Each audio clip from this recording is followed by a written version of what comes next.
Yeah. It's the truth right here. Say you like poetess. We don't talk dreams, we talk facts. Say you like portraits, yeah, we got the facts. Sit back, relax, so your ass get taxed. Money on the line, super chats, cash out. We expose the lies and we bring it all back. Say you like portraits, yeah, we run the block. Truth hit hard like a 30-round Glock. Facts in the booth, no cap, just stacks. Sit back, relax, so your ass get taxed. Yeah, lights on, camera roll, it's the real life show. Talk slick on the net, in the flesh they froze. Cash app blinking, super chats on fire. They pay for the game cause the truth inspired. From the streets to the streams, I was raised on grit. Now the podcast popping, they can't fake this shit. Every word that I drop, man, it move like weight. They tune in for the ism, don't matter the state. Say you like portraits, yeah, we got the facts. Sit back, relax, or your ass get taxed. Money on the line, super chats, cash out. We expose the lies and we bring it all back. It's the wake up call, ain't no cap in there. We bring truth to the front, let it blast in, yeah. I'm the host with the hustle, put the city on my back. When you step in this arena, you get checked with facts. It's survival of the real, and the fake don't last. We been grinding every night, steady counting this cash. Sell your light on the screen, yeah, the game too raw. If you front for the crowd, we exposing the flaw. You know what it is, man. Somebody gotta keep it real. Sell your light, facts over feelings. Relax, or get taxed. I'm the truth on the mic, I don't bend, I don't fold. Every lie gon' crumble, every secret exposed. Super chats in the chat, cash apps on deck. They invest in the vision cause they know what's next. There's more than a show, it's a code, it's a vow. We the ones telling truth, you can't silence it now. Sell your like podcast, put respect on the name. We done built this empire off the hustle and pain. Say you like poetry, yeah, we got the facts. Sit back, relax, or your ass get taxed. Money on the line, super chats, cash out. We expose the lies and we bring it all back. Tell you like portraits, yeah, we run a block. Truth hit hard like a 30-round Glock. Facts in the booth, no cap, just stacks. Sit back, relax, or your ass get taxed.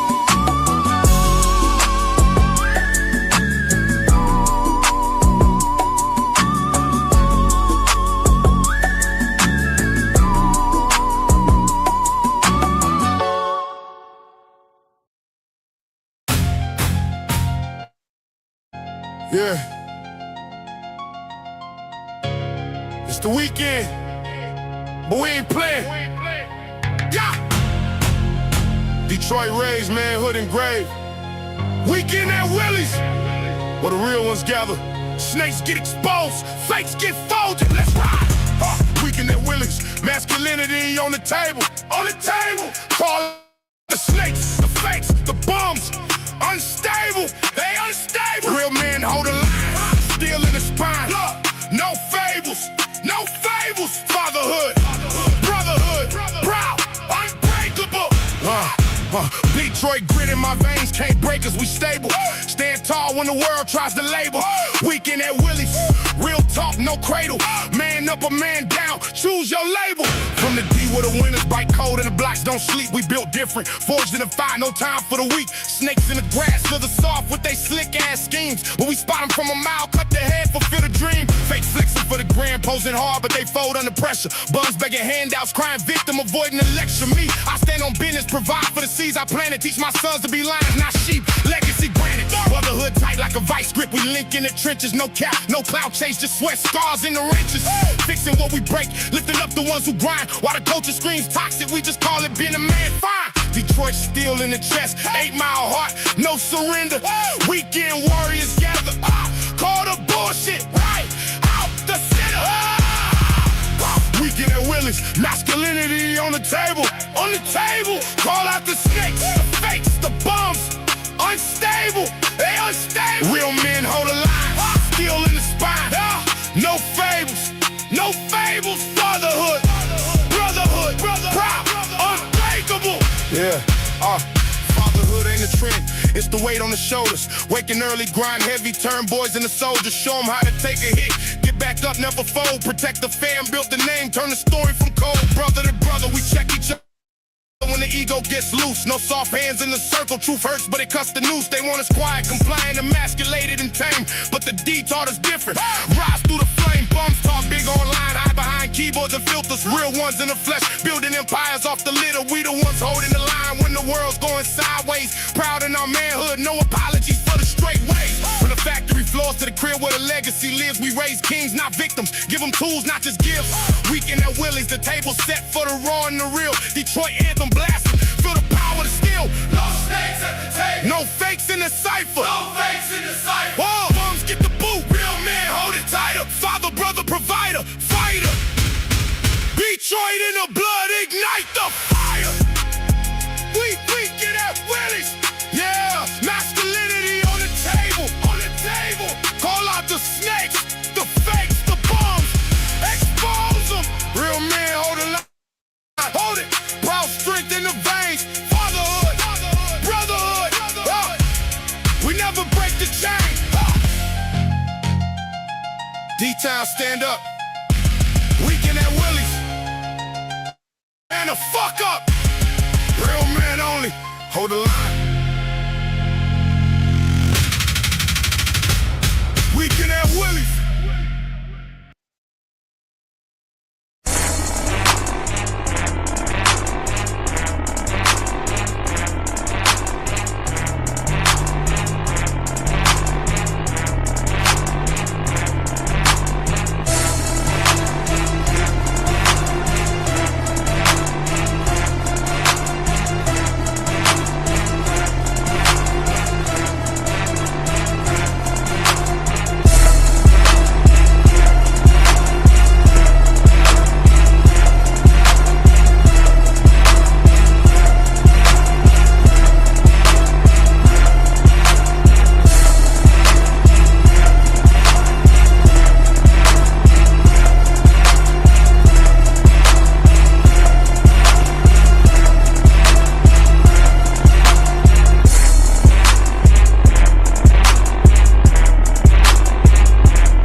What up, though, y'all? What up, though? What up, though? What up, though? Welcome to another weekend at Willie's. Y'all already know what time it is. As you come on into the building, make sure you are tapping that like button. Don't just tap it, smash it, destroy it. Just hawk smash the whole entire like button. If you haven't subscribed, make sure you go ahead and subscribe. Happy Saturday to each and every last one of you. Shout out to the first super chats in the building already. A YouTube name Double O with $2 says $2 for 2 barbecue plates. LOL, facts and truth, feeling, shaking my head. Absolutely. Shout out to Naomi Brown with $10. It says happy Saturday. Yes, to each and every last one of you, happy Saturday. If I already didn't highlight your name in the beginning of as the music was rolling in, salute to art, salute to you, salute to you, salute to everybody who I highlighted. Shout out to IB Wodies in the building. Huge shout out to my wonderful wife for go ahead and putting together a grand opening and with a great intro. I greatly appreciate that. Now, you already know how I go at Weekend at Willis. I am not a panelist. I am a host. So please, as you come on up here, as you join the show, make sure that you got your camera on. That's number one. Camera gots to be on. And also make sure you're following all terms and services of whatever platform you are watching on. Yes, the intro was definitely fire indeed. Definitely in fire indeed. Versions updated. All right, cool. I appreciate you, baby. But with that being said, all of the invites have been sent out. The people have been notified. I already got one guest in the back. I'm just waiting on him to come on camera. Once he comes on camera, then I'm gonna go ahead and bring him up. But until then, oh, there he is. There's my man. Shout out to my man's Nightish is in the building already. What's going on, Nightish? What's going on? Nothing much. Welcome to another Weekend at Willie's. How you doing? How you doing on this weekend? I think anybody that's above ground should be happy because we don't know what's above the sky. Shout out to Sam Cooke. Hey, come on now. I appreciate that.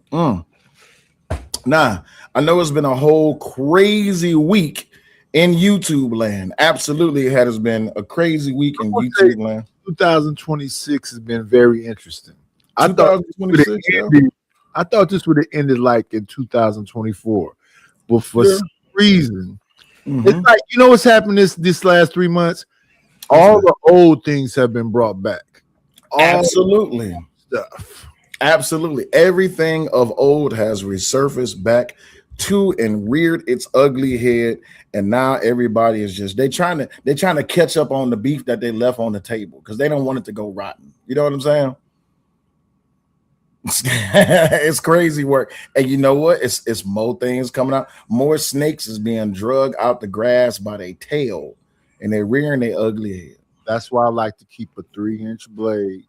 Yeah. See what's in the grass. Absolutely. You got to keep a 3-inch blade because if you don't, you're going to end up getting stuck just like the rest of them. So I wanted to get into our topic tonight. I really didn't have too much of a spiel because I think the topic speaks for itself. Y'all, you know, Stephen A. Smith just recently had an interview with Anton Daniels, brother Anton Daniels, right? I still haven't watched, but yes, I know. You haven't watched it yet? Still haven't watched it. I watched a part where a little glazing was going on. A little glazing? Yeah, a little glazing was jumping off. Who was doing the glazing and who was getting glazed? Stephen A. was getting glazed a little bit. Getting glazed by who, Anton? A little bit. Oh, come on. Was he just was he giving them props or was he glazing? A little glazing. I hate to hear you say that. But you know what though? We're gonna get into that. I don't know if we're gonna cover that specific portion, but we might. We just might. But I do need to bring up what it is that made me want to have this conversation. Special shout out to Stephen A. Smith for even participating in this content because I think this is going to be a great conversation starter. And y'all know as the show rolls on and people come up, they want to bring their own specific topics. Hopefully we don't get too off topic like we did last weekend, but it is what it is. So let me go ahead and pull this up. And again, the link is the link pinned in the StreamYard? Let me make sure the link is pinned in the StreamYard. Yes, the link is indeed pinned in the StreamYard. So I'm going to go ahead and play this. And then we can go ahead and start up the conversation. And once again, people, as you come up, please make sure your camera is on. Makes for a better production of the show. To be on that debate stage against them Democrats. Oh, I'd give anything. I would and pay. everybody says, why not the GOP? Well, to me, no matter what fault I find with the GOP, because the African-American community hasn't necessarily supported the GOP for all of these decades, they're not my issue. My issue is the people that smiled in my face and told me they had our back as a community and did it. See, that's the difference. You see, if I'm looking at you religiously as a conservative or a member of the GOP, and I'm able to point to a multitude of things that enabled me to say, you ain't really for us. You're for you, and if we benefit, fine, but if we don't, we don't. But you're not really for us, right? That's entirely different, whether we like it or not, than people who said they were for us. Come to find out you weren't. Mm-hmm. So because of that, that's when you see me talking about the Democratic Party. It was the Democratic Party that was talking about, we've given you access to capitalism. It was the Democratic Party that took so much credit away from conservatives when you talked about Civil Rights Act 64, Voter Rights Act of 65, Fair Housing Act of 1968. It was the Democratic Party that swore up and down, we got y'all, we're for y'all, and the 13.6% of the population. But now you're pushing for migration to our country and moving all of these barriers where it would eradicate the potency of the black vote. Yep. I'm like, wait a minute. If you had a whole bunch of migrants come in here, whether it's from Mexico or anywhere else, then that's a voting block. You lock down, and then the black vote doesn't mean as much to you. And if it doesn't mean much to you, where does that leave us as a community? Your response? To the immigrants, they even got to the alphabet people. So to the Democrats altogether, I think they are the party of anything goes. Yeah.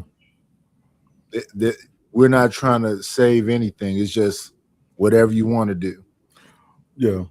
Well, let me ask you a question. Where does that put black people or the black community on the barometer or on the radar for the Democratic Party? Do you think that when it comes to the community, they're pushed to the back of the bus? Are we in the back of the bus, the middle of the bus, or are we in the front of the bus? Or are we just outside the bus? Outside. Really? I didn't expect that answer. Why is that? See, in the back of the bus, we chose to do that, but they didn't kick us out the bus together. The bus is immigrants, alphabet community. It's not us. We're irrelevant because they can take us for granted. We are battered. I don't want to say wise, but that kind of situation. Absolutely understood. All right, let me get to my next piece of media right quick. People who walk away from you and denigrate you because they disagree with a position, they were never there to begin with. I can't tell you how many friends I've lost over what they perceive my political views to be. And it's heartbreaking. It's heartbreaking, but they don't realize you did me a favor. I didn't know that our friendship was that fragile that you would turn against me and denigrate me like that just because you think we disagree on a particular issue. Kick rocks, go to hell, get out my life. I don't want to see you or talk to you ever again. People who walk away from. So he was speaking about, because the premise of the conversation that they was just having right there is within the black community, just because you have a difference of opinion politically or just virtues and values, then you almost, it's almost like you cast out, right? They take your black card, as they say. You're now a coon or you're against black community. You think that's something that a lot of black conservatives deal with? You don't have to be a conservative to be a coon. You don't have to be a conservative to be kicked out. You can just be you can, it's the Chris Rock joke. Somebody graduate from college and is, oh, you think you are hoity-toity, you get out of prison and everybody throws a party. It's a lot of confusing things, but I can understand what he's saying.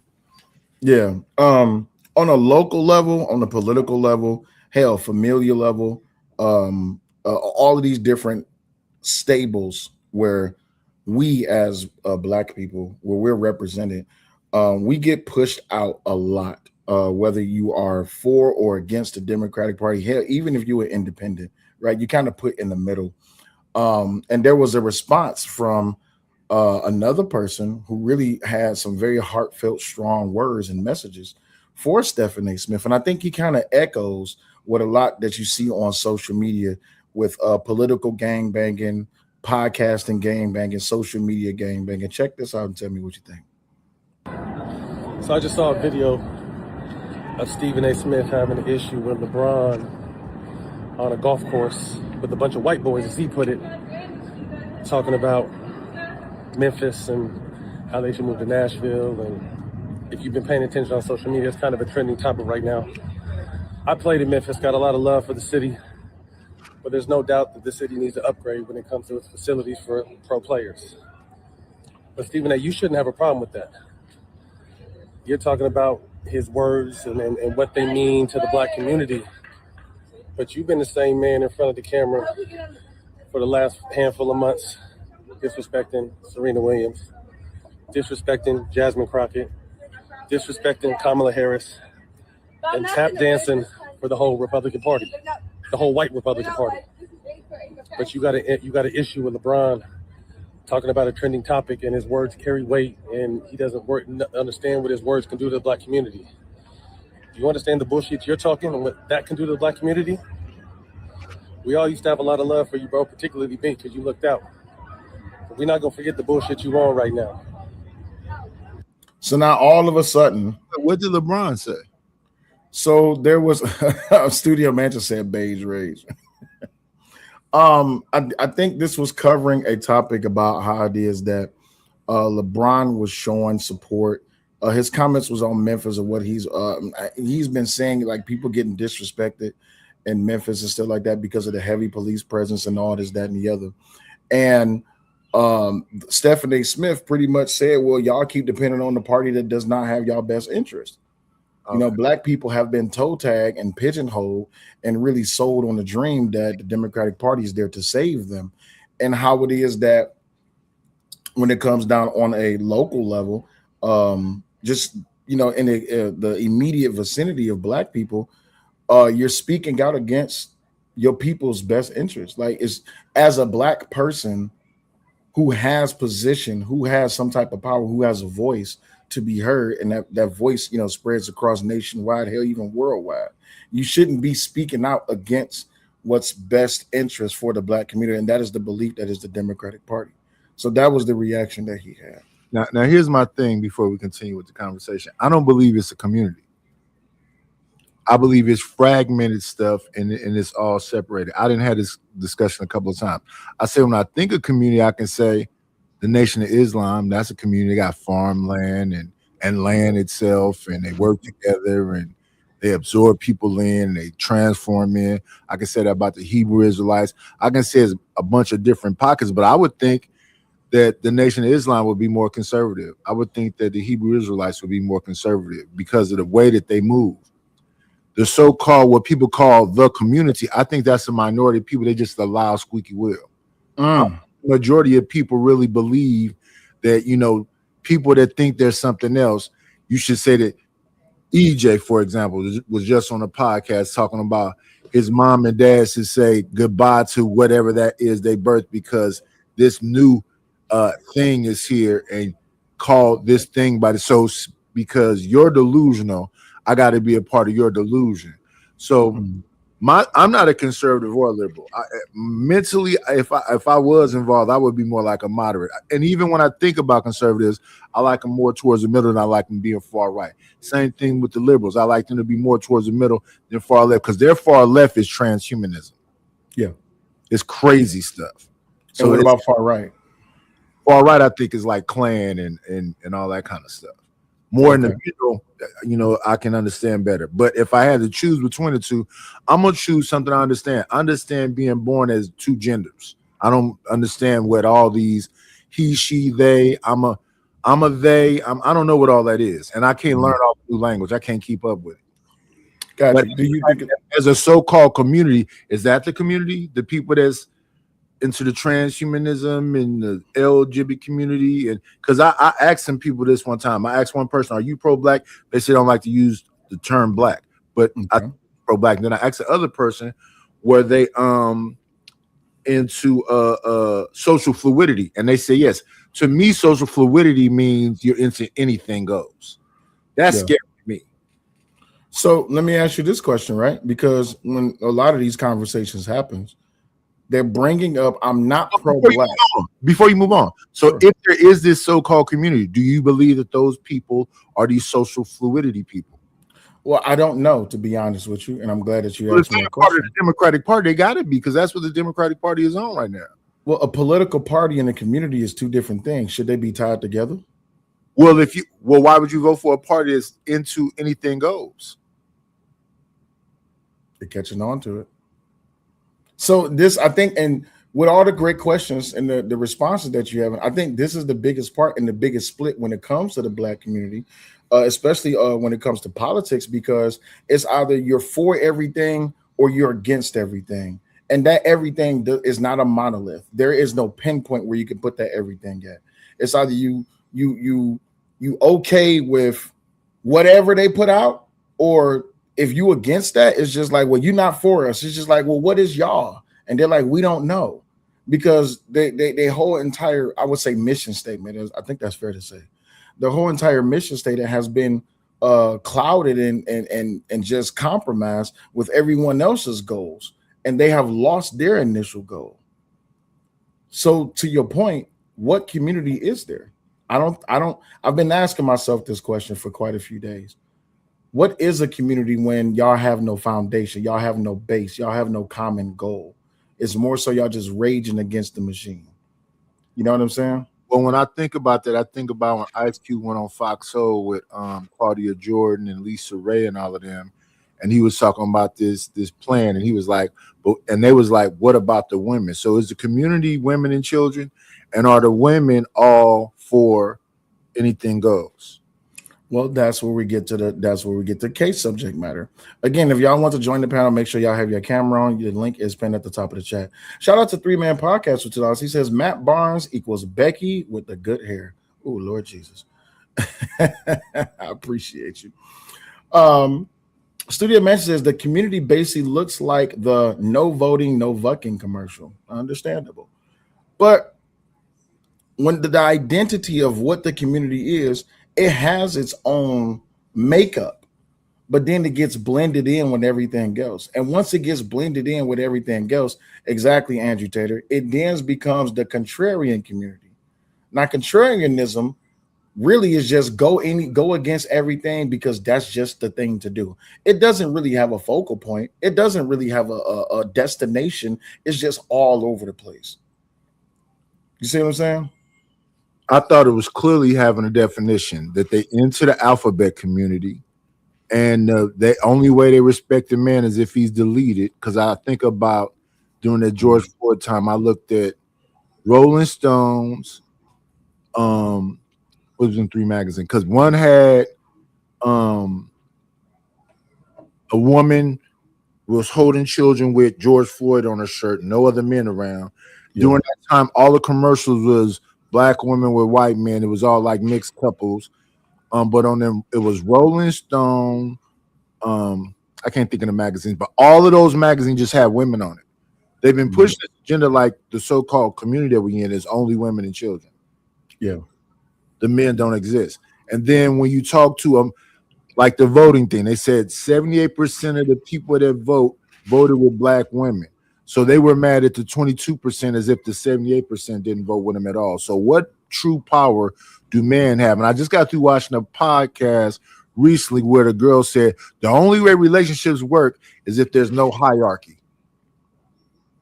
And then the new thing I keep hearing about is divine feminine, the divine feminine. Well, if there's no hierarchy, who's leading? That's the point.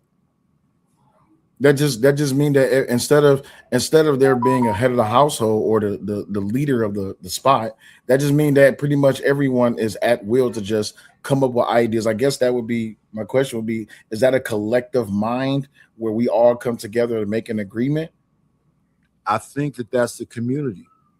And when I listen to people have these conversations, because I'm more into listening. And I be telling people, I'm not saying these things, listening to the people that are saying it. So let me go find all the people that are saying it. And then I have to ask the people, is that the community? If I can find you Mandy and Wheezy and Lex P and Young Miami and Cardi and Megan and Kamala and all of them saying that it's women and children and alphabet community and freedom and stop trying to oppress. I don't know how saying I don't want to agree with whatever your mind is telling you that you are. I don't want to harm you. I don't believe in harming people. I just don't believe that I have to support it, because the conversation tends to be you have to support what that is. I'm not talking about harming you. I'm just saying that I'm not going to be at the parade and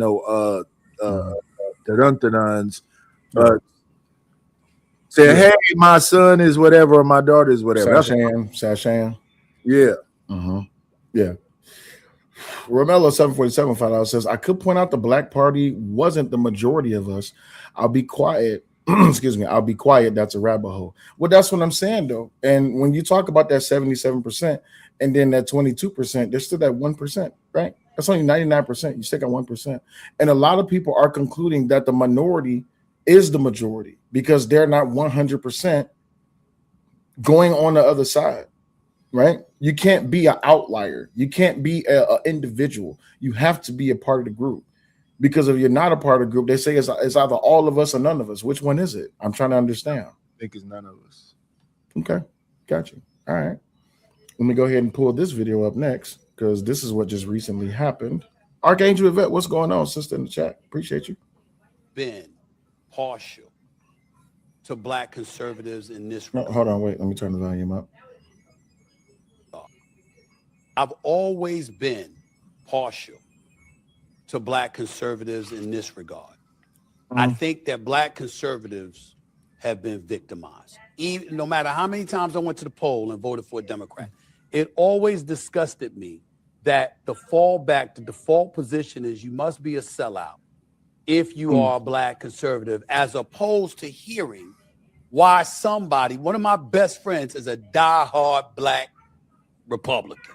He left the Democratic Party in 1996, and he has not looked back in the last 30 years. Die hard. And he's in my face all the time, talking to me about every little thing that the liberals do wrong. He just see, and he just my phone blowing up all the damn time with him. And I've always been partial from the standpoint, I don't give a damn how supportive I was with the Democratic Party. I've always been, wait a minute. Why did he say or she say that? Yeah. Why did he feel that way? Let's hear what they have to say. And based on that, I will make my decision about how I feel. Not automatically my default position is they ain't down for Black people. They don't care. Let me ask this question from watching that clip. Do you think that Black conservatives are victimized? I think that they don't want to be called, Black and first of all, let's just talk about conservatives first, and then I'll get to the Black ones.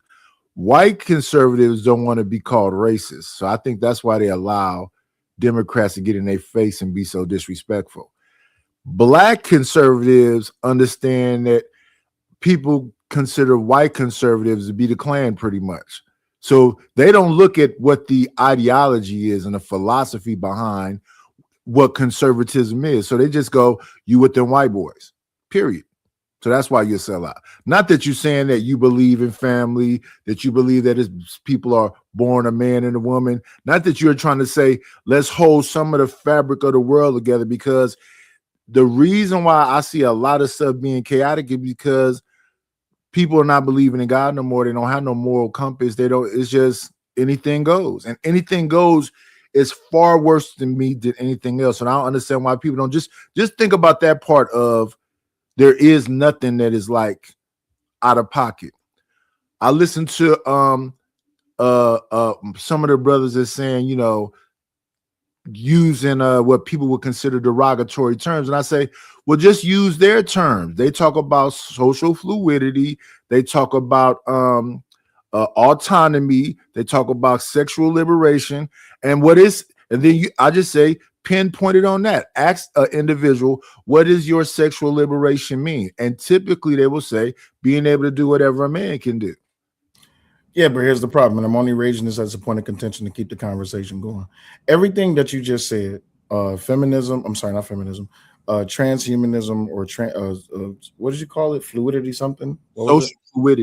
Social fluidity, body autonomy, sexual freedom. Those are all feminist points of contention. Would you say that because this is the majority of these people's conversations or the points that they always reference, would you say that when it comes to liberalism in the Black community, as far as Black liberals within the political party, would you say that feminism has taken over, or feminism was always the goal?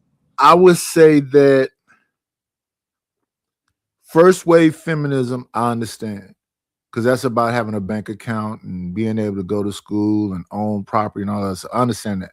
But when you get in the third and fourth wave, I think what happened is that the alphabet community hijacked feminism, and they also hijacked the liberal party because that is too much emphasis on such a minority group.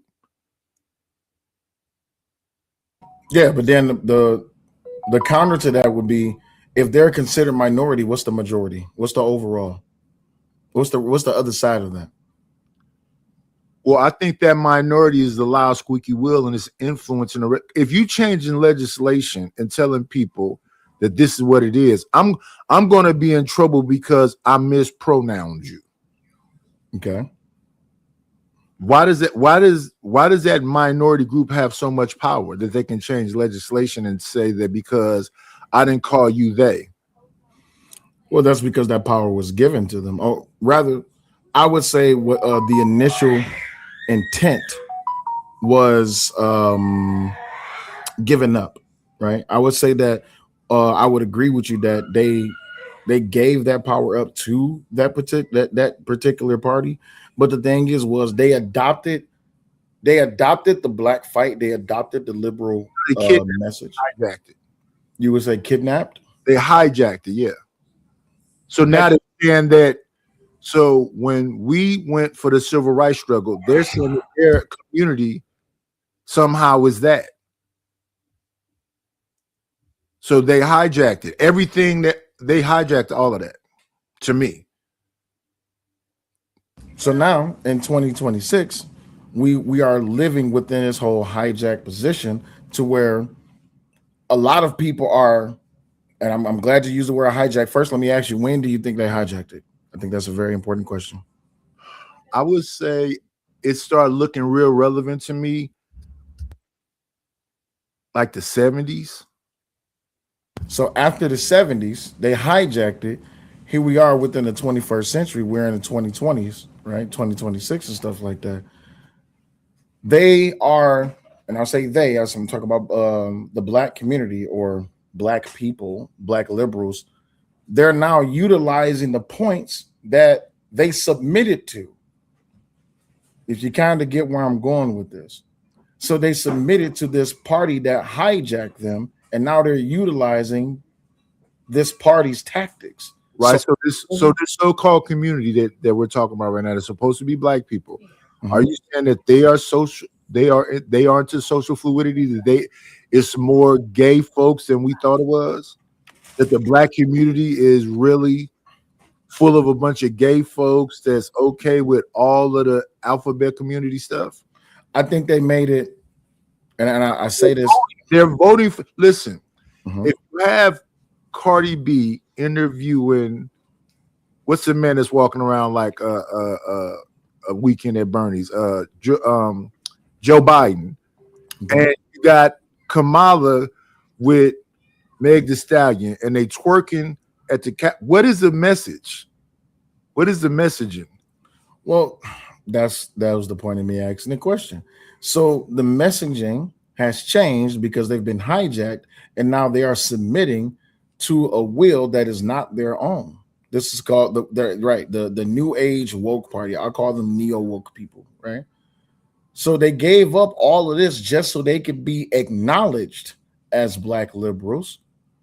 In today's day, I asked this question: have black liberals submitted so they can be acknowledged? Submitted to the alphabet community? Absolutely. The Liberal Party. I think it's all one cabal. When I saw the White House a rainbow, did that happen? Did they light it up as a rainbow? Yeah, they did. They put they put rainbows on the White House. Yeah, that's true. Well, there we go.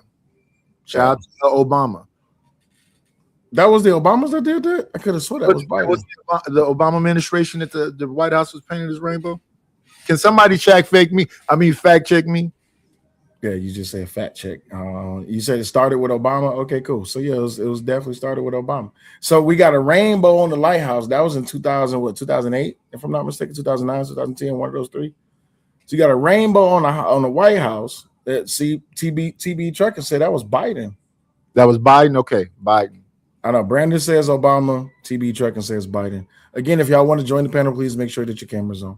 So They hijacked the party. They have now given up not only their identity, but they have given up their what was supposed to be a community to idealism and feminism.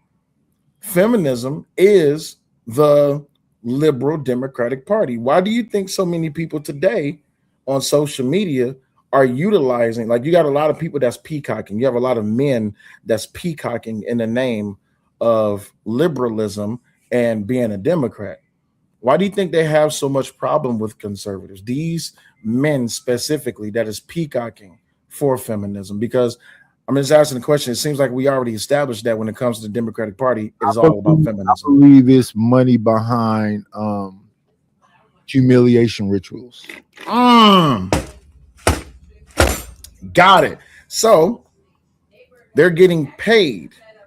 I wouldn't even say financially. I would just say they are getting social payments from people just to identify themselves as leaders. But here's the problem. Remember that comment that you made earlier, that they have a problem with a hierarchy system. Why is the feminist movement supporting or standing behind these men that are pushing the narrative of feminism for them? I don't have no idea. That's a dangerous position, isn't it? 3-Man Podcast with 2000 says 3K took over the Democrats' hide in plain sight. Absolutely. That is 100% true. The Obama administration, the rainbow light up the White House was displayed during the Obama administration, June 26, 2015. Yep. That's what Emperor Kochek just put in the chat as well. Yeah, so let me go ahead and get to the next video. I'm enjoying this discussion. Let me go ahead and pull this up. People think I'm a conservative because I get along with black conservatives. Nobody has ever asked me why, Officer Tatum, why I always get along with black conservatives. It's because I believe y'all have been victimized for decades. Now, I might have Democratic viewpoints. I might be somebody who, like, I consider myself fiscally conservative and socially liberal. But when you or anybody else... I want to stop right there. What does fiscally conservative and socially liberal mean? I smoke weed. I probably mess with strippers. Okay. But at the house, I maybe go to church. And see, that's what I've heard people say over time, that for the most part, and even when I think about when I was younger. So, yeah, it was very kind of like clearly conservative because grandpa was going to come and it was going to be some structure, some order. See, even with me, I like structure and order more than I like anything. Structure, order, and respect more than anything else. Yeah. I can't in my own house say, listen, because my demeanor is calm. I hate to get upset. I hate to argue. I think it's pointless.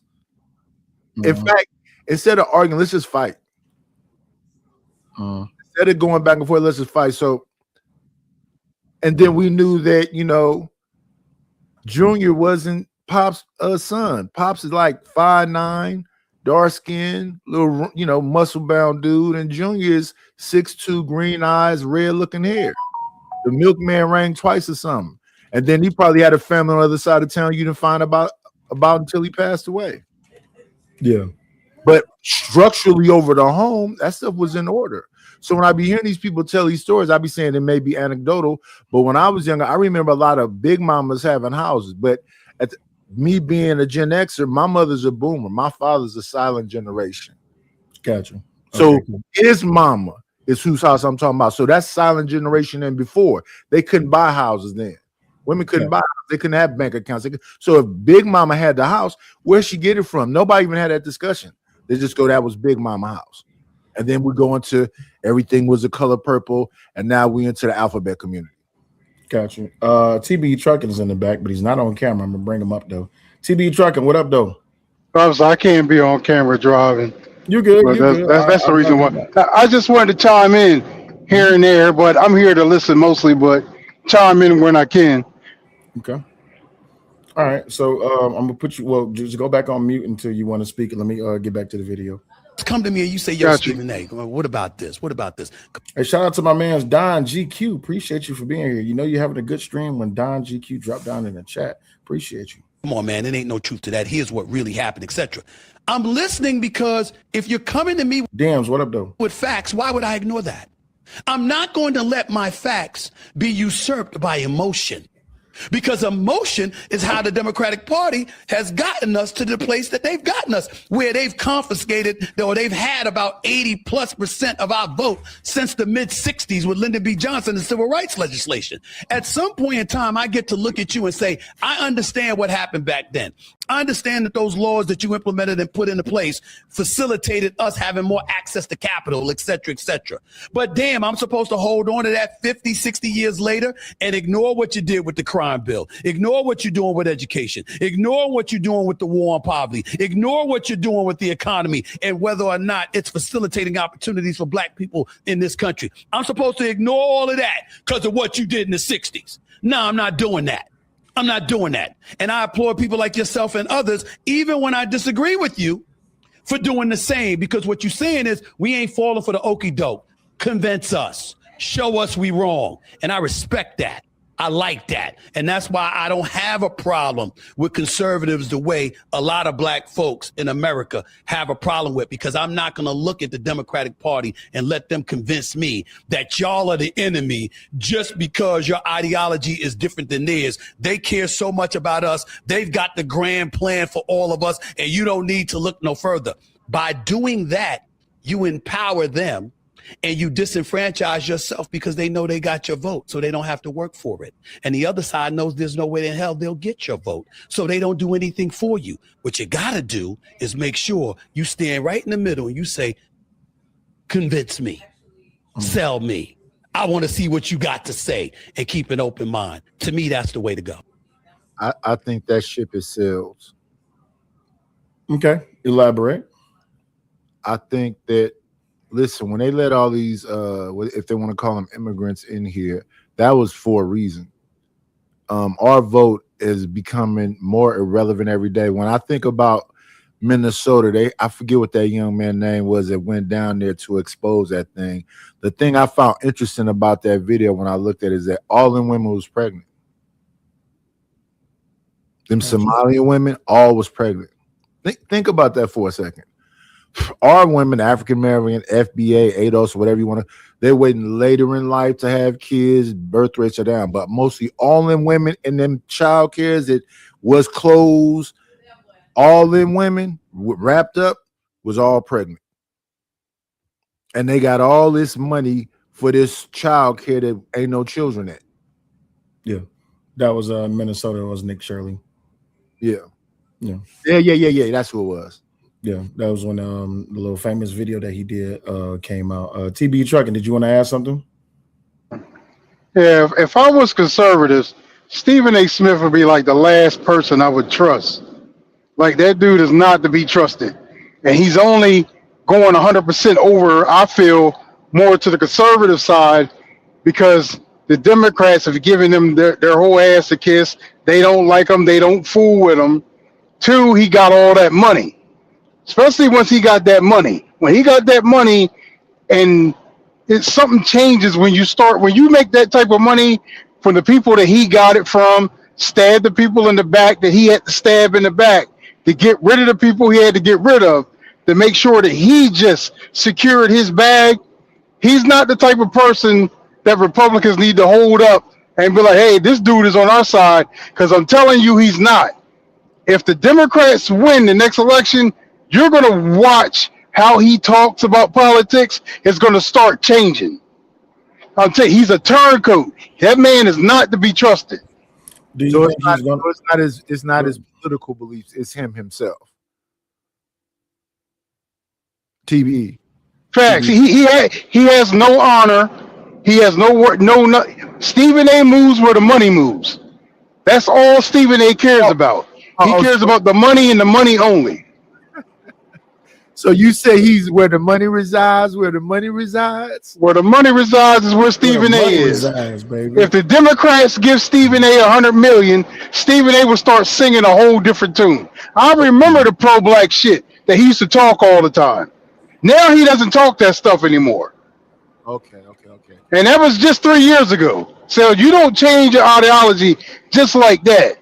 But the only thing that changed over the past 3 years is that $100 million that white man put in his pocket. Okay. So your thing is power corrupts and absolute power corrupts absolutely. Let me give me 1 second to talk about Black Power.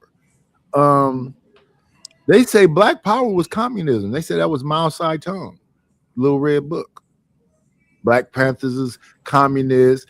Farrakhan was bought out by the small hats. They say all the so-called what we believe was Black Power, that Al Sharpton is untrustworthy, Jesse Jackson's untrustworthy, MLK was sleeping with white women. Every single black leader we've ever had has an asterisk by their name right now. Well, they have an asterisk by their name, or did they get an asterisk put by their name? Because none of this stuff has ever been seen to be factual. Let me answer it, TB. They got an asterisk put by their name, and the so-called community that we in are saying that asterisk is true. I will have to disagree with you on that because they changed their position. They changed their position to where now that they're saying that it's acceptable for a black man to be married to a white woman. You see what I'm saying? The Democrats have said that lately. Yeah, they have said that. Yeah, it is socially acceptable to be married to a white woman or a black woman be married to a white man. No, we're not doing that because I listen to these women very closely, and they are the black community. They are you literally had B. Simone come out and say, how could MLK be a leader when he didn't treat his woman right? So it's okay for a black woman to be married to a white man, but not a black man being married to a white woman. No, bro. She tried it. They shut her ass down on that. She tried that, but they made sure they shut her ass down. If you want to know for sure about the interracial thing, I remember the interview with Roland Martin and what's the brother with black queens, no white women, Dr. Umar. Umar was talking about interracial marriage and all that, and Roland Martin got him blackballed. Roland Martin got plenty of black male friends, Democrats, married to white women. He don't play that. And you're not going to come on his platform talking about interracial marriage. TBE, since you brought up Roland Martin name, I have an honest question I want to ask you, black man.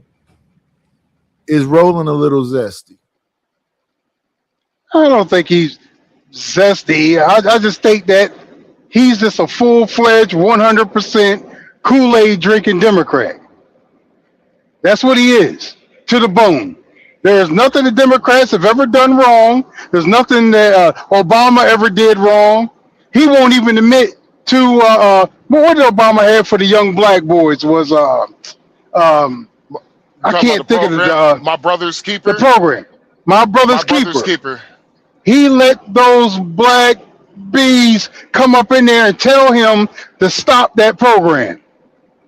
Why would you do that? If you care about black men, why would you do that? TBE, again, I'm going to ask you one more again because what you just said. Then, and the other thing about Roland, remember when King Randall went up there talking about black men standing up, opening up their school, and not. I saw the interview. I saw it. Was that not? That was messed up. And guess what? Some of the black women that were on his program, he suspended the one dark-skinned woman because she spoke up for it. She said, "How are you going to talk down on him for doing something for poor black boys?" And no Democrat that was elected. I forgot the area they live in Georgia. It was in Georgia. Said that they're not doing anything. Georgia. Yeah, they're not doing anything. He was the only one trying to do something. And Roland Martin went after him to the point where some black people started to turn on him over that. So he left it alone. During that particular interview, you talked about a variety of. My apologies. Let me go ahead and read the super chat right quick. Romello 747 with $5 says, "My great grandma said the majority of us didn't believe in Martin Luther King." I'm typing too much. I appreciate you for the super chat. Thank you. Romello, you're right. I want to tell you something because and what people don't be understanding, they be telling me about stuff they read and stats, whatever. I'm 56. I was born January 25th, 1970. I was around while these people were saying when the Panthers was coming on their porch, nigga, get off my porch for these people come around here. They didn't. The Black Panthers had a food program. They was feeding people, doing all this stuff. But a lot of people was calling people communists, calling them crazy, saying they was on drugs, saying they was hippies, saying that all that leather and all that shit and the hot ass. They used to say that the Panthers was crazy. I'm gonna keep it 1,000 with you. They used to say that Martin Luther King was out of his damn mind. They used to say that. Now I'm not talking about. Let me be specific. Black people used to say that MLK was out of his damn mind. Malcolm X was out of his damn mind. So just to keep y'all the thought. It was a bunch like me. I was proud of the Panthers. I was proud of MLK and Malcolm X and the Nation of Islam. Today, I still am, even though I know all the stuff that happened between Farrakhan and Malcolm and Elijah and all the stuff I know. I still think they transform men. They dudes that used to be out here wilding out, get their black tie and sell their bean pies and they final calls. They're a different dude. So in a positive way. In a positive way. Okay. Gotcha. And there was no negative connotations that came along with that, being in a suit and a tie, standing out in the corner, selling the pies, spreading the message and the word. In Oakland, they had a place called Yo Black Muslim Bakery. I got my fresh bread from there.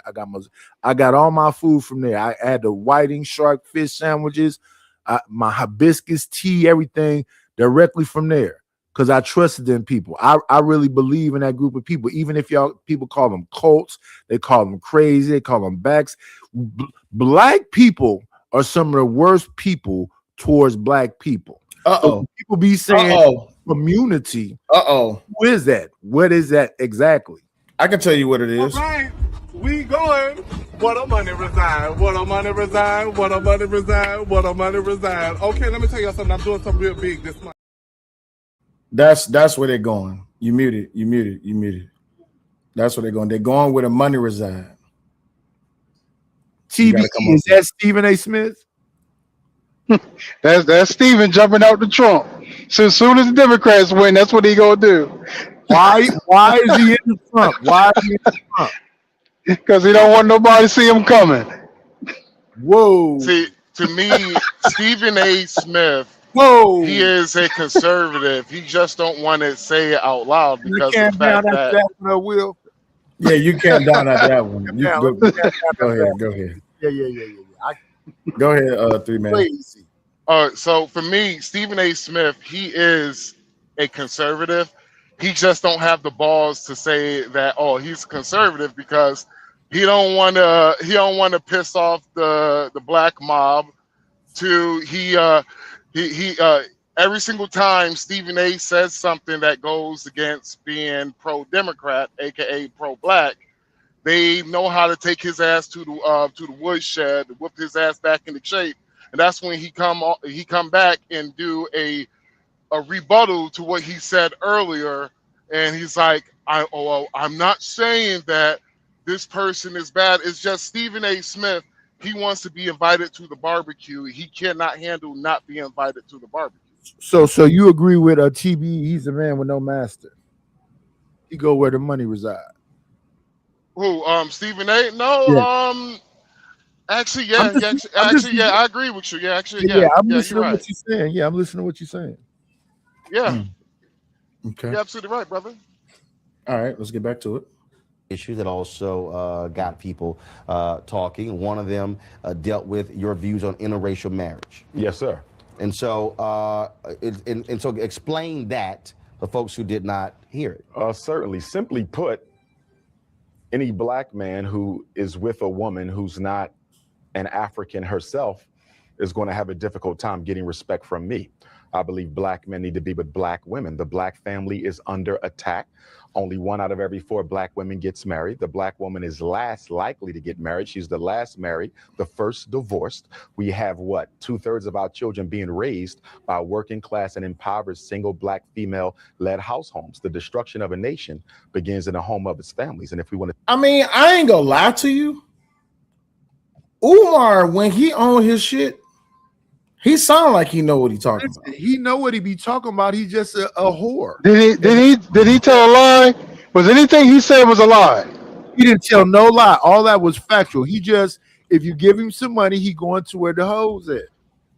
But that's what I'm saying. But they spent the next so day roasting the shit out of him. So you saying that he went where the money reside? Yeah, where the money reside? What the money reside? What the money reside? What the money reside?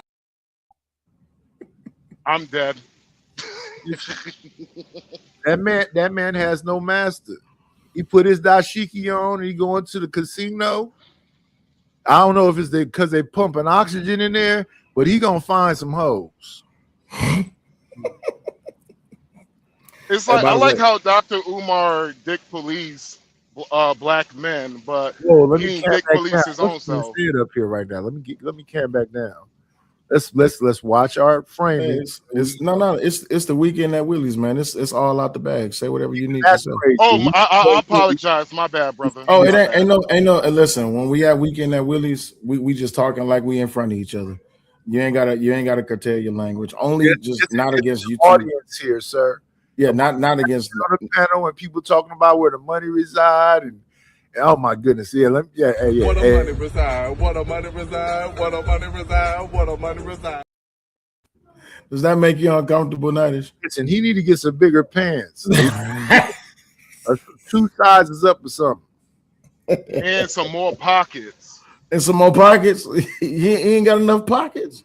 Yeah, cargo. Man, bigger pants with more pockets. Get some cargos or something. Oh, hell no, boy. Yeah, boy, that's true. But yeah, so you were saying 3-man podcast, you saying something about Umar? Yeah, my problem is with Umar is he does like a lot of these fake pseudo woke pro blacks. He be double talking. It's like you want to depolice black men, but down again. Huh? Hold on. Let him finish. Go ahead. He wants to depolice black men, but he doesn't do it for his own self because don't he have 2 kids out of wedlock?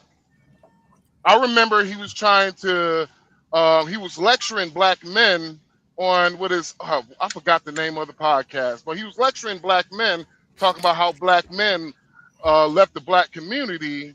But I'm like, dude, you left your community. The Daily Roundup. Yeah, the Daily Roundup. I'm like, you left your community.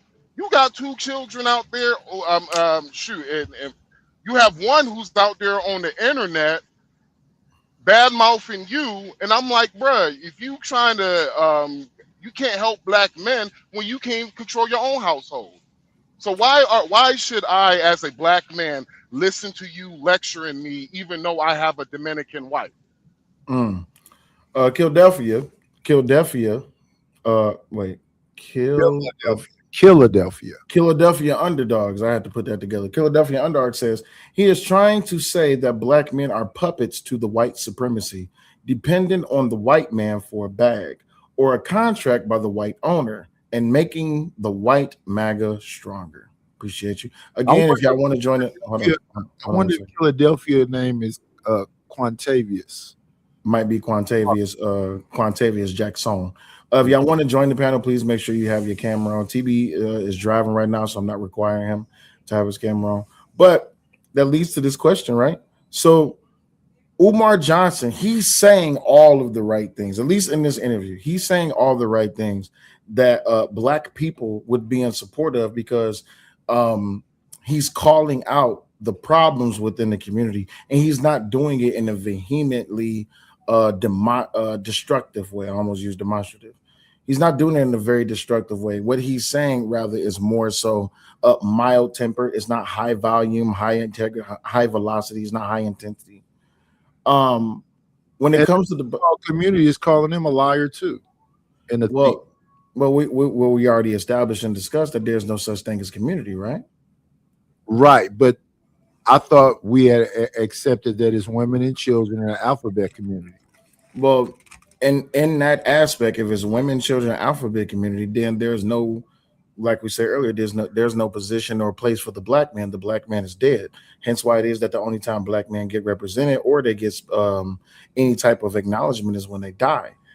In that case, then Umar Johnson wouldn't be a representation of the black community because he's alive. They're kicking his carcass. He's still alive. Because then, yeah. Here's the thing.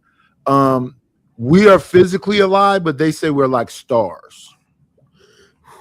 You know, the star supposedly died forever, and we just seeing the memory of it. Got you. And the only way that they will remain, even though I'm physically alive, to them, no, I'm not. Yeah, but that would make and that leads to my next point. The only way that they get illuminated or they would be acknowledged is if they are pushing that feminist agenda. Yes, if you agree with them, then you have a spark of light. If you're disagreeing with them, then they kick in your carcass. Right. And to TB Trucking, what he was saying earlier about Stephen A. Smith, he said that he's a turncoat. I can even accept that premise that when it comes down to it, if I'm gonna go where the money go, then that's where the money is stronger, then that's where I'm gonna go. But then that same notion would have to be understood when it comes down to interracial marriages or relationships, because now if people are having arranged marriages so that they can have stability and foundation, that's anti so-called black community, because now you're marrying with a purpose, not just, well, I wouldn't say it's for love, you're marrying with the purpose of for financial stability. So is that still black? Is financial stability black? Well, that's what I'm saying. We are actively committing our own destruction. It's the browning of America. Okay. So I was super young. They talked about that in like the 80s. We're actively seeing it. You have a bunch of people that, so if you're part of the alphabet community, there's no children that's going to come out of that. And if you're pro interracial dating, there's no blackness coming out. So we're erasing ourselves, if not pewing, baby deletion. Yeah. It's just everything about it is anti us. So that's why I don't see where it's a community. That's actively. I said. Yeah, well, that's what we talked about. Go ahead. Go ahead. I'm just a host. I'm not a panelist. I believe that because I have a Dominican wife, when I have a child, my children are going to come out black. They're going to be black too. They're just going to have half of me and half of my old lady. It doesn't mean that, well, there's not going to be enough black people, and then Well, I'm not into delineation, whereas some people are when they get to talk about who's a tether and who's not. I still think black is black, but the idea of American black is over. That's done. That's been dead for quite a long time. The Haitians, the Jamaicans, they don't really mess with us like that because that's a part of like assimilating. Whenever George Reed got her butt on television talking about us as black people going to receive, when are we going to receive reparations? And I'm like, yo, you're second generation. No, you're second generation immigrant. What are you talking about? You getting reparations? So I kind of like, it's like this. I understand what you're saying too. Like, yes, should we have more black on black families? Absolutely. I would love to see more black families. Hell, I want to see more black babies. But honestly, we're at a different time now in the black community. Honestly, we're at the end games. We got to figure out if you're going to survive or you're going to be like the Native Americans and one day wondering when was the last time you seen a full-blooded Native American. Right. So who do you think is the one that's pushing people off the cliff like 300? Is it men doing that or women? Well, the culture, do you like how the culture of the black community is? First of all, I don't think it's a community. I told you I think it's micro communities. I believe that the Nation of Islam is black neighborhoods. Well, where is that at? Where do those exist? Well, what I mean is we don't have black communities. We basically have black neighborhoods now. I don't even know where the neighborhoods are because where I live at, it's mostly Mexicans around me. Mexicans, Cambodians, Laotians. There are no black neighborhoods unless you're talking about the projects. No, there actually are. Like you do have black cities like Memphis. Are you talking about PG County and I'm sorry, brother. Can you say that you broke up? PG County. What else they call black? Atlanta. Yeah, you got Atlanta. You got parts of Philadelphia.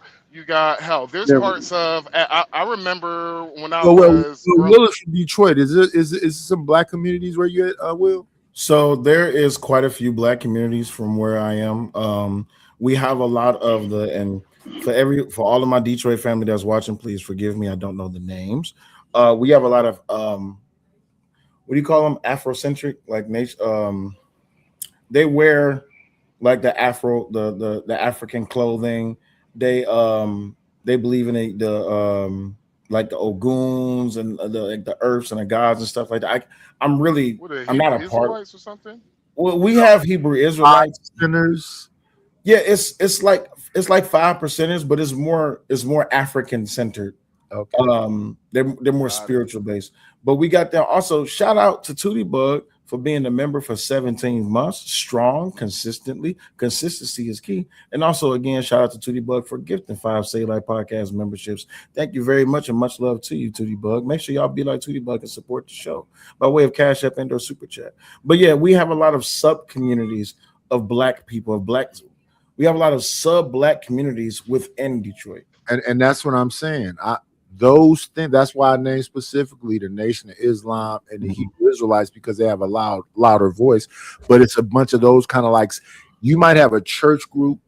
If you have like a mega church, I would consider them like a community if they're functioning as a community. But as a whole or in mass, no, not so much.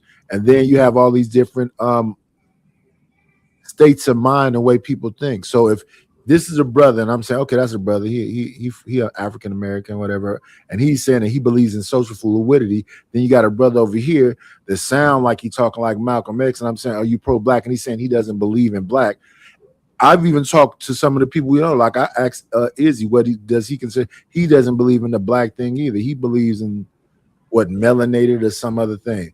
It's too many different thought groups that keeps them separated.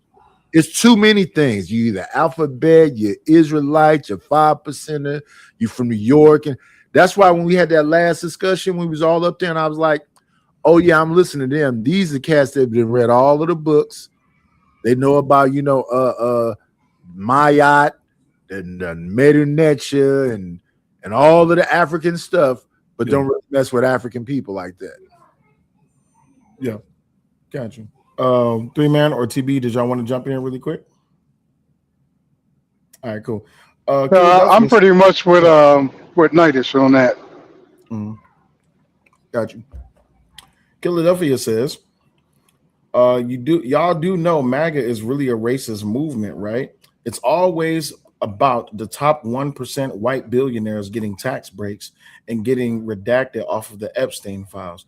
Well, Philadelphia, if you want to join the panel, please make sure you do so by way of Can I address having that? the camera on. Yeah, you can go ahead. Go ahead. Remember, I'm just a host. I'm not a panelist. Okay, so hold on, can you repeat that message one more time, if you don't Sure. mind, sir? He says, y'all do know MAGA is really a racist movement, right? It's always the top 1% white billionaires getting tax breaks and getting redacted off the Epstein files. Okay, so that is false. The first part, more rich people voted for Kamala Harris in the last election by up to 60% to 40% for Donald Trump. Donald Trump, his campaign, majority of his campaign donations actually came from one-time, first-time donations.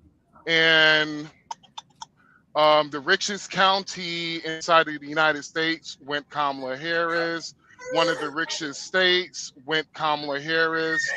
So right there, that is a lie. Saying MAGA is racist, well, there's racism in both parties, in my opinion. Only time I have been called the N-word, I know that they were liberal. That's the only time. Only liberals have had the balls to call me the N-word to my face. If there was a conservative that have called me an N-word, probably did, but it was probably in the safety of their home and probably saying it to themselves. Now, Black folks, we got to stop this with the whole MAGAs and Democrats and all this malarkey, because let's just be real. Black folks been voting Democrat majority 90 years straight consecutive. If you think I'm BSing, it's always worth the Google. Make me look like the moron up here. Call me a liar, because at the end of the day, I know it's true. Black folks been voting for 90 years straight Democrat and still expecting everything to change. That is the definition of insanity. Well, hold on. Let me go ahead and put the invite out there. Philadelphia, and to D Chicago 1986. They're in agreement that MAGA is clearly a racist movement. I'm inviting you to the panel. Please make sure you be on camera. The StreamYard link is pinned to the top of the chat. As a matter of fact, I'll go ahead and replace the StreamYard link into the chat. Y'all can join and we can have a conversation. If you want, I don't understand. Oh, my bad. Hold on. If you want your chats highlighted in red, we're at that point in the show. You're just getting it for free, and people who typically pay to get their chats highlighted in red, that's a cheating them. So make sure y'all join the panel. But go ahead, TB Truck, and I heard you come up at the 3-man podcast. Go ahead. I don't understand why people die on that hill of who's racist and whose party. Both parties have people who have undesirables in each party. If you've spent any time driving around this country like I do, you're going to meet plenty of Republicans that are racist as hell. They have all kinds of crazy stuff in their yards, all kinds of crazy. When I first saw the MAGA movement, it was mostly only older white men with their guns on their hips, and they had the red hats on, daring you to say something. And no black person dared to go to their rallies. But black people also have to remember that the Democratic Party has a lot of people who are intolerable of people who don't agree with them. So they've taken on this thing is, well, those people are racist. Well, all right, well, you're intolerant of everybody who doesn't think like you. Everybody who doesn't agree that a boy should be a girl and a girl should be a boy should have their whole life destroyed. Like there's intolerables on both sides of the aisle. Yeah, it's not just one side. It's extremists, yeah. Well, I agree with you. The thing is this. We got to stop saying it's a community, and if it is one, there's some folks in this community that's trying to obliterate it. It's really not no community. It's pockets of people that practice community. I had this discussion on the panel the other day with a brother that kept insisting there was some community. And when he said it, I said, well, tell me about the black community, even in wherever you come from. And what he explained to me is that he went to a church and he functioned with the church, and the church didn't believe in the so-called black thing, and he doesn't have a black woman. So I was like, you're just talking about community, period? Because that's exactly what he was talking about, but they wouldn't let me get him there. I had him up against the fence, and they saved him because he's black. No, brother, you're in a community, not a black community. Well, are black people racist against black people? For sure. So are black people more racist than white people? I wouldn't say that. Okay. It depends on what you mean by racist. You're talking about power to hire, power to fire, power to build buildings and on other people's land that they own. Like, what type of racism are you talking about? No, just the regular old kind. If we have, you're talking about good old prejudice, basically. No, not prejudice. Prejudice and racism. If we had the power, I would have Becky in my house and dude outside cutting the grass and painting. If you gave me some power, I would enslave them. That kind of racist. No, I don't think, because I think that a lot of white people scared to death when Obama became president because they thought he was going to try to take some type of revenge for the past, and that never happened. It never happened. He wasn't even that type of personality anyway. So their paranoia was for no reason. Yeah, but he's not African American, so he doesn't even understand. He doesn't care. Yeah, you understand that, Anitis, but regular white people back in 2008 didn't understand that. So they thought he was a black man coming into office with his big booty black wife, and they was going to try to seek some type of revenge on white people, and he never did it. Well, TBE, she was the issue. Not Obama. Michelle was the issue. That was the black person in that relationship. Well, No, I had a Obama discussion was the once. issue. Go ahead. You got it. I'm just a Oh, host. and I was gonna say Obama was the issue. Is one is you the first man. You telling me you can't control your own household? How am I expect you to control the like? If you can't control your own household, how am I supposed to expect you to control this country? That's the reason why everything to what it is now Because let's just be real, all of this started around in 2012 under Obama's administration. The reason why shit is bad as it is now. We Right. got literally young boys who don't want to be men, and we got women. Honestly, we got women who act more like men than the men do now. All right, so let's stay right there for a minute because I like people to follow the thread of the conversation. Obama was clearly into social fluidity. He proved it. He just was recently on Michelle's podcast or whatever saying that black men should have more gay friends. He been consistent the whole time. I forget what they call him in real life. He's a weed smoking hippie. Barry Oak. Yeah, Barry. Yeah, Barry is a weed smoking hippie. And he's a closeted he seemed like he's not in the closet though. He's not in the closet. Didn't he talk about his experience whenever in his book? How is that a closet? How is that a closet, sir? He's wide open with his shit. Listen, when people tell you're absolutely right. You're right. When people tell you who they are, believe them. Shout out to what's my lady name that passed? Still I Rise. What's her name? Maya Angelou. Yeah. Shout out to Maya Angelou. If someone tells you who they are, believe them. Yeah, that stuff. Absolutely, that's staunch and facts. And the reason I asked that question because I'm, like you said, now I'm following the thread of the conversation.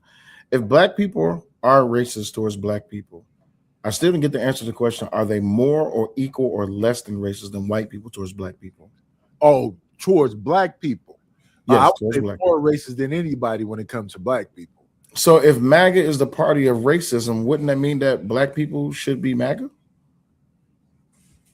Well, they don't like white folks like that. Oh, so they don't like nobody. Kind of, yeah. There you go. So they wouldn't have their own party. They should, but no, they not think about that. So they lost people. Yes. Gotcha. Okay. So would you say the majority of the black community are racist to the minority, or I'll just say majority of white people more racist to the minority? I think that the ones that are what I would consider racist are I think that almost everything we talk about here is about a minority group. But here's the thing about the larger part of us: we're enablers. We don't say nothing. We just go along to get along. We want to go to work and come home and not be involved in none of this confusion. This is what I remember when I was younger. A lot of my family members would hear something crazy would happen. They would go, I hope that wasn't a black person. Yeah, it happens a lot, even to this day. Well, some people's prejudice, and this is why I'm glad that we brought this up earlier. Prejudice and racism is two different things. Yes. Right? Your prejudice is like when you hear a story on the news, there was a car accident on I-94 and it was a 3-car pileup, plus it was a shootout. It's like, yeah, that sounds like some black people shit. What up, Keon? When we hear there was a surfboard tragedy and someone got eaten by a shark, we be like, yeah, that's some white people shit. Let's just be honest, right? We can be honest about that. That's just prejudice speaking. Well, in 2026, that could still be some black people. Now, yes. Yeah. Now, yes. Yeah.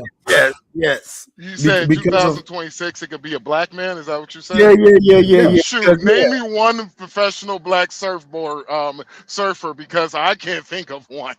Well, I'm not talking about a professional. I'm talking about, listen, we have a very famous person that I name I won't mention over here because I know it's not popular over here, that saw some bikers and crashed into them on camera. Julian Williams. Julian Williams is Yeah, Julian Williams is he's the first black native Hawaiian to earn a U.S. Open of Surfing Challenger Series wildcard, and Nike Miller, a prominent Billabong sponsored Afro-Latina pro Afro. Others making wave include South African pro Mike February and Sinhalese surfer Kadujo Sambe. Black people that are surfers and professionals. Man, those are that's lonely ninjas, man. That was like me at the first Trump rally. I was the only black person there by myself. No, sir. That's where we are now. Where we are now is that since all those things, for example, When I was younger, I never heard a black child bark at their mama. That was unheard of. What I did used to see is when you take your little black ass up in here, you better not touch nothing. Don't ask me for nothing. That was what days of old. Nowadays, I see all kind of kids yelling at the. That used to be white kids. And then as far as surfing, swimming, all that stuff, no. Nowadays, no. All flip that. Yeah. I know. I was just making a joke. I know. I was just trying to be funny. Absolutely. So, and standing in that, TB tracking this back, and standing in that, baby, did you have something you wanted to add before we move on? Okay, cool. So, in standing with that, like I'm just reminiscing on D Chicago and Philadelphia's comment about MAGA as the party of racism. I don't think a lot of people understand where MAGA even came from.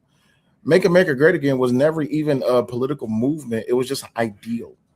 I think what a lot of people have done is they've associated the color red because, red is Republican, and that hat with the white letters on it. They just think that it's a form of trauma that's triggering them to be upset. And because Donald Trump pretty much repeated with, was it Nixon that said it, or was it Reagan? I can't remember. I don't know, but was Donald Trump ever a Republican? Is he even one now? No, he's not. He's actually not. He's more of a moderate populist because of the fact that the Democrats have moved. Because I'm actually a constitutional liberal. I float more on the left side, but I'm close to the middle as a little bit of a moderate. The problem has been is the Democrats have moved so far left to when they was moving left, they drugged me over to the right. Yeah, there and you so go. the same thing what happened with Donald Trump, because let's just be real, a lot of the policies, these are old school Democrat policies. If you listen to Chuck Schumer back in the days, to Nancy Pelosi, the same thing Trump is saying, it's the same thing they used to say back in the day. Thank you. So when you say that as a black liberal, that they pretty much are pushing, when you say they, who are you talking about? Let's start there. So the Democrats have sold their souls to the progressive movement. And so it's the progressive movement. Well, it's the progressive movement that brought the Democrats to the left, all the way to the left. And so, like I said before, they drug libertarians, constitutional Democrats, the more of the moderates, drug all of them to the right. So in doing so, they pushed black liberals out and made them more conservative. No, actually, because voting Democrat for the black community is a tradition. It's as traditional as American Pie to America. And that's the problem. And what black folks decided to do is instead of doing some critical thinking, like, okay, is this good for us as a community? Or we have very low birth rates, so that we're at the point to where whenever a person passes away, we cannot replace that one person. It takes about 3 pregnancies in order to replace that one person, and we can't even do that. Exactly. And so black folks, they decided, you know what? We're just going to stay on the Democrat side, and we're going to continue voting blue no matter who, because my mama did it, my daddy did it, grandma did it. I'm going to continue the tradition. Well, here's the thing about that, and this can go for whatever part, conservative or liberal. We're too reactive. We're not proactive at all. Listen, white power, our response was black power. Everything is like reactionary. It's very rarely proactive. And to me, a lot of things that I see going on, I say, you don't need me to give you any advice. Just do the old things. The old things didn't work. You a lie? You lying to me? Like right now, I was on a panel where somebody was talking about, well, women is just hoes and they just marry them because white men will do it. I said, that's interesting. Well, that's interesting to me because there's a content creator who is pushing the feminist movement, but those who are following him are black women. Those who are supporting him are black women. Those who participate within a narrative that he has been put in a position to lead are black women, and he is a black man. And they say that they acknowledge his white wife, but the problem is this: if that black man ever goes against those black women and hold them accountable, then they're going to remind him of his white wife. Would you say that in that position, from what you just said, 3-Man Podcast, and also to United? I'm calming down. Okay. What are conservatives just waiting to be reminded by the Democratic liberals, the black liberals, that your turn is coming? Is that why they're going after black conservatives so much? Say it again. Say the last part again. Say the last part again. Is that why black liberals are coming at the black conservatives? Because they pretty much are awaiting them forget they Negro wake-up call. Are liberals saying to conservatives that they are waiting to get their wake-up call? Yeah. You can go ahead, 3-Man. In my opinion, it's the crab in the bucket mentality. Who do you think you are? Who do you think you are going against the black community by thinking different? How is shame on you? Oh, you're just cooning. You're just cooning for the white team, man. You're just doing this, doing that. It's just because you're thinking different than what majority of black folks think. There's something wrong with you. Not there's something wrong with your think. Like there's something wrong with you, and there's something wrong with your thinking, because well, we all drinking poison over here. You telling me you don't want to drink poison too? What's wrong with you? That's basically how it feels to me. It's like whenever I tell people I don't smoke trees no more. I don't smoke trees no more. All my people looked at me like I was crazy, like, oh, what you mean you don't want to smoke poison with us? It's basically like that. It's kind of this crab in the bucket mentality where we want to go with the liberal hive mind. And yes. Go ahead. I thought you were speaking. No, please interject. So were you listening to him, Will? You're muted. I'm sorry. Yes, I was listening to him. So based on just what I heard him saying, the black community is women and children. Well, and that dude, keep saying black community. That dude that I don't want no smoke with is literally a figurehead for those talking points.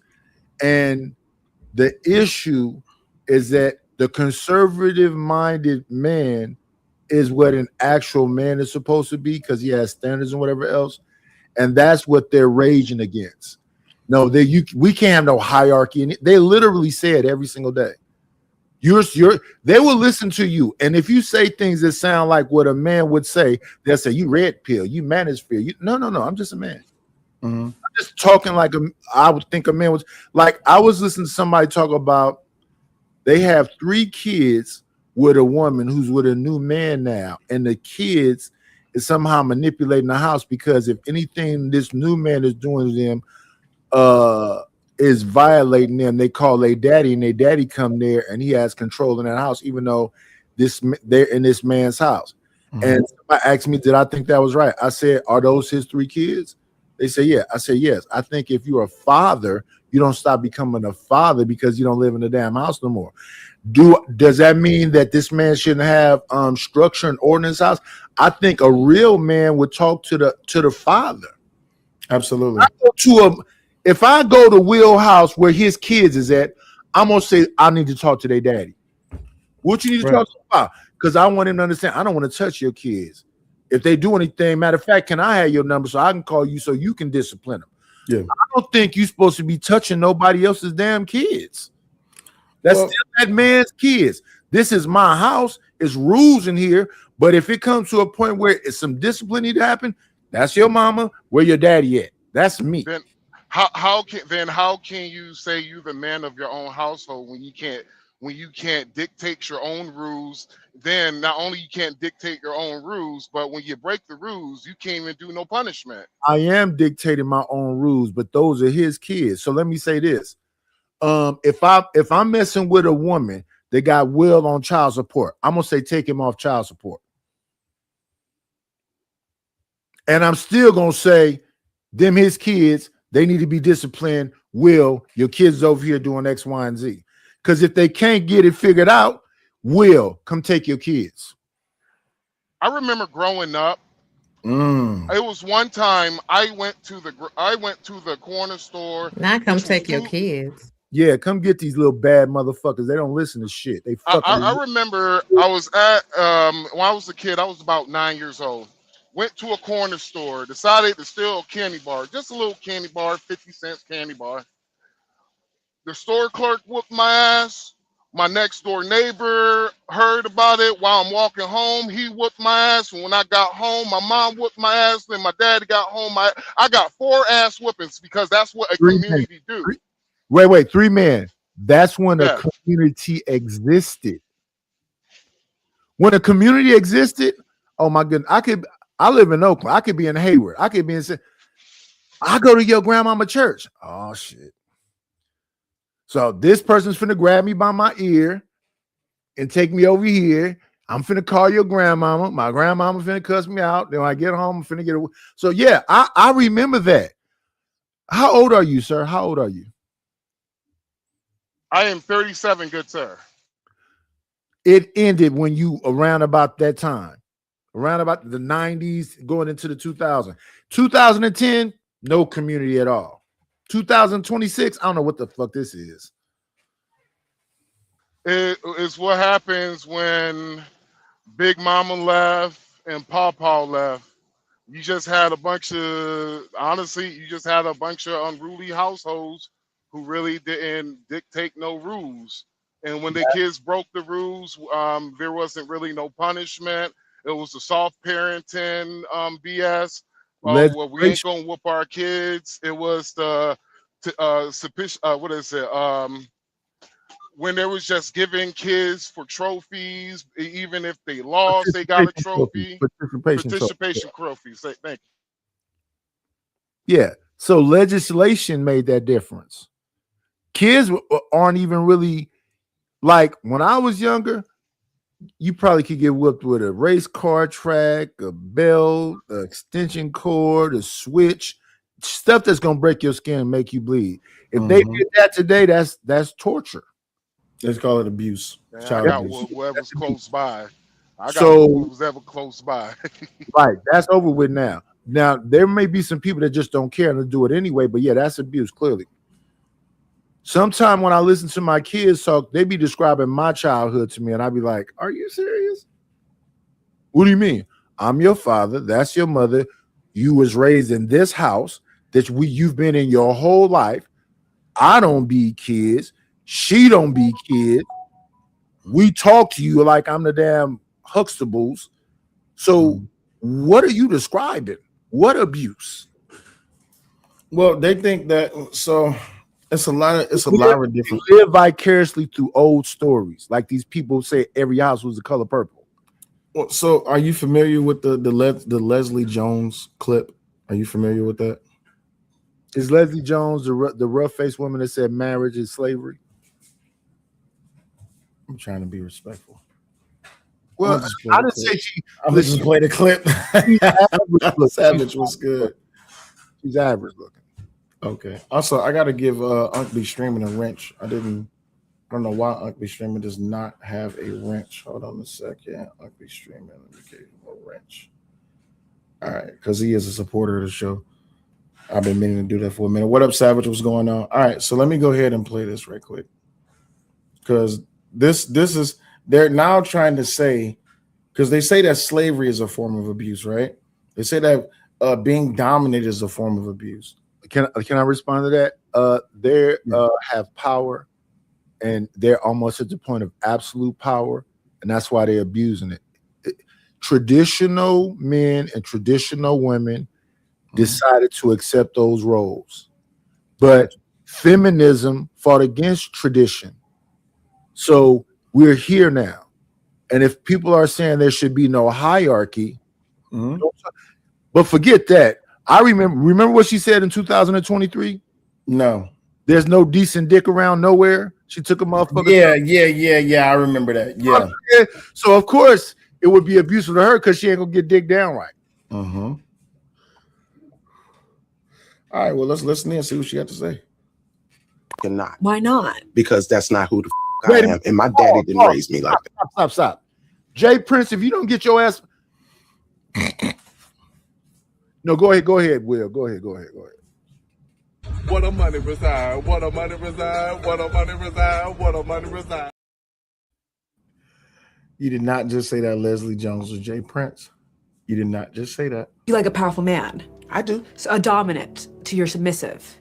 I'm not submissive. Could you be a trad wife is what I'm asking. Trad wife meaning like I'd be at home and take no. Like making Oreos from scratch. I don't absolutely not. Why not? Because that's not who the I am, and my daddy didn't raise me like that. To be a trad wife. To be anybody's wife. My dad used to literally say that to me. I didn't raise you to be somebody's wife. That's so brave. I don't know if it's brave or smart. Most of the people that I know that's gotten married are divorced now. And so really that's an indictment of the institution. Let me give her a little bit of grace for saying, I don't know if it's brave or smart. I have to remember that I'm a host, not a panelist, because I have my opinions on this, but I can't really share my opinions on that. Y'all make sure that if y'all want to come up, please make sure y'all be on camera. Make sure y'all support the show. I don't even know how I can give my opinion and move the conversation along. The reason why Leslie Jones hasn't, that's who it is, right? Leslie Jones. Yeah. The reason why she has a big pick, I'm sorry. I'm going to have to let the truth be told. My mama and grandma told me, tell the truth and shame the devil. Ma'am, the reason why you haven't been picked, ma'am, is called a mirror. That's the reason why you haven't been picked. It's called the mirror. It's called that's the easy one. No, come on, bro. Come on. It's called. Let me ask you this, 3 minutes, since you gonna start there. Yeah, what's up? You ain't never jumped on a grenade. Oh, I have jumped on a grenade plenty of times. Oh, shoot, I ain't gonna sit here. Yeah. Then go on there. I ain't gonna sit here. Let's move forward. I have jumped on many live grenades, brother. Clear. No, you didn't say clear. You said cover. You got it. Yes, cover. There you go. All right, let's continue. Shoot, I've been with ugly women, big women, but all I'm gonna say is, Leslie Jones, if there's a guy out there right now who picks Leslie Jones, shoot, talking about trad wife, she's gonna do two things I wish a lot of women would do. She will shut the hell up. Listen. That's what she would do. Listen. To me, I say it like this. I think you got to pick a struggle. If you be honest with yourself, all she has to do is be nice and graceful, and she can get a dude. It's that the way she presents and then the attitude. I say this about sisters as a whole. Black women are some of the most beautiful women on the planet. It is not the way that they look at all. It's the mindset. If you telling me it ain't no hierarchy, if you telling me you want to come into relationships and now this woman said that comment that she said on that podcast, and then had a man bring her a plate of food while she's sitting on a podcast five hours with some other dudes. My thing is, you in a relationship and you sit on a podcast with 5 other dudes for 5 hours, and then I'm gonna bring you a plate. What kind of dude is that? Is that a cuck? And in social media terms, yes. Well, my opinion is, if she's she got money. We all know that. She's a movie star. So we all know she got some form of money. No, and she's and she's also a movie star. But rarely, she was in the new. Rarely in movies. Denzel Washington is a movie star. Leslie Jones has been in a movie. Okay. So she's a successful comedian. She's getting money. Yeah, she getting money. Y'all are always out here say, Y'all are always out here saying that she's ugly, right? Let's rip the band-aid off. Let's stop trying to say it nice. I Y'all is don't always think out there she's saying that she's unattractive or whatever. You know, she's not. She's what, a 2 at best or 3? Who cares? Like, it's so she stupid. average. So yeah, but so what? And her average self got a man bringing her a plate. I really don't understand what it is with these conversations that y'all act like people can't bring each other plates of food. Like, oh my God, it's Well, the it end of wasn't the Leslie world. Jones that got the plate brought to her. It was an attractive girl that had a plate to her. It was that she said she don't believe in no hierarchy, and that she don't work and she don't cook. So you don't work and you don't cook, but you'll get a job eventually. And you're on a panel for 5 hours and somebody bring your plate. If Leslie Jones gets somebody to bring a plate, yeah, she rich. She's a starer. The But you person, just said she's been in a movie. yeah, she's a comedian, is what I'm saying to him. She's not a movie star. That's all I Okay. that part. But no, she's successful. But I don't think it's a cuck either way, even if the girl is super attractive. I just think it's somebody bringing a plate of food if she's not the cooker. You know what I'm saying? Like, I don't know. I Yeah. just I think think that's if you enough for tricking her. and you got to bring a plate while it's like Travis Hunter taking that girl to the club while he sit outside and wait for her. It's a bit much. Yeah. Is it? I mean, you get what you pay for. How you know what she giving up in return? It might be worth it. I don't care what she giving up in return. You sitting outside of a club while your girl get whatever done I'm not to, even. staggering out to the car I'm not later on. talking. I'm not talking about the Travis Hunter. I'm talking about the other chick too. Either way it goes, like people accept what they're comfortable with. If somebody's giving you what you want, Yes. So I'm just saying that there's terms for it. And if the women like Mandy and Wheezy and Lex P and Young Miami is saying they like being pissed on and all that other stuff, I know dudes say whore and all this other stuff, and they say sexual liberation or whatever else, but it is what it is. Yeah, some men is a masochist. They like to be abused. Some men wouldn't mind if you throw a leash on them and walk them around like a dog. But why can't we call them cucks and subs and all that other stuff? Don't they got? I mean, we could call them submission, but not a cuckold, because a cuckold would imply that the woman was giving herself to other people and he was watching and enjoying. So if we're Correct. going to talk about Okay, terminology of the lifestyle, yeah, I mispronounced them. I don't want to get in trouble with no community. That's why I said earlier. That's why I said earlier, socially, because people love to transmogrify the terms and they like to put their own definition on what the term is so that they can be salacious or they can be right? Mhm. That's not actually what a cuck is. Like, we all understand that simp has went through many iterations before it ended up where it is right now. Yeah. Now to be a good husband means to be a simp.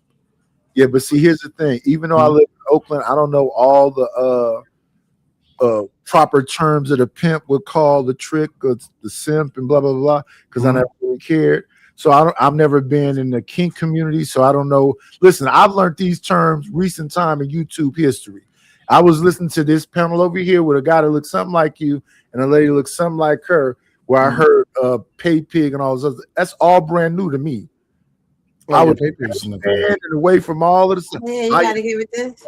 Would never go. Don't spit on me. Don't piss on me. Don't do none of that stuff because we fighting in this bitch.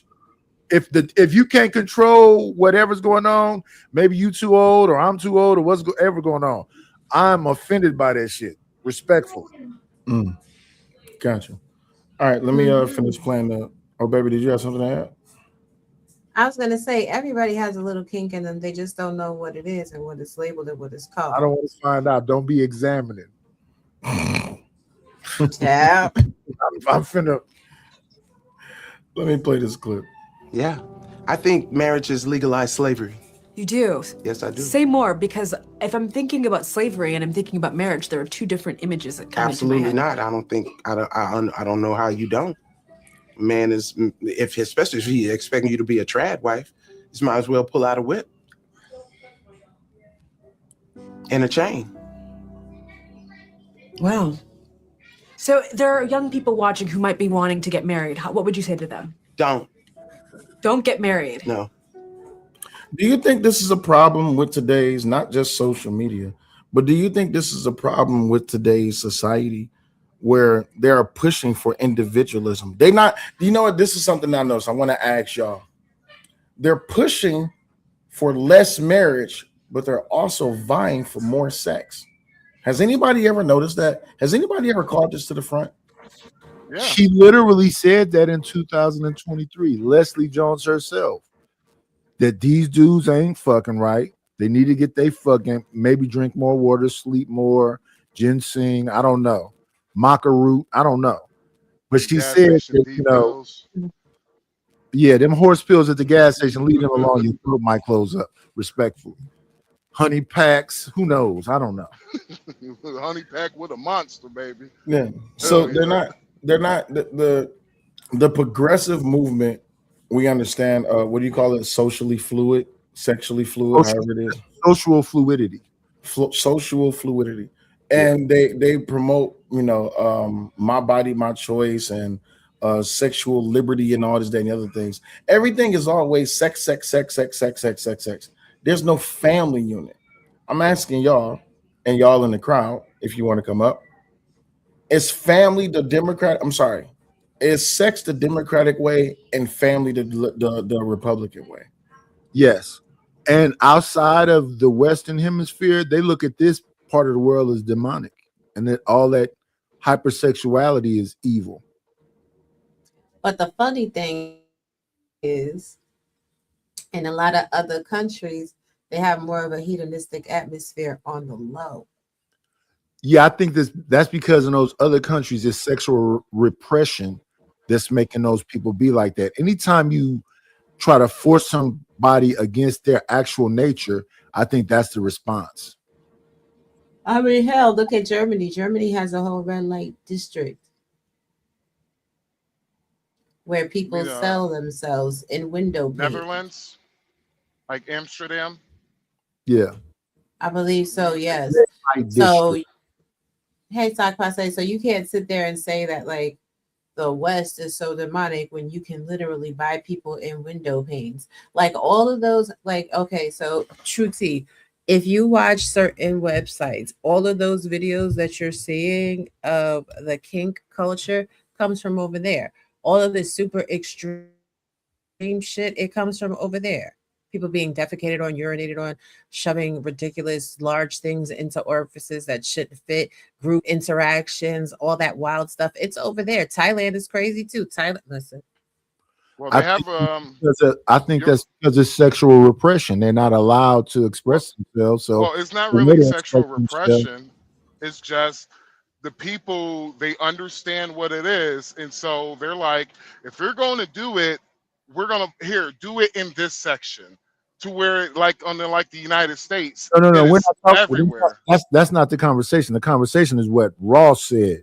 When you sticking things, when you jumping on top of orange cones that would be in the street to stop people from driving by, and you jumping on that. When you're doing this extreme over the top stuff, I think that's because of sexual repression. I don't think that it's people here that's retiring from that stuff. You know, they had a fun with it and they move on and maybe get married or something later on. Well, in my opinion, sexual, like what you're talking about what back in the old days used to be. No. I'm where talking they're about outside of the Western Hemisphere. They cutting people's body parts off and telling them they got to be in burqas and telling them they can't do nothing. So their response to that is they get private and they do the extremes. Well, that's more like Africa and the Middle East, which is All of that, which yeah, is all of Middle that. East. Within the Middle East is more of a, I guess the word is a theocratic nation. Okay, so theocracy. Okay. Yeah, theocracy. Thank you, brother. I appreciate it. I murdered that word.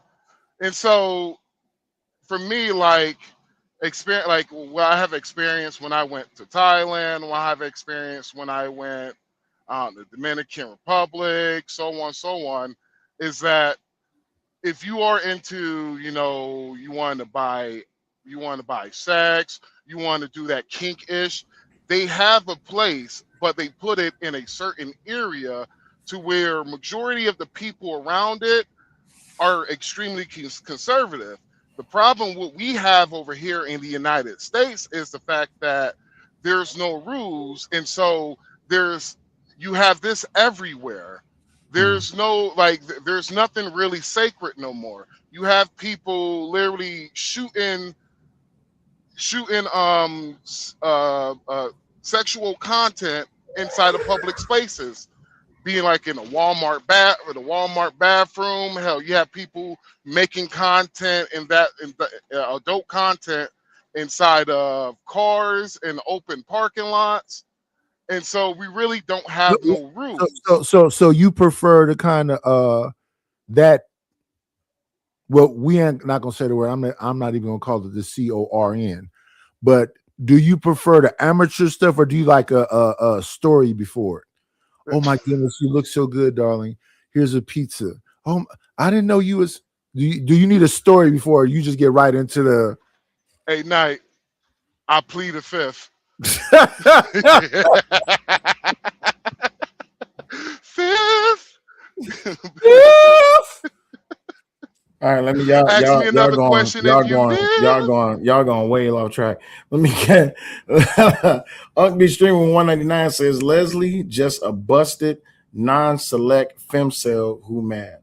He turns right back around with $2. He says Leslie acting like she turned down engagements. Well, I don't think the conversation is specifically about Leslie. He also turns around and says 199, who's going to take Danny Glover with titties advice? Well, again, not focused on Jesus Leslie. Christ. It's not that. But shout out to for being very specific, descriptive. Listen, Leslie is a voice for a lot of women that we hear online almost every single day. Listen, I went somewhere and a woman told me black men are the least desirable men on the planet.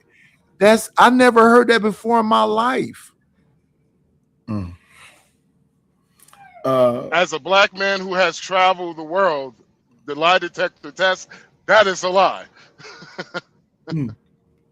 Ugly Stream 199 says they say don't get married, but never stop smashing. That is an absolute fact. Let's go back to the clip. Okay.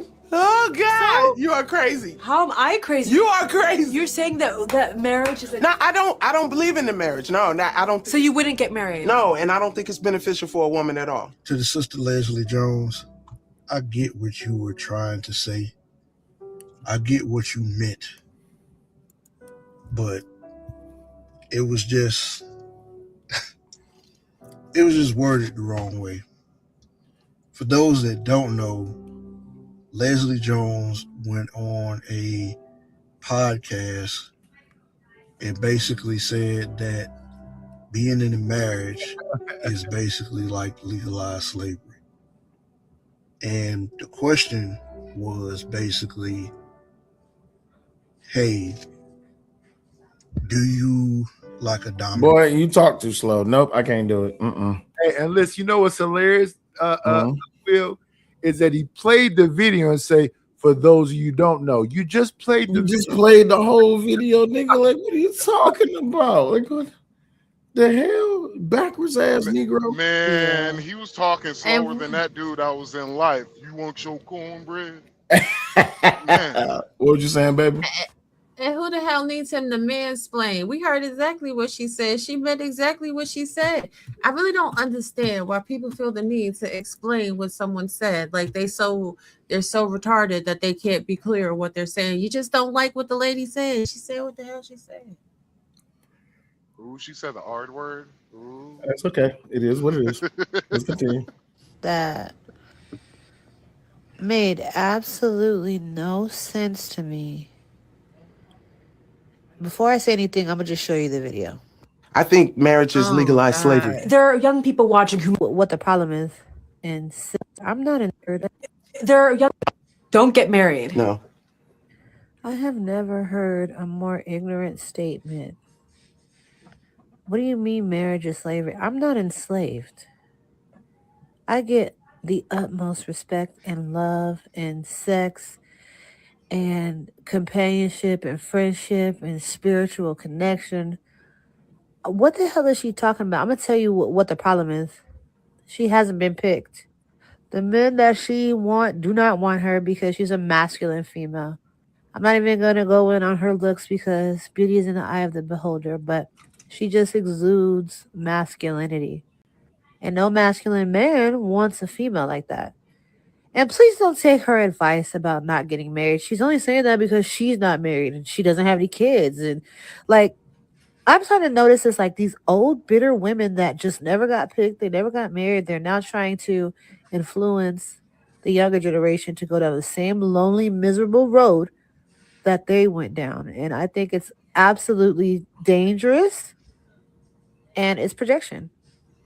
Y'all reactions? Is that what Tracy Ellis Ross is saying? Is that what Vivica Fox is saying? Is that what? Let me think of all the old women that's out here. Well, Tasha Mari that left her husband Corey. Are they saying that don't get married? That marriage is slavery? I think this one woman said it, and women say it. But those other prominent figures that are older women, are they saying that? Is Lisa Ray saying that? This is the thing. There are plenty of women that have been married that are top tier that left their marriages because they felt like marriage was slavery. I think the key phrase to what Leslie Jones said that a lot of people are missing is the trad wife portion. Now, if you've been following and paying attention to the trad wife TikToks, trad wife reels, trad wife culture, we're not talking about modern marriage. We're talking about a marriage in which a woman is making literally everything from scratch every single day. And it was very explicit how Leslie Jones used that. So I think it takes a little bit of intellect to be able to really react to these conversations and not an emotional outpouring, which is what I just heard from that girl. That girl is seeking validation for the marriage that she's in. Your marriage is your The one marriage. that had the nasal problem? Yeah. Okay. But she's so taken care of. Her husband should have got her a Vicks stick. But at the end of the day, like, I'm not even gonna go in on her looks because she just wasn't picked. How do you know? Are you living in her life? Are you walking in her shoes? Like, people be saying a whole bunch of weird shit. And we live in a day and age where a lot of people stupid as shit. How her saying don't get married is gonna influence you to not get married. Either you want to get married or you don't want to get married. Can't nobody tell me shit to do nothing. I feel battered. Somebody done whipped me all across my face. Stop it. I don't think you should feel battered. And this is why I say it's not my picture, sir. Huh? Do you I see? I see. So you abused? Yeah, I'm abused. I feel tattered and torn. It's crazy. You shouldn't feel tattered and torn and abused because no one's actually doing anything to you. It's just words. How do you know? Oh yeah. I'm not being abused. Ain't nobody been around me. That's right. I'm a loner. Are you sure? Are you sure, Knight? You sure you're not? Yeah. You sure? No. I have nothing to say. Or are you sure you ain't gonna have a book coming? You sure you ain't gonna have a book come out called Diary of a Mad Black Man?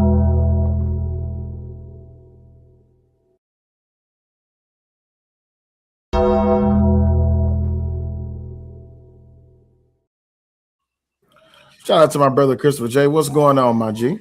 What's going on, fam? How you feeling? All right, you wanted to jump up here and add your 2 cents? No, I saw the just got off Don't from act work. like you hear me say what's up, Chris J. Oh my bad, I ain't hearing what up, Nighters. How y'all feeling? I'm good. Hey, Christopher J. Good. I'm Now, just that outfit and stuff, that's called cyberpunk, right? Huh? That's cyberpunk, right? What is?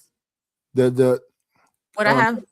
the outfits, the all the like fluorescent colors and all that other stuff. Oh yeah, that's cyberpunk. Yes.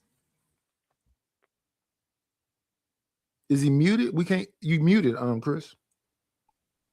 oh my bad. I was just pulling up right now, especially when I saw the title regarding Stephen A. losing friends to politics. I say that sounds like a good day to me. because we don't have the same political belief. If you're gonna eradicate our friendship because of my political belief, I question if we ever was friends and was a friendship predicated on something else. And prayers are based on something fragile. The fact that I'm either A Republican or B a conservative, you don't want to be friends with me no more. Hey, shout out to you. Have a nice day. I would say don't cry over it, rejoice over it. Yeah, that's what Steven said. Yeah, get to celebrate, and that's one less fraud I have to deal with. All right. So the thing is, right, and this is why I heard my baby come over me. Baby, you got something to say? Mm-mm. Okay, cool. So this is why I wanted to really wrap all of this into this conversation, because what we literally have been talking about, this modernized feminism and how it is that is driving people to draw lines in the sands politically or even socially based on identity. What people are saying is, if you're not accepting of this modernized way, not just politically, but even on a social level, you're not black. You're not black if you're not willing to accept Leslie Jones' premise. You're not black if you're not willing to accept the progressive movement. You're not black if you're not willing to accept the fact that MAGA is the party of racism.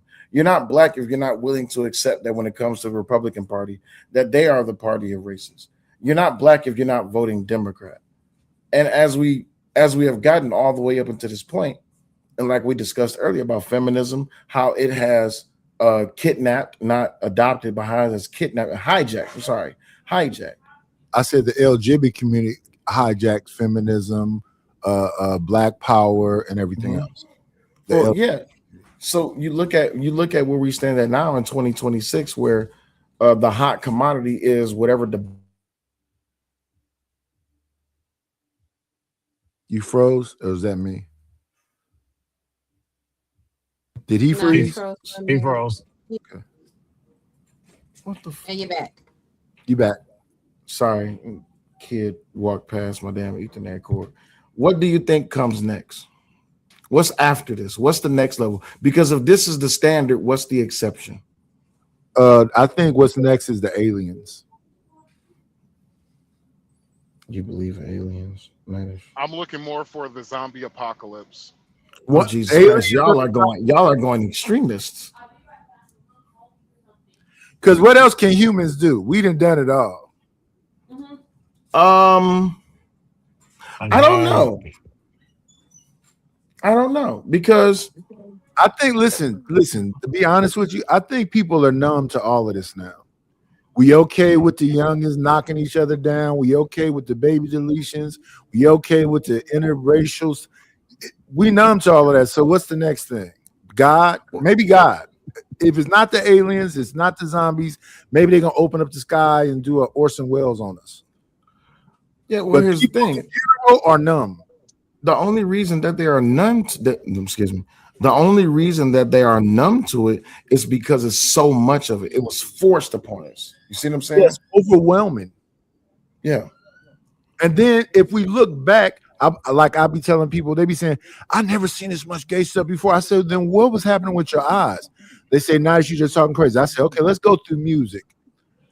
The LTD was in onesies with the taco meat out. Arcade was wearing wigs. Rick James wore a glitter braid wig. Prince was in a damn trench coat and some black dun-dun-duns in front of a mattress. Earth, Wind, and Fire was in a onesie. Parliament Funkadelic was in diapers and almost clothesless. I don't care. The Cameo had a cod piece and was in a damn spandex. Dr. Dre had damn mascara on and satin pajamas. Egyptian Lover. I can go on and on and on with all of George Michaels, Boy George, Sylvester. What do you mean these gay folks ain't been out publicly? Rock Hudson. I mean, just when was they not all around? Three's Company was Jack Tripper playing a gay man to live in a house with a woman. You had Soap. I mean, it's always been around. So yeah, people are numb now. They don't. That's why I think they gotta use some drugs, get drunk, be hypersexual because they numb. That's because of overstimulation. Also, welcome back to TB Trucking. That's because of overstimulation and the lack of parenting, right? Because again, like I asked earlier, when it comes down to this whole progressive movement, we understand that that's liberal or rather Democrat. When it comes down to a strong family union, we understand that that's Republican or rather conservative. So not only are they trying to just get rid of the conservative ideal, I've heard a man. I was hosting a panel one time, and the guy said, "If I don't care if you're black, white, green, blue, or yellow, if you're a conservative or a Republican, rather, I just want y'all removed from the earth." And I'm just like, damn. And it was a black man that said this.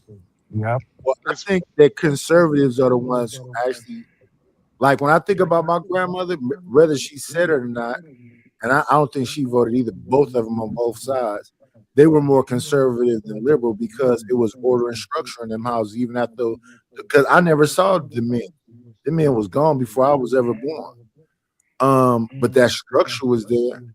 I don't know a lot of these. Like I'm a Gen Xer. A lot of these Gen Xers I see, they're at them rodeos and hardly no clothes. They getting BBLs. They playing young. They're the women that's going. All right, young man. What kind of shoes do you like? Do you play a PlayStation? They got go-gurts in their house, not because no kids there to take their boyfriend, because they're not trying to mess with no dude their age, especially if they got some bread. So when these women be like, yeah, you don't meet up to the standard. Yeah, because I'm not finna be trying to bang all day, so she might need to get a young guy.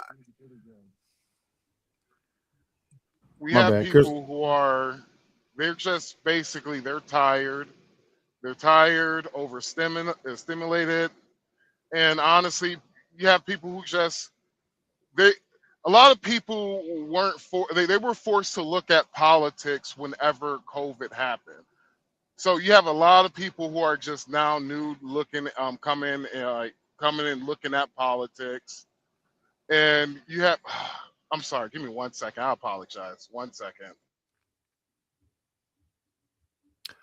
I think during the vid they was forced to look at themselves and each other, and they didn't like themselves or the person they was around.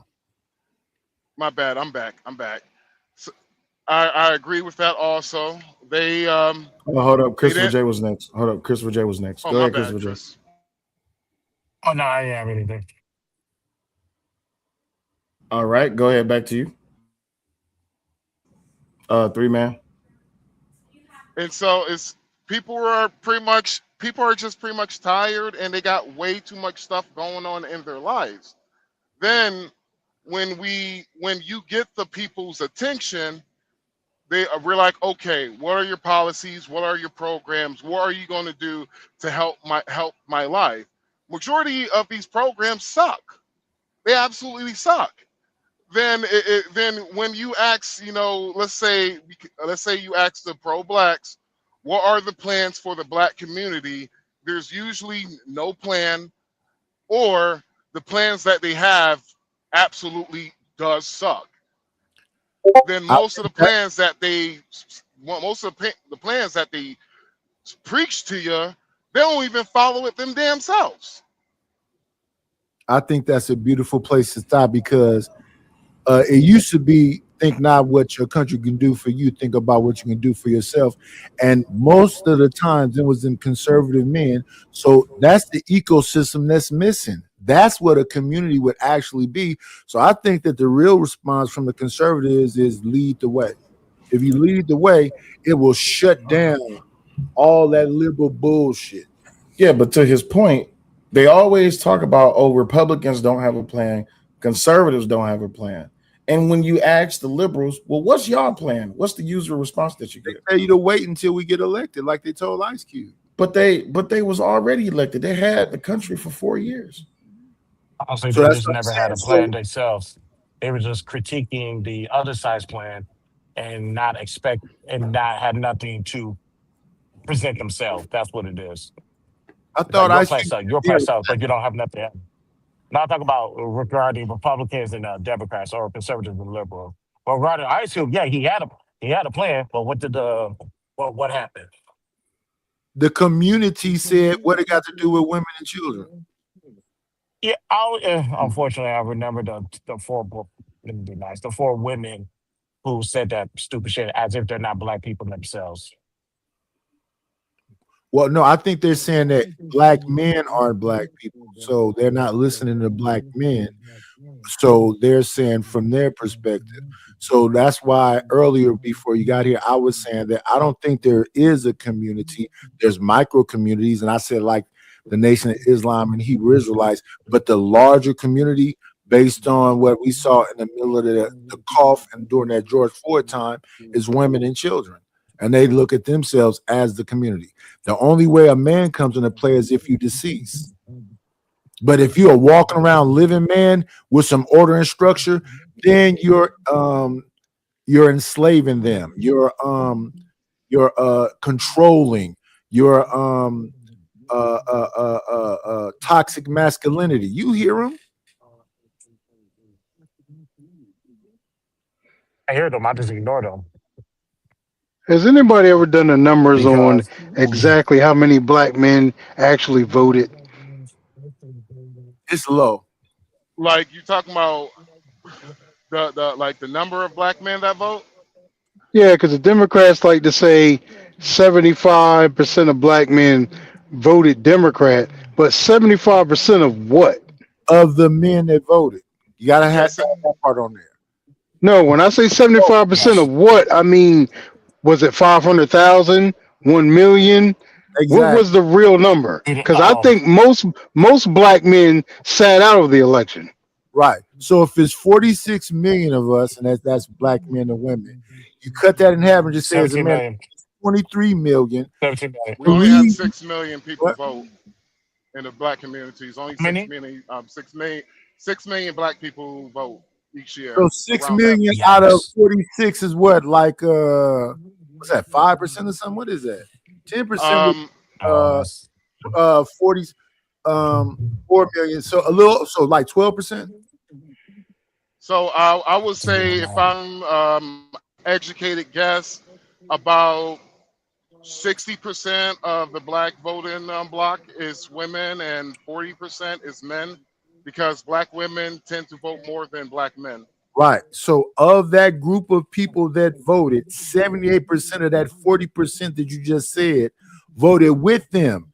They didn't care nothing about them simps or whatever you want to call them. They was more concerned about the 22 that was conservative voting against them. I won't be the 22%. But but honestly, that is they blame, which was stupid. They blamed the 77%, like it's your fault we didn't win. I'm like, yeah. I was like, exactly. That's what y'all want them to do, and y'all still blame them. That was excuse me. That was foolish. Yeah, they did until they found out that it was the Latinas that really stabbed them in the back. So what it should have showed, black people, you are no longer you are no longer political irrelevant. You're politically irrelevant because of the fact that you majority, you're the only we were the only race of people to vote the way we did. Most groups, whites, they were split between 55, 45. Yeah. That was, and majority of the people who voted Democrat were women. They split 55-45. Hispanics was what? 61 to like 39. 39% of Hispanic men voted for Donald Trump. We were the only ones in the 80s plus. 92% of black women voted for Kamala Harris. And you're talking about 82% of black men voted for Kamala Harris. That should literally have showed you that, well, we don't need to pander to black people no more because they're now politically irrelevant. And also the people that we lied and said, well, there's no border problem, who came over the border, yeah, those about 20 million people, we got our new voting bloc.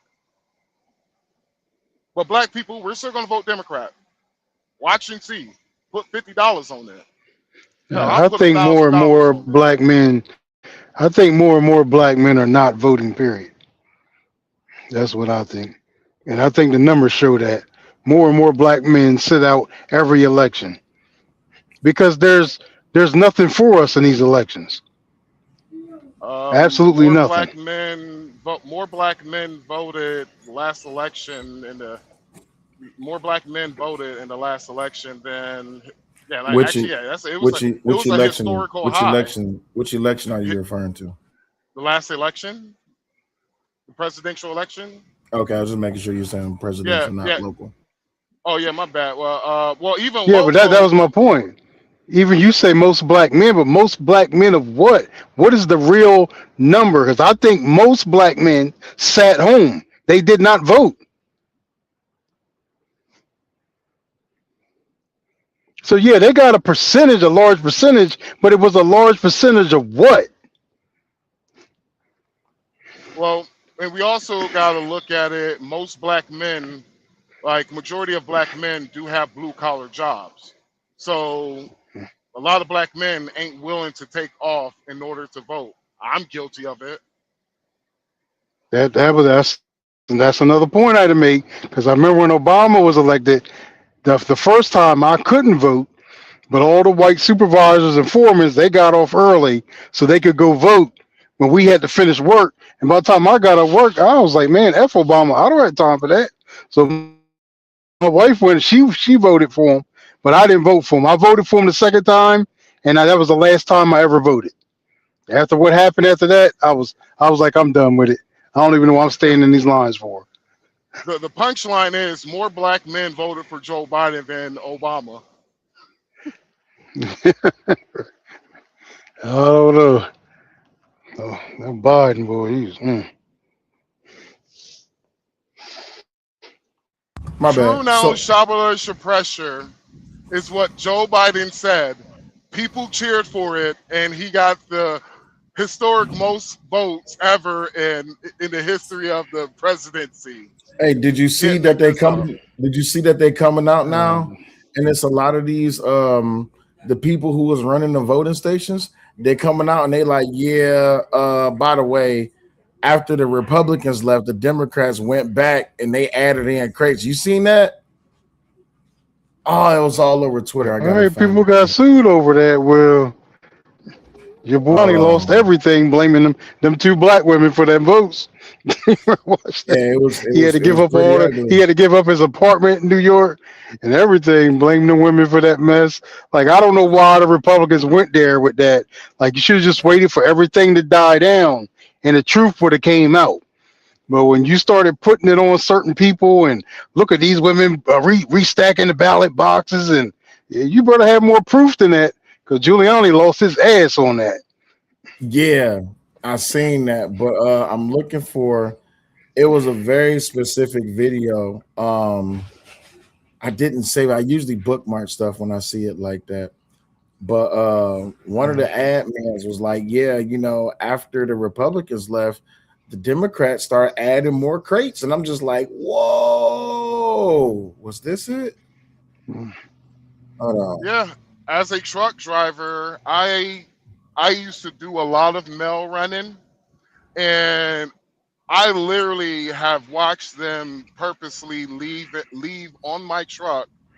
Not mail-in ballots, but it's like right before any major election, midterms, Yeah. both parties like to send out certain stuff to their constituents, kind of give them a guideline on what's happened on this election. What I discovered was whenever I delivered this load, I literally had 4 pallets that was left on there, which was by the Republican Party, left on there by, and I'm gonna be real, it Mhm. was a postal work warehouse where majority of the folks work there were black folks, and majority of black people do vote Democrat.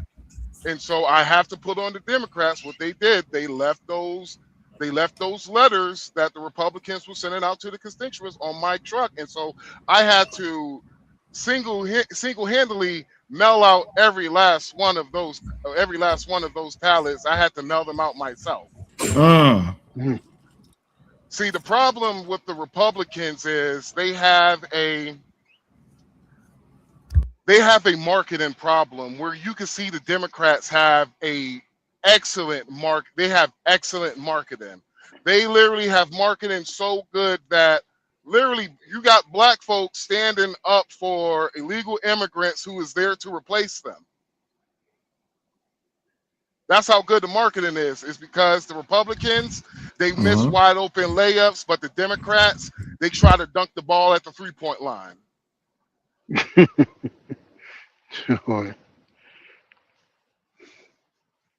All right, my bad. Y'all didn't just hear me yelling, did y'all? No, yelling at. I can't believe you was yelling, brother. Like, yelling at the damn dog. The dog. You know, sometimes dogs, they get zoomies, right? And dogs be like, oh, it's the perfect time for me to fuck up some shit. And they just get to running like a motherfucker, man. And then this dog, he 10 years old, bro. Sit your old ass down, bro. You're doing too much. But yeah, let me play this real quick. This story broke a few days ago, and yet most Americans still haven't heard a word about it. In a stunning admission, Fulton County, Georgia, has confirmed that 315,000 early votes were certified without the legally required poll worker signatures, meaning they were certified illegally, which means the ballots were never verified to be real as required by law. The mandatory safeguards were skipped, and the uncertified votes were approved anyway. Americans were shamed for asking questions, and now officials are forced to admit they were right to ask questions. And here's what makes this even more damning. A Fulton County judge has now kept subpoenas alive, seeking access to those 2020 ballots, confirming this issue is serious enough for the courts to intervene. Yet the mainstream media still refuses to cover this tremendous admission because acknowledging it would mean admitting they helped silence legitimate questions about fair and free elections. Bang! Oh, I've been waiting for this day to happen. Who is she? What news organization is that? That's Lindell TV. It's I think it's just like a social media platform thing. But yeah, this is what was happening. I tried to find like an official news broadcast about it, but they don't never want to tell the truth about things. You always got to depend on social media to bring you the truth. But yeah, man, that's what happens. Fulton County votes illegal certification. The reason why you're not going to hear a lot about this is, let's just say every news organization report that the 2020. Oh, my bad, brother. Hold on, watch this. Welcome back. Right now, a recount is taking place in Fulton County from Tuesday's runoff elections. Election officials say one of the poll workers from those runoffs will not work in that role for the county ever again. They say that worker at the Dobbs Elementary School precinct scanned multiple ballots on Tuesday night, her own, and ballots from 4 family members who were not at the precinct. It was reported immediately. We caught it, and we were able to take immediate action. We are in the process of working with the Secretary of State and providing more information. We know both the Secretary of State's office and the Fulton County Police Department are on. Yeah, they was cheating, bro. They was cheating. And they won't acknowledge it. They won't acknowledge it. They cannot admit to the fact that people asking about those voting numbers was a problem to them, because you would have to open up all of the books. We need to see your books. We need to see how many times y'all allowed this to happen. And I don't even think this is just a. Trump already sent the feds there for that. I thought Trump already sent the feds there for that. Yeah, but here's the problem, though. A lot of things have been done. Excuse me, to try to find where these missing counts or these ghost counts came from. And here it is now in 2026. We're just now getting the truth about what's actually happened in 2020. And do you think anything is going to be done about it? No, ain't nobody been arrested for Epstein yet. So I don't think anybody's going to be arrested for stealing an election because the truth of the matter is they don't care. They got away with it. It's That's literally But what they did. they're paying for it now because it's been World War III since he's been back in office. So they just made it worse on themselves. Like rehashing that is really doesn't make any sense because by him winning the past election, now he's going after everybody. As he should. He should go after everybody. Yeah, that every administration does it. I'll look at it like this. If you let's just say we all like actually everything found like we found out that CNN and BS now, Yeah. they all the news organizations that's against Trump, that they basically come out and said, hey, there's evidence now that what Donald Trump was saying was true. The election was stolen. Mm-hmm. You will have the election was stolen. Here's the people's names who was on the Epstein's client list. We won't have a republic. And so that's why I kind of really believe that we're never going to find out who truly was on the Epstein list. That the election was stolen. It's because of the fact that there's going to be a lot of people, including me, going to be with their I'm gonna have my my torches, and I'm going to be marching, and we're gonna f some shit up. We're gonna say F it. We're just gonna fuck shit up. What's the point? Because of the fact that whenever Joe Biden got elected, restrictions for COVID got worse. They didn't lighten up some, got worse. Remember, what was his name? Andrew Cuomo. What did he say?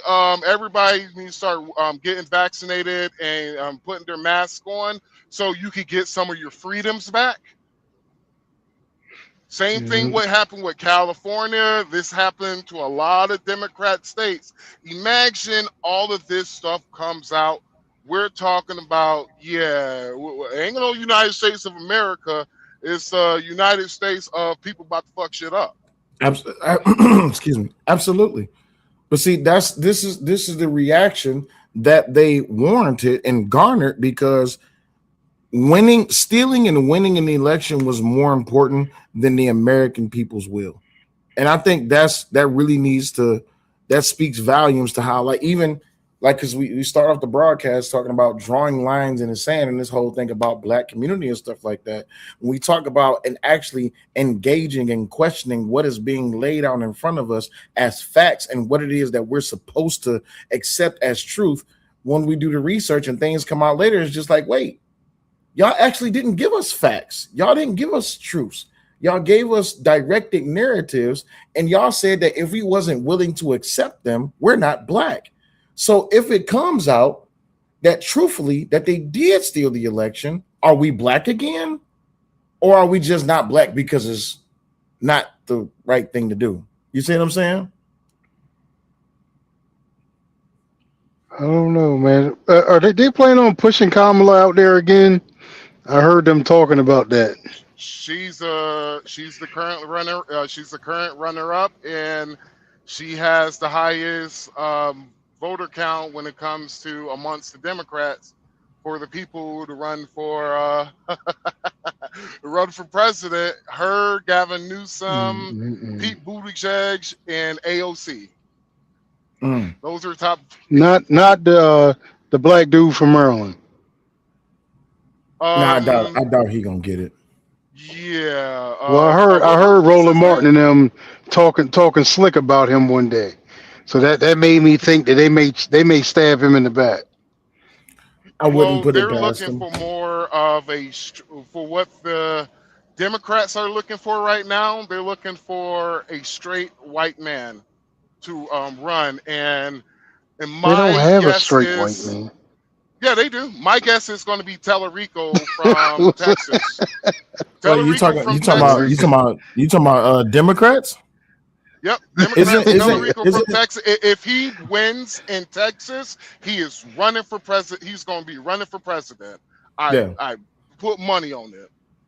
Not the Jewish dude from Pennsylvania. George Shapiro. Shapiro, yeah.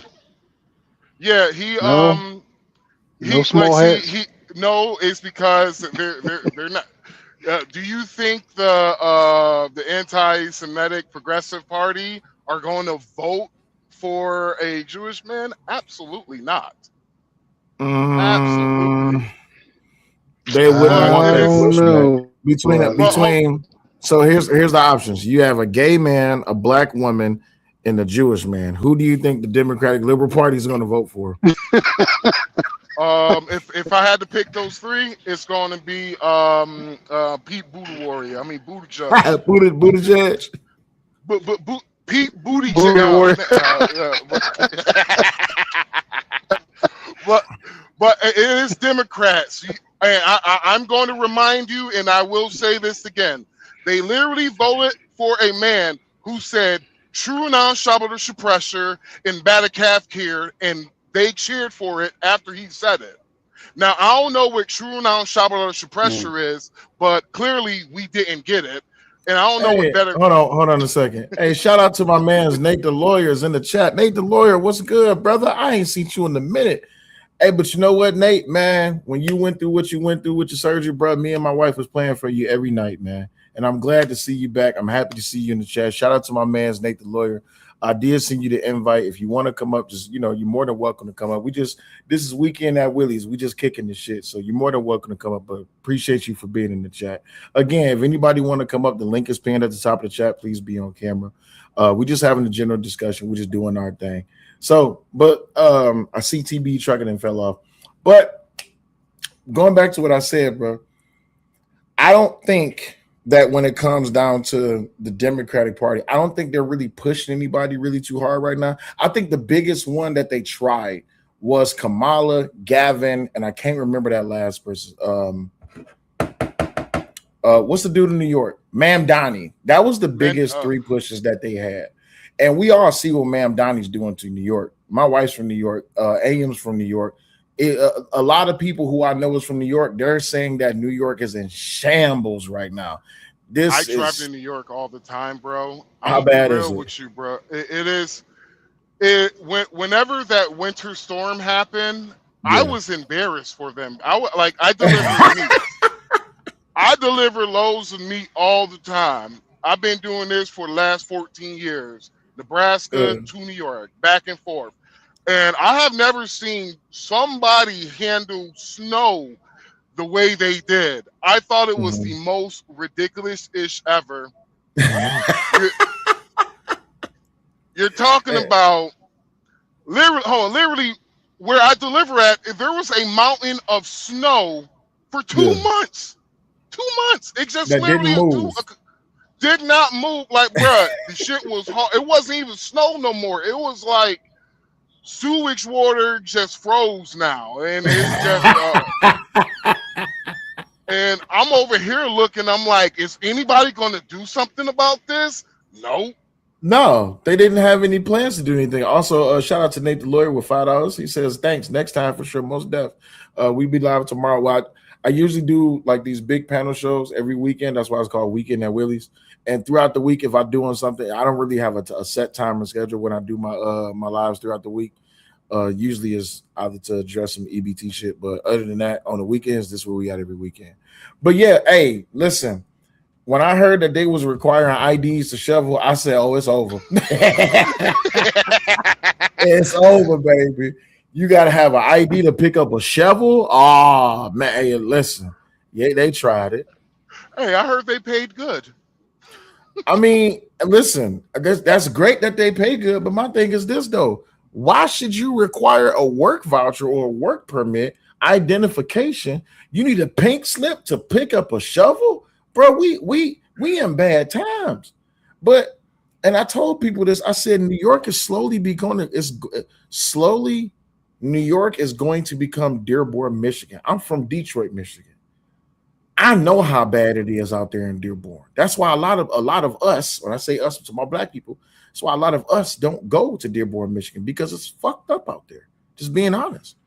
I used to live out. I mean, sorry, not live out. I used to deliver loads out there to Dearborn, Michigan before became what it is now. Yeah. I used to go out there a lot delivering loads. Then the supplier, the customer that I used to deliver a load to just said effed it, and they moved to Toledo, Ohio. Moved the whole company to Ohio, and it was just like, we did not vote for this, and they're trying to raise our taxes, or I guess it was city taxes.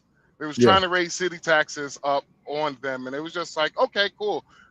They just pulled that plug, and I have never seen a company move so fast. It took them 3 months to move their whole facility to a new facility in Ohio. Well, see, you bring up a valid point, and why it is that, you know, when I started at the beginning of the stream, we talking about drawing lines in the sand, and well, I didn't want this specifically to be about the Black community, but that's where, you know, that's kind of where we ended up at. These conversations go organically. When it comes to drawing lines in the sand on a political level, had we not went through, from what I believe, this is just my belief, had we not went through a stolen election in 2020, we probably wouldn't even be dealing with this right now, if we just being honest. It's a lot of things that we probably wouldn't be dealing with. But at the same time, I'm kind of glad that they stole the election. As a conservative, I think I could say this openly. I'm happy that Trump didn't win that last election, because we needed to know just how bad America could get. You see what I'm saying? And during this time now with Trump in office, I know a lot of people are saying, well, Trump's really not doing that good. I'll be honest with you, as a conservative, this war shit that Trump is doing, I said from get-go, we did not need to be in Iran. Although I don't have no love for Iran, we did not need to be in Iran. We don't need to be over there right now. But what I he's don't done, like it myself. Yeah, I agree with you. I don't like it, but damn it, I gotta say, I respect it. I respect it because of the fact that, yo, they've been talking. What Trump did is like you running up on the dude on the block. I heard you been talking ish. They've been talking ish for a long time. When he said, "All right, bet, You got talking about something Iran? for you." Iran. They've been saying death to America for a long time, and since, you know, during Joe Biden time, we wanted to be the world morality police with Ukraine. So when all those protesters got knocked off by the regime, the only reason why people have a problem, let the truth be told. Yeah, Man, the you only reason why the weekend at people Willie's, got a bro. Let problem it with out. only reason why people got a problem with it is because Trump is effing up the Muslim community. That is the reason why. Only reason why is because the Iranian regime is Muslim. If they were white, shit, you want to hear would have a problem nothing. with it? Cricket ass quiet. Well, Black liberals would love that, but here's the problem, right? Black liberals, and I've said this many times before, Black liberals follow behind white liberals because that's who give them the marching orders, right? But the thing is, like you said, like I had to, when I did my show about the whole Iranian regime and what was going on, but you know how amazed I was to find out, I thought Death to America was a new thing. You know how long ago they have been saying Death to America? They've been chanting that shit for years. And I'm talking about years, but I was born in 89. They've been saying Death to America for forever. And I'm just like, wait, what? And then they evolved their position to where not only is it just Death to America, now it's Death to America because of Trump. And I'm just like, wait, huh? And the liberals that I've been seeing protesting about this, not only is it Death to America because of Trump, but they support Iran. And I'm like, wait, liberals are in support of Iran only because it's death to Trump? This is backwards to me. And even when I hear a lot of liberal Americans speak about it today, I'm not saying that they're not well researched, because I'm not well researched. What I see is that it's just a mob mentality. You know, one of the most favorite, funniest clips I've ever seen on the internet. I'm glad that my man's Nate the lawyer here. When he explained when he explained the Juicy Smouye theory, and he that motherfucker said it's 4 a.m. in a winter permafrost. I said, Nate, don't do that. He said, it's motherfucking cold outside. Dog, hold on. When they said that, hold on. When I'm sorry, I gotta stop you. When I first heard the story, I'm going through lake effect snow in Ohio, and they saying, yeah, so Juicy Smouye, you know, he went out there to get sub, and it was in the wintertime, and I was just like, in Chicago? Yes. Yeah. And I was just like, it was -4. It was like -4 degrees. Hey, I gotta play this clip. I gotta play this right quick. Hold up. You go ahead and finish. You go ahead and finish talking, but I gotta play the clip. Go ahead. Oh no, man. I gotta see the clip. I'm just saying, Oh, bro, you gotta see it? All right. Watch this shit. I gotta see it. Watch this shit. But you know, one thing though about the Juicy Smollett case. Now, yeah, I was told, right, because I was making fun of Kamala Harris and all the lefties after it came out. You know, he was attacked. Oh my god. So now Reddit's like, well, Nate, you must have been fooled when it first came out too, because it was a believable story.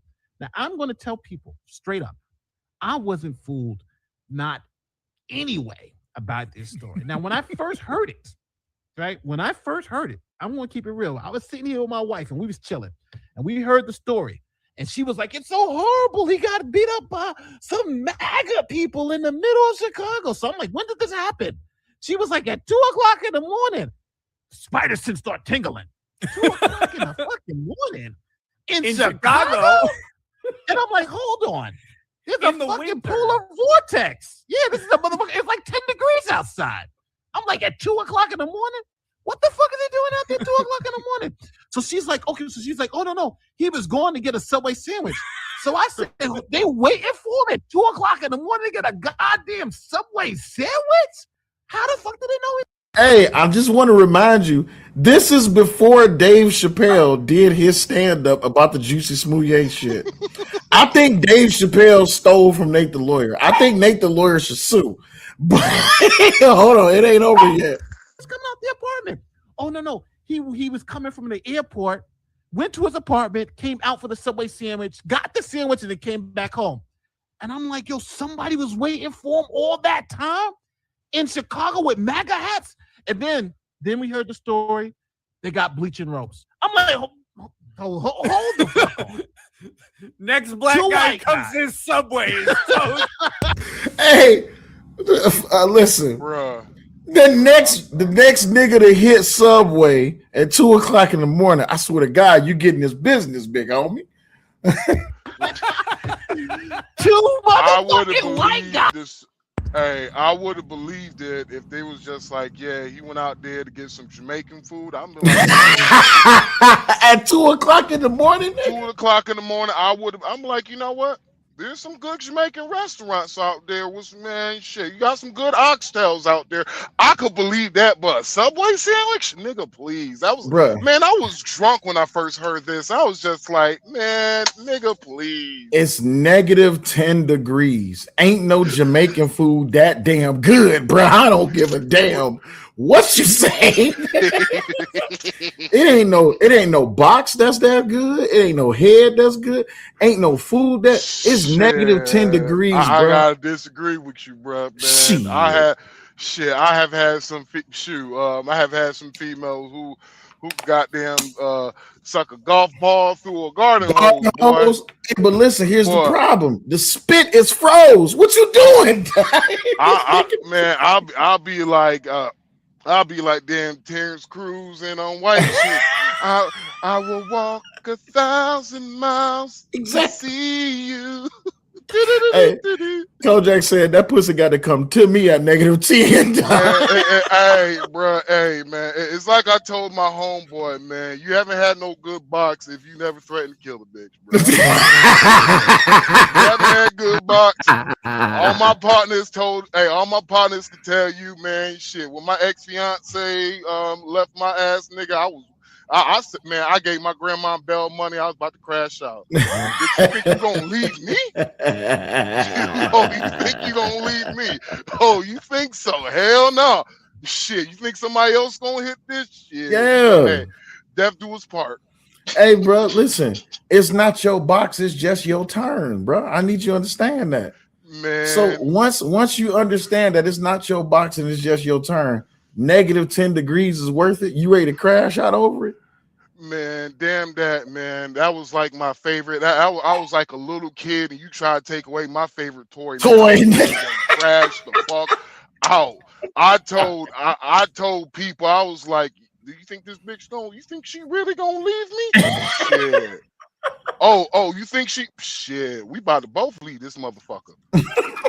If I can't have you, can't nobody have you. No, it's fucked up because I actually said that shit to my grandma. I was like, Grandma, if I can't have her, no one can. Boy, you was a cold piece of work. So, man, but listen, dog, it was where we stand at right now politically. It's either you, how they say it, you got to get down or you got to lay down.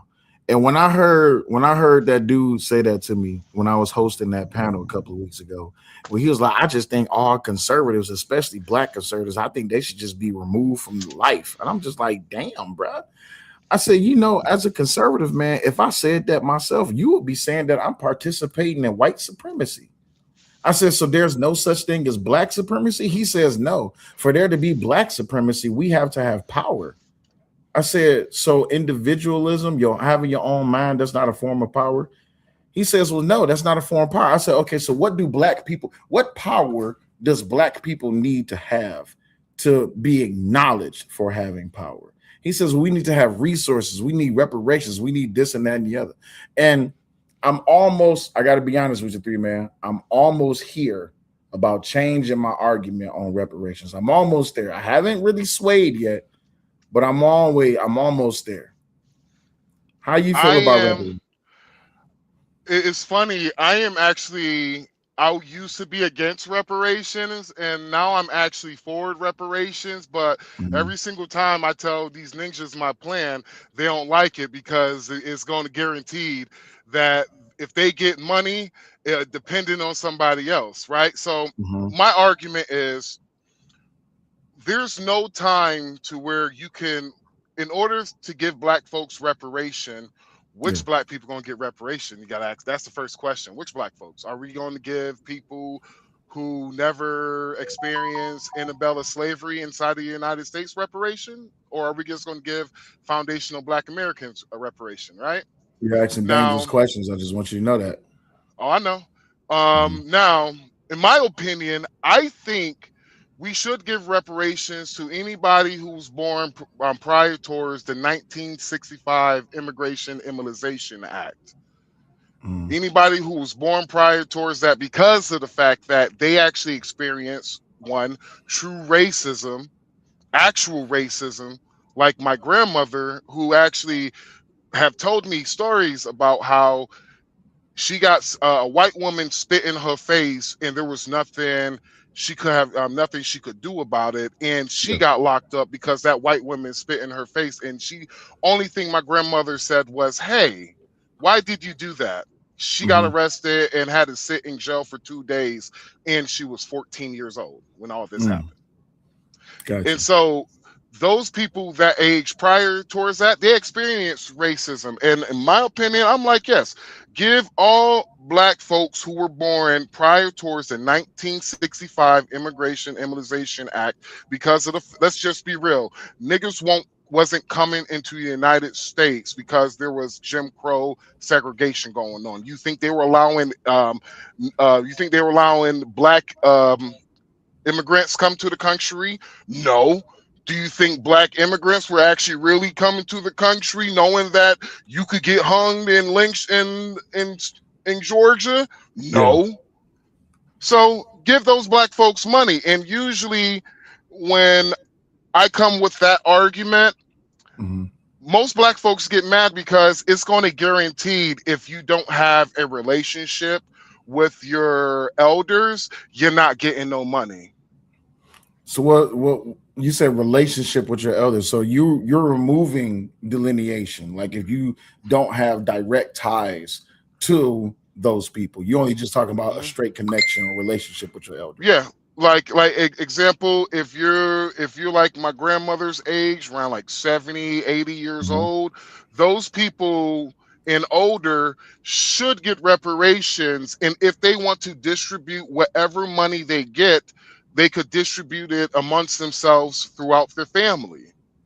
But how do you measure how much they should get? Because, and I think I think this has always been my biggest problem with the whole reparations argument. I can understand how reparations is owed, but there's no way to quantify that calculation on how it is that you would have to be able to pay these people out. I don't think there's enough money. It's easy.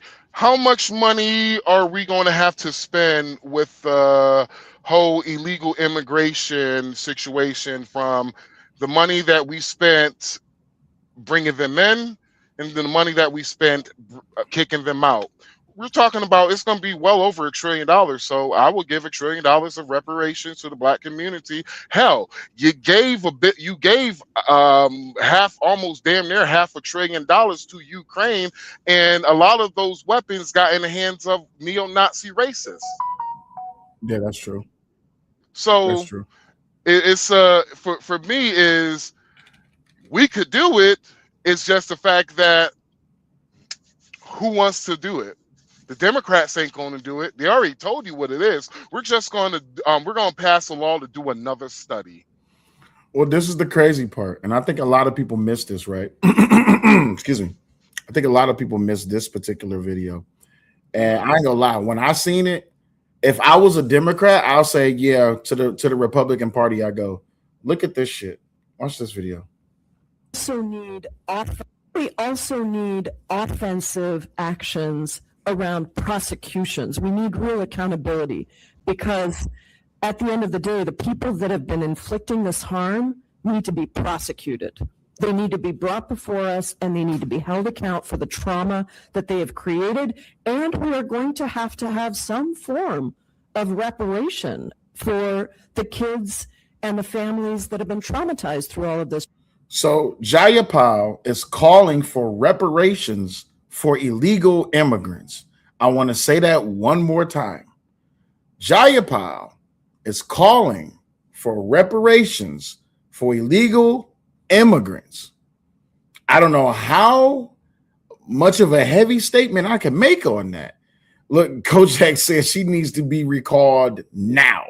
Not this yamp. Yeah, this lady is something else. Us blacks supposed to get money. Wait, us blacks supposed to get money before some damn illegals. Fuck out of here. Well, this is what I'm saying. If I was a black liberal, if I was a black Democrat, and I hear one of the Democratic leaders calling for reparations for illegal aliens before they fighting for reparations for us, yeah, Malcolm D said, hey, yo, what the fuck? Hey, a lot of people didn't see that video. I don't even, this is why I love to cover politics. This is why I love to cover government, because a lot of these YouTube arguments that y'all hear, they don't never talk about stuff like this. Ronald 804, what's going on, my G? Hope all is well with you. He says Caribbean blacks have been coming to Northeast USA since the 20s. That is a fact. But yeah, a lot of people don't really talk about this, nor do they really have a stance on it, because they don't know.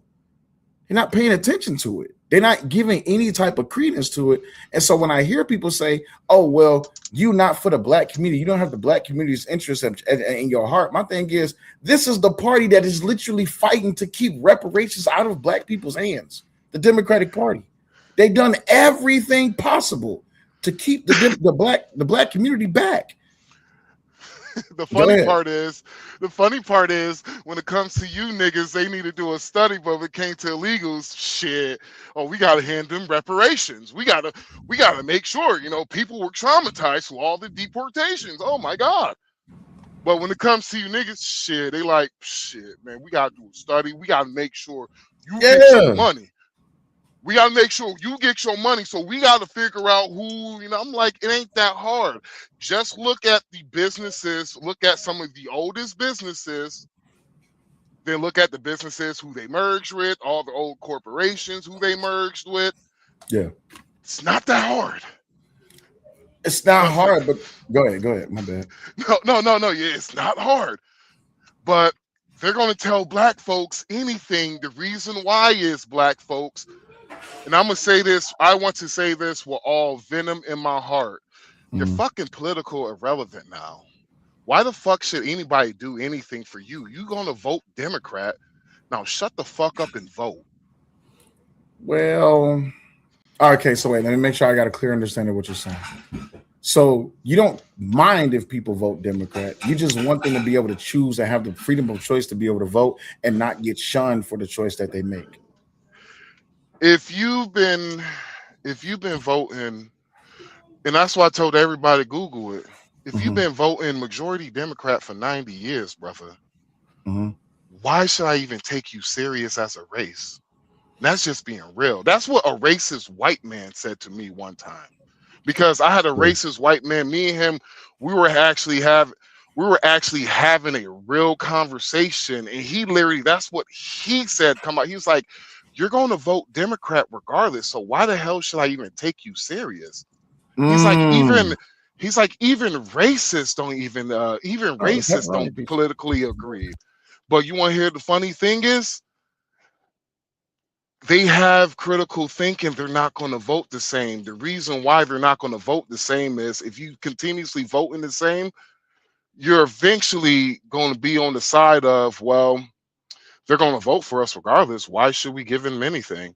Like what Joe Biden said to the NCAACP, the reason why I say that organization is no longer relevant when it comes to black folks, because when Joe Biden literally said on the leaked audios, you are not relevant.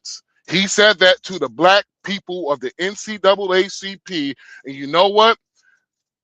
These niggas still decided to endorse the fake moderate governor of Virginia now over a black woman who's been married to a black man who have black babies, who now they have black babies. And that woman is a decorated military veteran. But you know what? The NCAACP said, no, we're going to go with the white woman. But they're going to tell you niggas we ain't endorse them though. But she was at the NCAACP party to where that's where they do to endorse their candidate. They have a party for them. But we endorse nobody for the shit. NCAA is irrelevant. I was in an argument with an elder black man.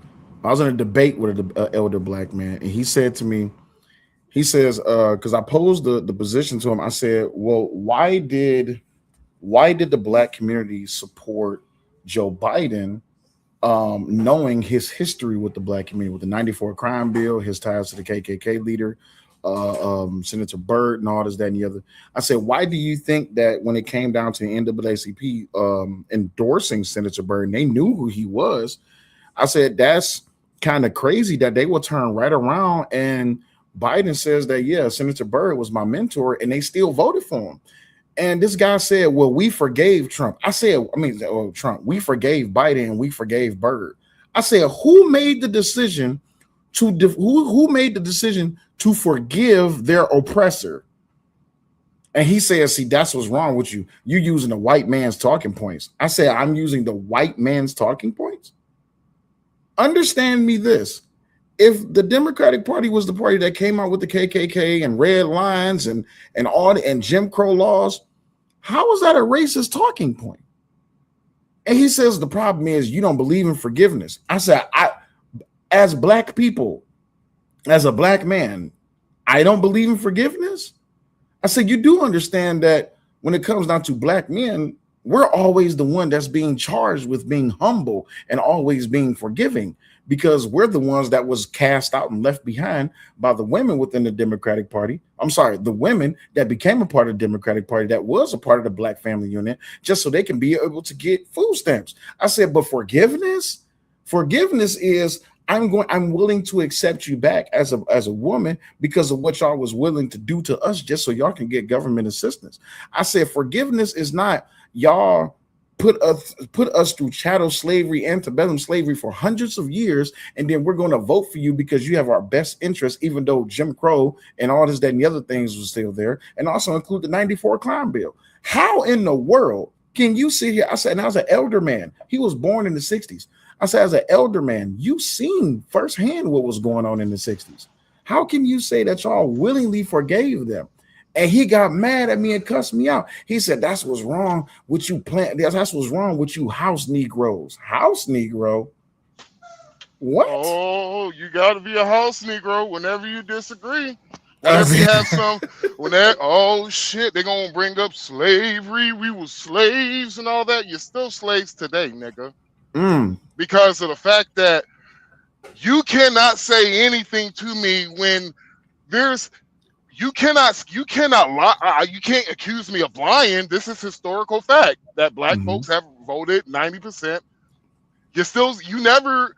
You never stop being a slave to the Democrats. They just make sure they paying you now.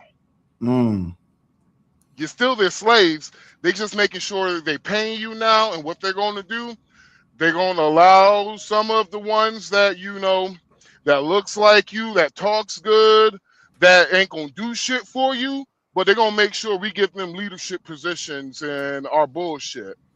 Yeah. And you gonna eat it up because this shit like the white girl in the 90s, nigga, is just good. Yeah. Get this raw, uncut. Yeah. I'm sorry. Hey, Democrat dope is better than Republican dope. That's what they say. It's because Republicans, it's like I said earlier, Republicans, they extremely suck at marketing. When it comes to Republicans, they are effing boring when it comes to when they talk about what they're going to do.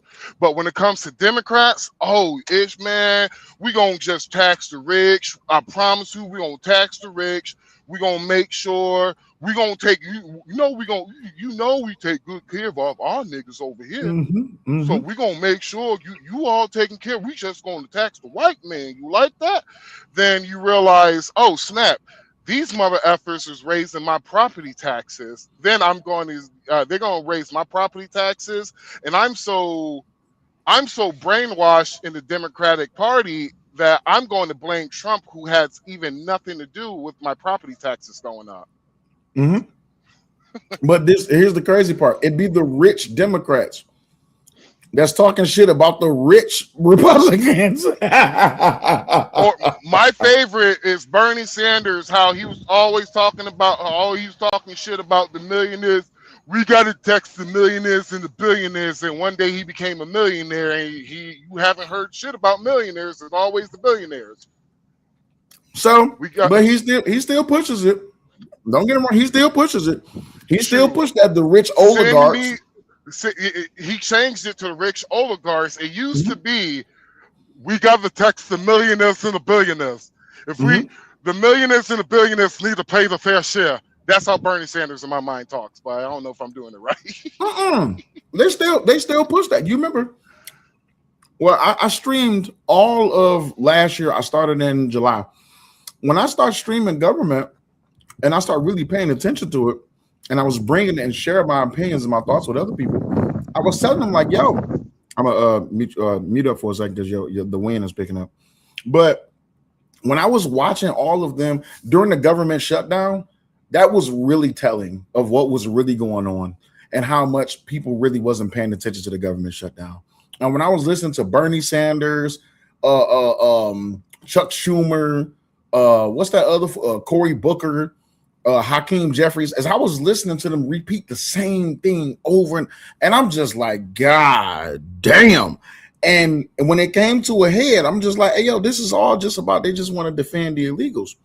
But then this year happens, and Chuck Schumer says that the SAFE Act is Jim Crow 2.0. And I said, you would know, wouldn't you? Did you see that shit when he said that shit? So,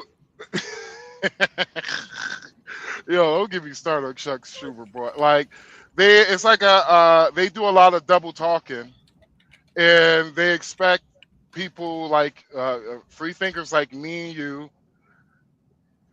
to take them serious. And I'm like, wait 1 second. A couple of years ago, you was on this tune. Yes. Oh, I realize why. Oh, okay. What happened is you guys realized you could win more elections if you decided, you know what? We're just gonna stay on cultural and social issues. We're gonna be the butt buddies of the progressive movement. We're gonna go into identity politics. So we're going to pander to black people, even though we're not going to do nothing for them. Like Donald Trump was offering them the platinum plan, of $500 billion policy that was going to benefit all poor people, but it's mainly was going to benefit the black community because with the what was it, the opportunity zones. The opportunity zones mainly went in effect in historically black areas. But you know what black folks said? F that. We want the Crown Act. We chose here over $500 billion. And I have seen more blue head or weird color white people in the workplace more than anything. Shit. But those opportunity zones was populated by who? Black Americans. Exactly. And where did that go? For some reason, it all just fell out the ass, right? So then you look at because Donald Trump didn't win. Yeah. And this is where I laugh at, right? Because I don't gangbang in politics. I tell people all of that. I left the gangbanging a long time ago, right? And I posted a short on my YouTube page. Let me go ahead and go to that short. This is the funniest shit. When I seen this short, I said, "Oh, I gotta post this." Let me share this right quick. Now, I will admit, our Democrat colleagues should be experts in Jim Crow because it was Democrat politicians who passed the Jim Crow laws. It was Democrat politicians who founded the Ku Klux Klan.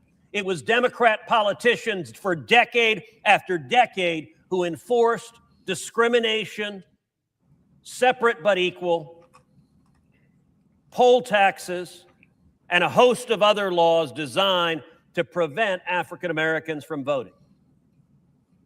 But do you know who has rejected their disingenuous claim that photo ID to vote is Jim Crow? The Supreme Court of the United States. Supreme Court of the United States, the state of Indiana, passed photo ID law requiring that you show a photo ID to vote. And a group of left-wing plaintiffs filed litigation challenging that. That was the funniest piece of government that I've seen this year. I said, Chuck Schumer, a man who has been within the Democratic Party forever, he did not come live on TV and say that the SAVE Act was Jim Crow 2.0. But I was wrong even then, because then he went to Twitter. I was wrong. He went to Twitter and said the SAVE Act is Jim Crow 2.0. It would disenfranchise tens of millions of people. He didn't say Americans. He said people. If Trump is saying he won't sign any bills until the SAVE Act is passed, then so be it. There will be a total gridlock in the Senate. Senate Democrats will not help pass the SAVE Act under any circumstances. Well, we all know that was a lie. But the fact that this man sat up here and said that the SAVE Act was Jim Crow 2.0, bro, I damn near lost my damn mind. I said, bro, what is he? He got to be doing. He got to be doing that bad Democrat dope. That's what he was doing. You want to know how full-ish the Democrat Party is? How so? And this is going to take you back a little bit. Mm-hmm. This was I'm not sure, was it the midterms? I'm not sure, was it the midterms or was it the 2020 election? It was around that time. The Republicans in the state of Georgia, they passed a Voters' Right Act in the state of Georgia. Around this time, it was the MLB All-Star game.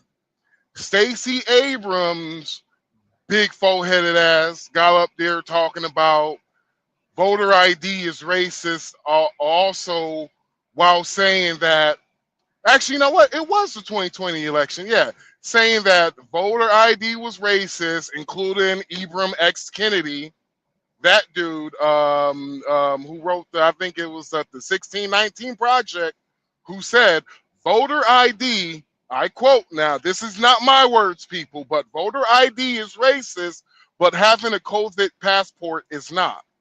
So what they decided to do is, because of all the backlash, they used the MLB.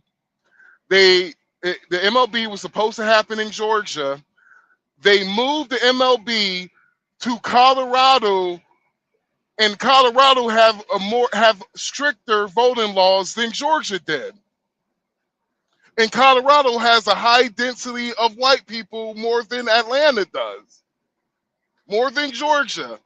So what happened is you had a lot of black businesses lost billions of tax dollars because of it's the MLB All-Star Weekend. So there was hundreds of millions to $1 billion of tax money that was going to go into black businesses. And I say, F that. We're going to go to Colorado where they have more stricter voting laws and it has a higher density of white folks. We're going to move it there to Denver. Can't make this shit up. And black folks, you still vote for it. That's the Democrat Party for you. Double talking. They really don't care for the black community. If they do care for the black community, please, I'm one of these guys up here. You can show me that I'm wrong, but show me the last time the Democrats have ever had a policy that was directly meant for you. Well, anytime you bring up that argument, because that is the argument that I've always pushed. That is the point of contention that I've always pushed. Show me where the Democratic Party has ever done anything for black people. You know what the first thing they say? They say the Civil Rights Act or the Civil Rights Bill. And I say, you've got to be lying to me. You cannot sit here and credit the Civil Rights Bill to the Democrats. And they were the ones that passed it. I said, okay. No, they did not. It was the Republicans that passed it. Eisenhower was the sponsor of the Civil Rights Act. He was the sponsor. The Republicans threatened the Democrats, saying we will gridlock the House and Senate because they had the majority if you do not pass this bill. Absolutely. Shout out Omni. What's going on, brother?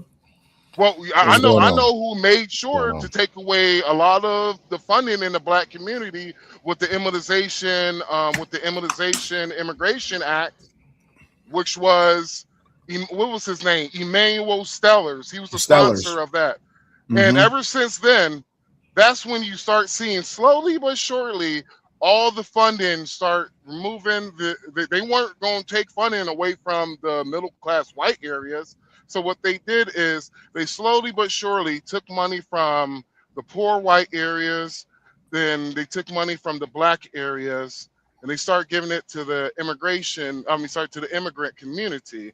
Slowly but surely, then to one day, the immigrants who came in around that time, they became a new voting bloc. Mm. The problem is that the Democrats, they misjudged with the immigrants. They ain't the black community. They're going to vote what benefits them and benefits them only. And you will see how sometimes Hispanics are going to vote Democrat. Sometimes the Hispanics are going to go vote Republican. But what they're not going to do is going to have a history of voting the same if they're not being benefited by this.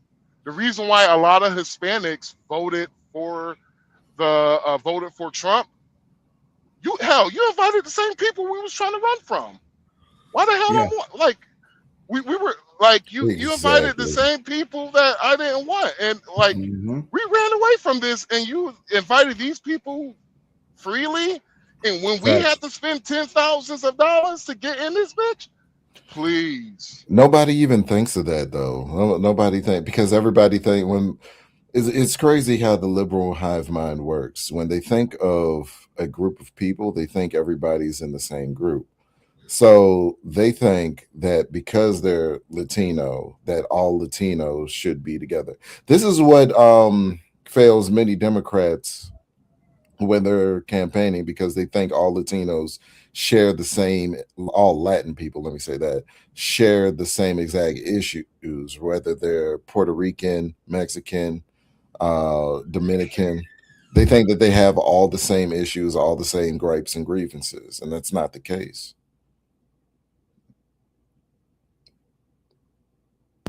Don't You're man, you about to say absolutely something? correct, brother. And I was gonna say you're absolutely correct, brother. You ain't And telling no if lies there, bro. yeah, and if they don't, right? If they don't have all the same grievances, gripes, and all the same issues, why are black people expected to share the same exact experience? Because for 90 years they've been sharing that experience. They have been franchised. I wouldn't use the word disenfranchised.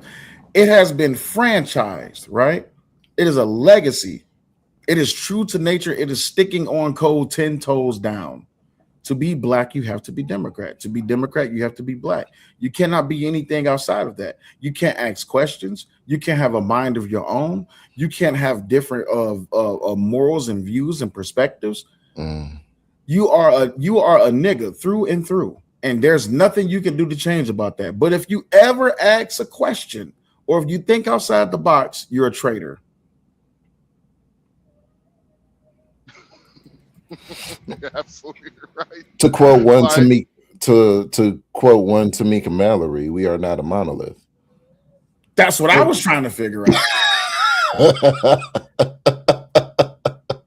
That's what I thought. I didn't know that black people were a monolith. When the hell did that happen? I know black women are because they voted for Kamala Harris at a 92% clip. So. Bruh. Let's be clear, they didn't vote for Kamala Harris because Kamala Harris didn't have anything to vote for. They were voting against big, bad, scary white man. Yeah. TDS, Trump derangement syndrome. Well, you got to remember the original position was anybody but Trump. They would vote in a damn can of tuna if they could over Trump. That's how bad this is. And even like this whole thing, all the pushback that people was giving about Jasmine Crockett, like, oh, black men is the reason that Jasmine Crockett didn't win. It's just like, are you stupid right now? Did you not see the results? Yeah, the result both in Trump's election, right, and Jasmine Crockett's loss. Black men have been voting in lockstep to their own detriment. Black men have been voting in lockstep with black women. The funny So thing is, oh, my bad, brother. No, I'm just saying I don't understand where they're driving and pushing this narrative. Where it's just like the household many black males have grown up in. When everything goes bad, it's always the daddy's fault. But whenever everything goes right, it's the mama's fault. Even if the father's not in the home, it's the daddy's fault when everything's going bad. But if everything's going great, it's the mama's fault. It's like they would vote. Yeah, they would. Zora Mondani in New York. Hello? Absolutely. Bro, that's why I had to highlight the comment, like Sharia law. Like, I don't know if y'all paying attention to this or not. Sharia law. They literally voted in a man whose mom is on the Epstein list. Like, what are we doing here? Like, what are we talking about? Sharia law to stabilize your enemy by any means necessary, and practicing Muslims aren't allowed to lie about anything as a part of their honor code, except when they're practicing Sharia law. Exactly. Yeah, specifically, they're allowed to deceive when they're going against the enemy. Yeah. The problem is we really do. We have a lot of strong, independent black women with their lapdog simps who just going to follow them and do whatever the most nastiest ish I ever heard in my life. I have heard some nasty stuff in my life, but the most craziest thing I ever heard was what Kamala Harris said. My Indian mother taught me how to be a strong black woman. Can't make this shit up. How in the hell did it wait? She said my Indian mother taught me how to be a strong black woman. It was the first. It was the first. The 20. I think it was. What is it on that? The first interview that she did after becoming a nominee. I quote. I will say it again for everybody in the back. My Indian mother taught me how to be a strong black woman. You gotta be kidding me. Sal, you already on it? I'm already looking for it. I need to fact check this. That's crazy. Kojak said that's exactly what she said.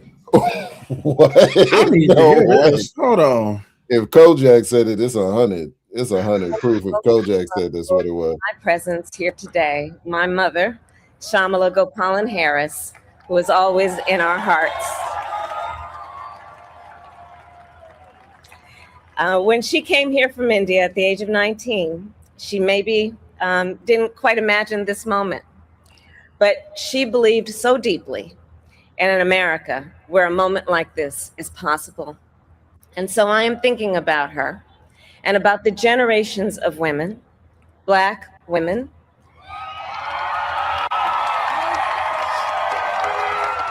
Asian, white, Latina, Native American women who throughout our nation's history have paved the way for this moment tonight. Women who fought and sacrificed so much for equality and liberty and justice for all, including the Black women who are often, too often overlooked, but so often prove they are the backbone of our democracy. Y'all lied. She didn't say it. Y'all lied. It wasn't that. It was the 20. It was the It'd be on ABC on Sunday. 20 minutes. It was the 20 minutes interview. 60 minutes. 60 minutes. 60. Thank you, brother. Thank you. I was dying over here. I couldn't think. I was like, man, help a brother out. Y'all lied. But it was a 60-minute interview when she was talking about her mother.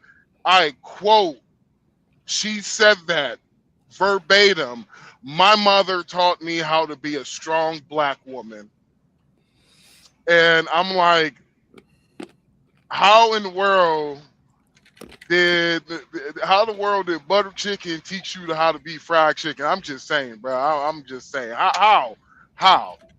No, it wasn't the fried chicken. She apparently her Indian mother taught her how to wash collard greens in the bathtub. And see, that's I'm what glad they grow you over said there. that. That's what they grow over there is collard greens and not chickpeas and lentils. You know what I'm saying? They got and I'm glad that you said that, brother. It's because of the fact that she did not know the difference between a tub in a tub. You have a bathtub where you wash your ass, and you have the tub. Everybody know what a tub is. If you are a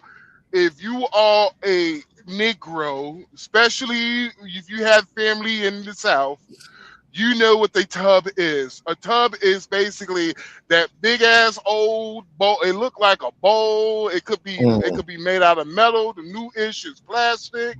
But you ain't gotta tell me. I'm from New Orleans. You know how we get down on seafood. Like everybody got seafood boils nowadays because everybody's so creative. But we invented that. You know what I mean? Like so Kamala Harris posted February 9th, 2020. My mother was very intentional about raising my sister and me as strong Black women. How in the hell? No disrespect to the Indians. How in the hell? See, I'm about to start cussing people. No, the comment is killing me right now because this is. I always say this. I always say this, do I not? People, I just had a discussion with my sister. She likes to follow Don Lemon because she was a dancer for the Dance Theater of Harlem. A lot of gay niggas there. And you know what I'm saying? It is what it is. You want to be gay? Be gay. You know what I'm saying? I don't have a problem with people being gay. I have a problem with you throwing, you know what I'm saying, your gay shit in my face every 5 minutes of my existence. That's because I'm not allowed to throw my straight shit. It's like I can't just walk down the boulevard, whip out my wife's titty, and start sucking on it in the full public view. But you know, y'all got pride parades and shit. That's neither here nor there.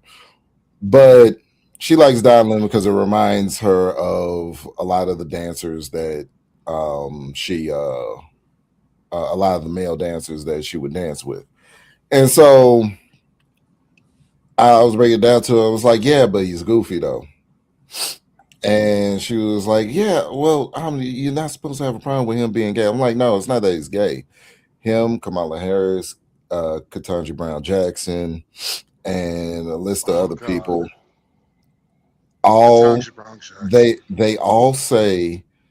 They all have rhetoric that say that white men are the worst thing to happen to the country. They are the detriment of everybody's existence. They are the bane of the existence of all of America, right? But if you look at their spouses, they are all married to white men. Hey,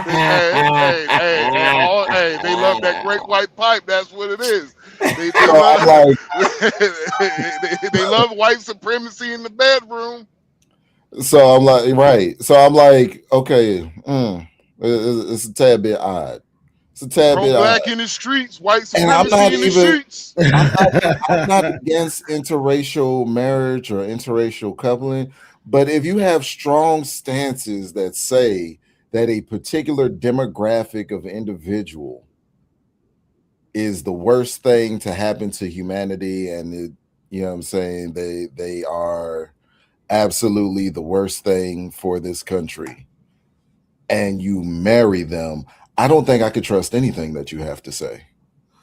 Well, here's the thing. I'm not surprised that they married them. I'm not surprised that they married white men, because that's what the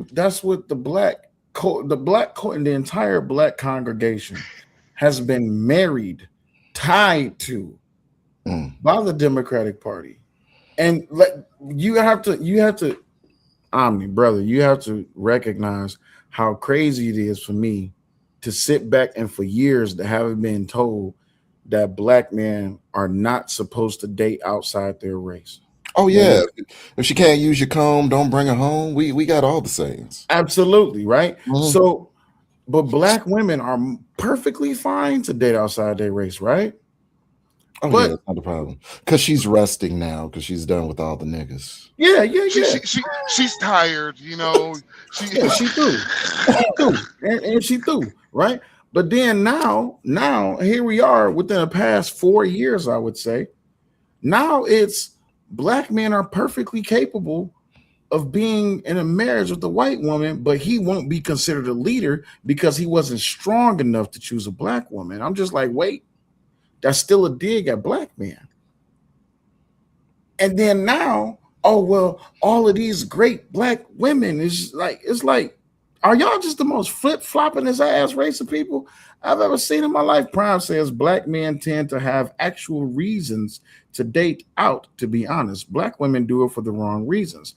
That's why they don't do well in those relationships. Hold on. Who said it? What was, oh my God, what was his name? What is his name? Prime. I can't think his who said this, but it was he said, when it comes to black women dating white men, his white skin covers all multitude of imperfections and sin. He could be a dusty, he could have 3 baby mamas, can't pay child support, have no job. Jay Prince for president. No, it wasn't Jay Prince. It was no. I'm saying you're describing Jay Prince for president. David Carroll. David Carroll. That's who it was. Rest in peace, David Carroll. But when he said that, it was the most honestly, I was like flabbergasted that he, one, had the balls to say it, but two, at first I didn't want to believe it. Then I looked at all my white counterparts who got black girls, and I looked at them and I looked at their women. Man, I had a white boy. Man, I wish my homeboy was up here. He will testify and say this brother Max ain't lying. But she left a black man because he felt on hard times. 3 months later, he went back. I told him leave that crazy bee alone. He smashed her. A week later, she's on the bus coming back from Colorado. She's married to a white T dude. We all knew each other, but he didn't know that they used to deal with one another. So we all at her place, celebrating, happy and all that. It's a little get-together party and all that. And I'm over here just drinking my beer, and it's like sipping tea. I'm just like, I wonder if anything's going to show out. This white boy came over, we talking. He was just like, man, he was like, I love being married to her. He was like, dude, he's like, I'm a stay-at-home husband. He's like, I don't do nothing. I just take care of the kids, cook, clean, all that. And she take real good care of me. But looking at my brother, a black man, she got rid of his ass because he didn't have a job for a month. Yeah. Couldn't make this ish up. And there's many black men, including myself, that actually has happened to where because of the brother white skin, he gets the benefit of the doubt. But if you a black man, hell no, you better sleep at the crib, but you better sleep at your homeboy's crib. Absolutely. But shout out to Don Lemon, man. Don Lemon used to be based when he had an afro before he came out. As a pipe polisher. Yeah, as a pipe polisher. We need a good one. Yeah. Well, I had to break the news to Will that he married a white man, and Will was like, "What?" Listen. Oh, it was the funniest thing. When he told me that Don Lemon was gay, I was like, bro, you lying. You just saying that to be funny. He said, nah, not only is he gay, he married a white man. I said, I know you fucking lying. With all the stuff that he says about white men. Well, all the traumatized things he said about white men, this nigga married one. I said, oh Lord Jesus Christ. Hey, getting that great white pipe every night. Hey, Don Lemon, shout out, to some of you younger folks, some of you younger, we all over here, I can see we over the age, at least over the age 35. Some of y'all don't know, Don Lemon used to be based in the motherfucker. Boy, he used to tell black men, if you want to get out there, cut your hair. Pull your pants up or pull your pants up above you. I'm tired of seeing you brothers walking around. I can see your ass crack. Pull your pants up. Don Lemon used to be based, and I don't know, whenever he came out on the Dookie Dick side of the game, that's when he was just like, hey, man. He just switched up on us. Yeah, and that's why CNN had to get rid of him. You know what I mean? Because you just stop. You can't be in a substantial news organization and not make any sense. Like you could get it wrong some of the time. You can make a few mistakes, but you can't. You don't know the reason why they got rid of him? You can't consistently be full of shit. No, it's because he was consistently full of shit. No, they got rid of Don Lemon because they claimed Don Lemon was sexist. Yes, that's why they got rid of him. They said he was sexist. I want to play this though, because y'all brought up the late. Anytime somebody bring up the late great David Carroll, rest in peace. Always got to play a little something. You know, David, I also had a problem with you saying how black women, we just melt in the arms of white men. We all tame with them, but we wild with y'all. Well, I'm just going to be honest with you. That's because white men provide security. And not only in the forms of financial security, but physical security. Black men are cowards, and I think a lot of people know that by now. They're effeminate. The reason why I say they're cowards because they're extremely effeminate. When I'm arguing with a black man, I feel like I'm arguing with one of these females out here. I'm a woman, okay? When I get upset and my voice gets loud, hell, he is getting loud. Come on, he's supposed to be the male. He's supposed to be the voice of reason, but he getting loud with me. We sitting up arguing all night like two damn women. He's in the mirror longer than me. He's getting pretty. He's getting cute. He's swinging his dreads around. You know, it's just, they're not masculine enough. They're just not. They can't contribute. They're nomads. You know, like I said, they come with an extensive criminal background. Not to mention, they come with children from more than 2 or 3 women. Oh, David, we're sick of that. What demographic of women? They come with children from what demographic of women? Man, don't get me on my Omni, etc. tonight, please. Hey, it's because the white man's ice is colder. Hey, the white man's ice is colder, baby. They come with two to three baby mamas. Okay, who are the baby mamas? Oh, we can't talk about that though. All right. All right. Yeah, man. Hey, the white man's ice is colder. It's like the reason why, and this is just this is Max Powers, one of the 3-man podcasts. This is my opinion, but whenever you have these interracial couples, and you know what, David Carroll, this is my white boyfriend, this is my white husband. When it comes to a black man, man, it's my nigga. This is my boo. This is my bae. Like, there's really some of these women in these interracial relationships don't have respect for black men, but also they know they can't pull the same ish with white men that, like, they can't pull the same ish with white men that they do to black men, because talk all the line with a white man, watch that white man pop you in the mouth, I dare you call the police. Majority of the time, it's going to be a white officer who's going to come there, and you talk about racism all the time. Whose side he's going to take? The black woman or the white man? So you know how to pipe all that shit down. That's the reason why when I get on these panels with some of these black women, I say to them, if you want to talk to me like I'm your white boss and your white paycheck is on the line, because you don't have a problem with white supremacy standards for black. You don't have having white supremacy standards and holding black men to a different standard. See, you know, like how black women want, you got to have 6 figures, got to get the white man's paper, you got to have the white man's degree, you got to drive the white man's car, you got to have the white man's house. They don't have the problems, but it's basically, what do you call it? Sexual marketplace socialists. Rules for these, but not for me. Okay. We didn't get to that. I know I said a lot. Part of that, did we?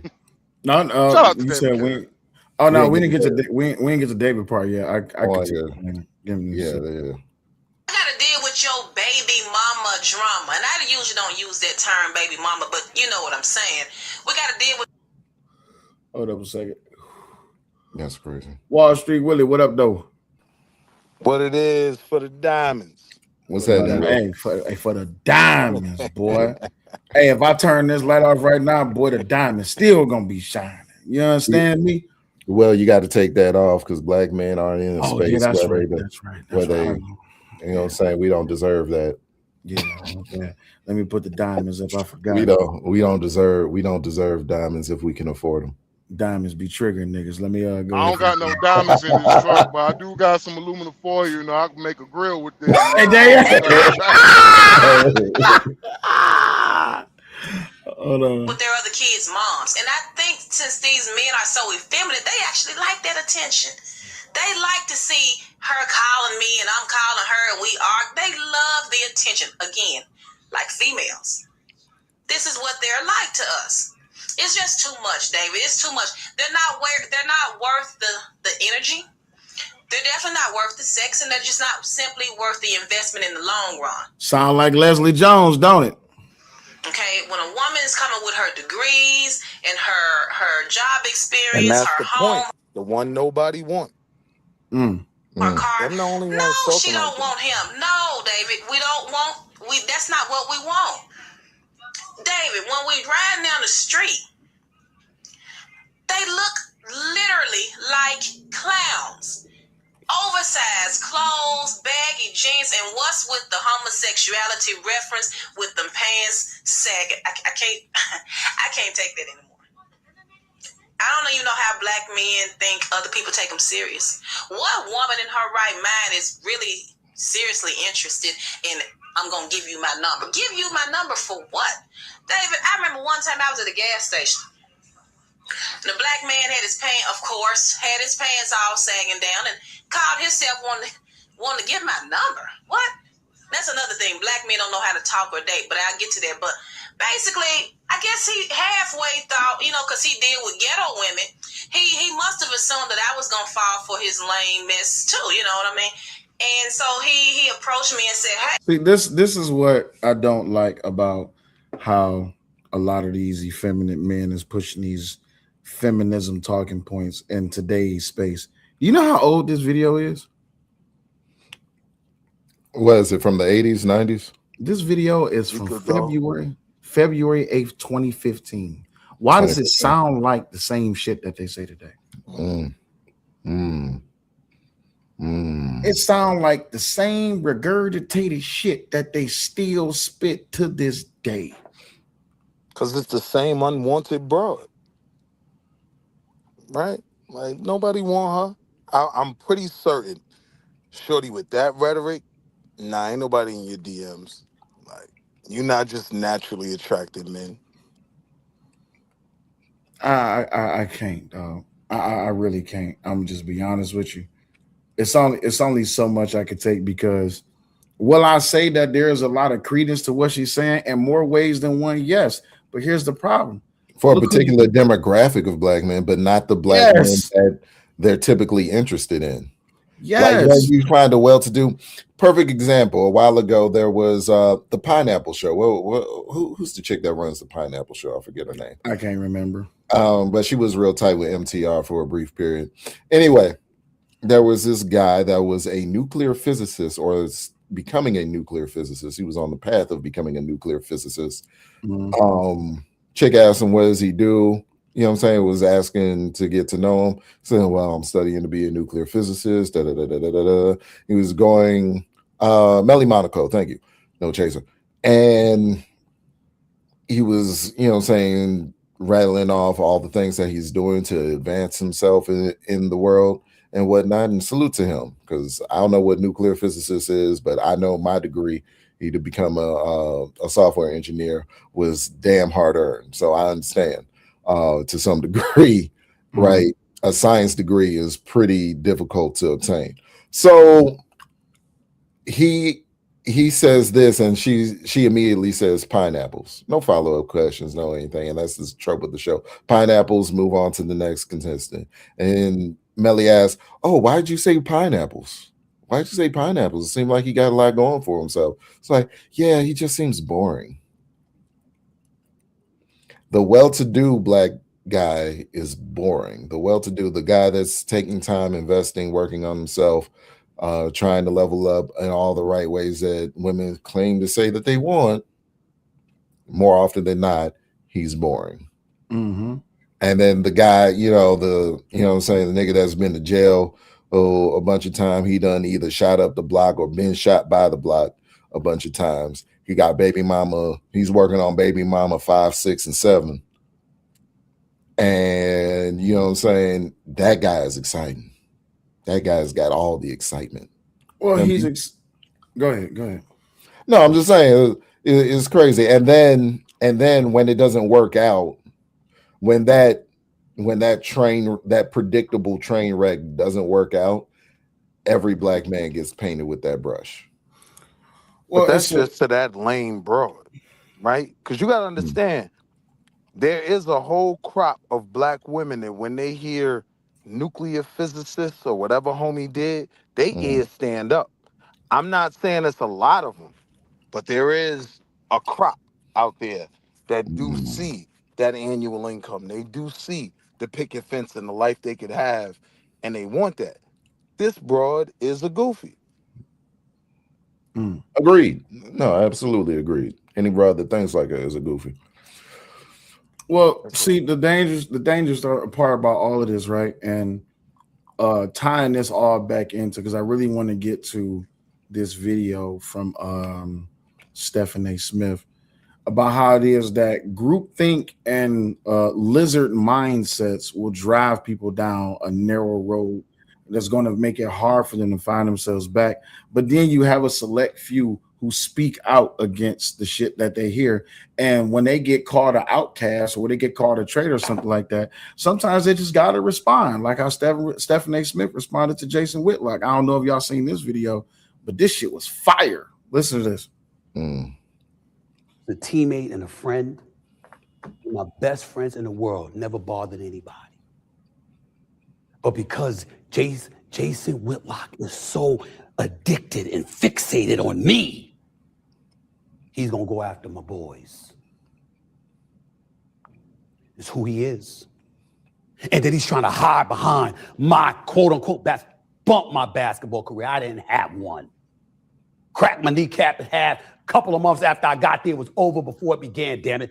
Who cares? I'm 58 years old in the business that you're in, and it's at the same time that you're in, smoking your ass. Smoking you. Talk your talk, Steven.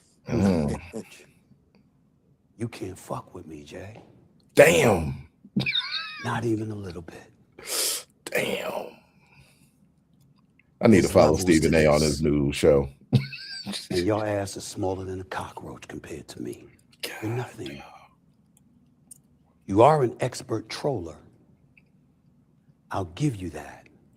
And you can evoke emotional responses and conversations because you're willing to stoop to the lowest of the low by attacking people's loved ones in order to get them.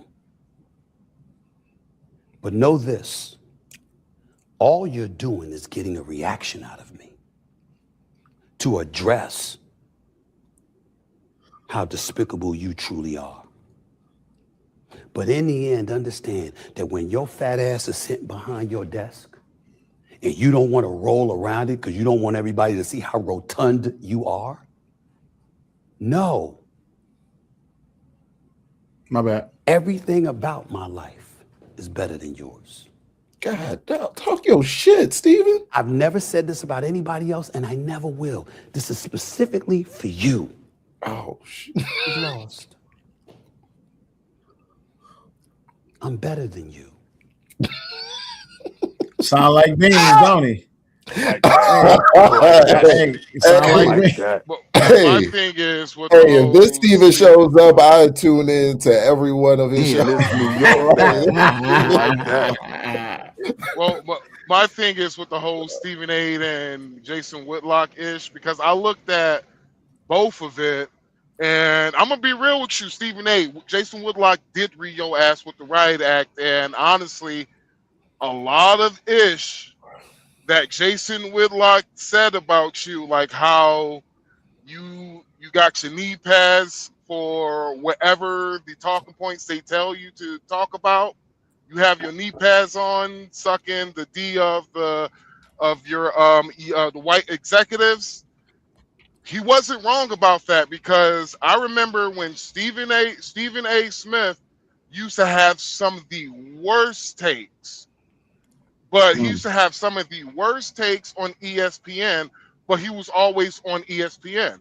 I remember when Stephen A., whenever it came to a black man getting some of these stupid guaranteed contracts, here's Stephen A.'s ass coming around the corner talking all the ish about all these black athletes. And so Stephen A., like, some of the stuff he did say, hey, Stephen A., I'm calling you out, Stephen A. You did lie about your basketball career. You have terrible takes. You have had some of the worst takes, but you was able to rise to a certain level. But see, the only thing I disagree with when you put that, because that's some heavy smut to put on a man that he's on his knees for anyone, right? The reality Right. is he's a titan in those rooms when he goes in there now, when he meets with those white execs. So he don't have to be on no knee pads. That's cap. That's hate. So why do every single time when Stephen A. Smith said anything that goes against what the black collective, here's his ass coming around. Well, I want you to understand something. I didn't mean in a way to tear down our sister. What I was trying to say is, whenever those black folks whoop his ass back in his shape, here Stephen A. Smith comes. Oh, let me refute everything I said before. But Yeah, I'm social The conservative. politically correct answer. yeah, I hate when he does that 3-man, and that's why I haven't really tuned into him that much, is because when he has his stances, you know what I'm saying, he'll go back and apologize and do that. But no, just stand on it. Whatever blowback comes from it is gonna come from it, because not everybody is going to agree with you, right? You know what I'm saying? Like, not everybody is going to. I could have the most politically correct speech and most politically right thing, and somebody's going to have a problem with. One time I was on a panel with people, right? And somebody's complaint, literally, their complaint was, oh, you can't hate Omni because of the way that he talks, the way that he said, the way that he frames his arguments. You can't, you wind up, he puts you in this position where you can't hate him. Oh, so the objective was to get you to hate me instead of understand me. I understand. Okay, I got you. So that was their complaint, is that they couldn't hate me. They were complaining about the inability of hating me. So it was like, once I understood that, it was like, it doesn't matter what you say. Somebody is going to hate you for whatever stance you take. You just have to be strong in your convictions. And so I understand what you're saying about Stephen when he goes back, because you're talking about what he was doing with Jasmine Crockett, right? Let's stay there though, right? Like, Not he only does with say Jasmine Crockett. inflammatory things. So if he walks it back to a degree, that doesn't mean because I'm very critical of him, but I've listened to when he's walked certain things back, and he doesn't just completely fall on the sword and say I was totally wrong, right? He kind of Right. addresses it in a politically correct way. So I can't criticize him for that. When your career was made off of being inflammatory, you're going to have to walk some shit back. Well, he does that every single time when it comes to a black person that you're supposed to agree with. He did As he it with should. Kamala Harris. He did it with Jasmine Crockett. He did it with, if I remember correctly, Roland Martin. He will do that whenever, if you don't agree, if you don't agree 100%, and Stephen A. Smith comes out and says something, here the black Democrats going to come and whoop his ass real quick, then he's going to, you know what, I was wrong. I shouldn't have said what I should have said to our sister. That's what will make him a great politician. And you got to play that game sometime. And one of the reasons why, even though him and Jason Whitlock got beef, got beef a long ways, but one of the reasons why that he is on Jason Whitlock's ass is the fact that Stephen A. Smith running for president was supposed to be a secret, and Jason Whitlock called that shit out. He called that shit out a year before he said he was thinking about running for president. Yeah, but I don't think Stephen is quite positioned the way that he needs to be in order to actually make a campaign successful for a bid for presidency. I don't think he is. I disagree. I think in the time of an extremely polarized political environment, right? Yeah, he is prime to, you know what I mean, like, exploit. You get what I'm saying? Or to take advantage of how polarized things are politically. And so a part of that is maintaining your space in the middle. If I went too far, all right, I'm gonna pull back on this, but I did mean that, right? And as critical as I am of him, he does that well. Like he doesn't when he does his little retractions and whatnot, it's not saying I was completely wrong. It's basically just saying I can understand how people have a problem with what I said, so let me correct it. But at the end of Well, the it's his day, actions. though, like, and I'm gonna lay in here and put it like this: even with him interviewing Anton, right? I view that as a shot at Corey, because Corey was kicking his back in. You know what I mean? So he was strategic with how he made his moves. But the point I'm making is he's in a position where, yeah, these other guys, they have to talk about you. He could have gone a million years and never talked about Whitlock. That's what I'm saying, though. Like, I don't understand why he feels the need to in his position. But going back to the presidential thing, going back to, yeah, but you don't have to address every time I'm someone says popping your out. name. He from New You know what I York, mean? man. You don't have Stephen to. A from New York, You man. You don't call have to my address. name, I'm coming like Candyman. Pause. He's You gonna he don't. was gonna have to address Jason Whitlock. Oh, my bad. I didn't mean to cut At you off, some brother. point. No, I'm My just bad, saying brother. you at some point, yeah, but I don't think you have to address everybody that does it. Now he does address like repeat offenders. I don't know if Jason has been a repeat offender of this. Have they been? But like, has Jason been at his neck for years and years or years? I mean, Stephen A is a lightning rod, so a lot of people have been coming at him. Yeah. So I understand it when he finally like addresses people that have been at his neck for a long time. But that'd be exhausting. Every single time someone says something about you got to respond to it. Well, he had to shut Jason Whitlock up because he had to try to shut Jason. See, one thing that we can say now that journalism, actual journalism, is dead. All you get is opinion pieces now, That's right? a fact. That's a fact. Yeah. The problem is that Stephen A. Smith Jason Whitlock is a journalist to the point to where he was actually able to get he was actually able to do all the he was actually able to point out the lies in his book, and not only point out the lies in his book but actually had facts behind it. Because if you don't shut a journalist, an actual journalist like Jason Whitlock up, and don't get it twisted, I'm not 100%. I listen to Jason Whitlock every now and then. I don't agree with him all the time. Hell, he's been coming at Shador Sanders, Cleveland Browns all day, baby. But so calling him a journalist is kind of a stretch. He's a political pundit. How? You know when you're watching him, the opinion you're gonna get.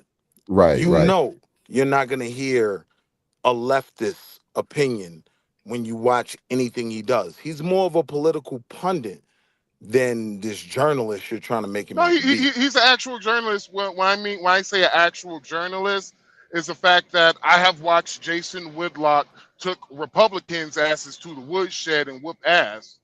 That's not journalism. And so that's not journalism.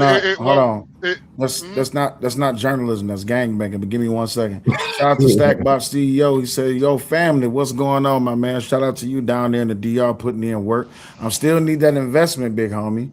I see what you're doing. Hey, Omni, I might need to holler at you about what Stackbot doing. He doing word.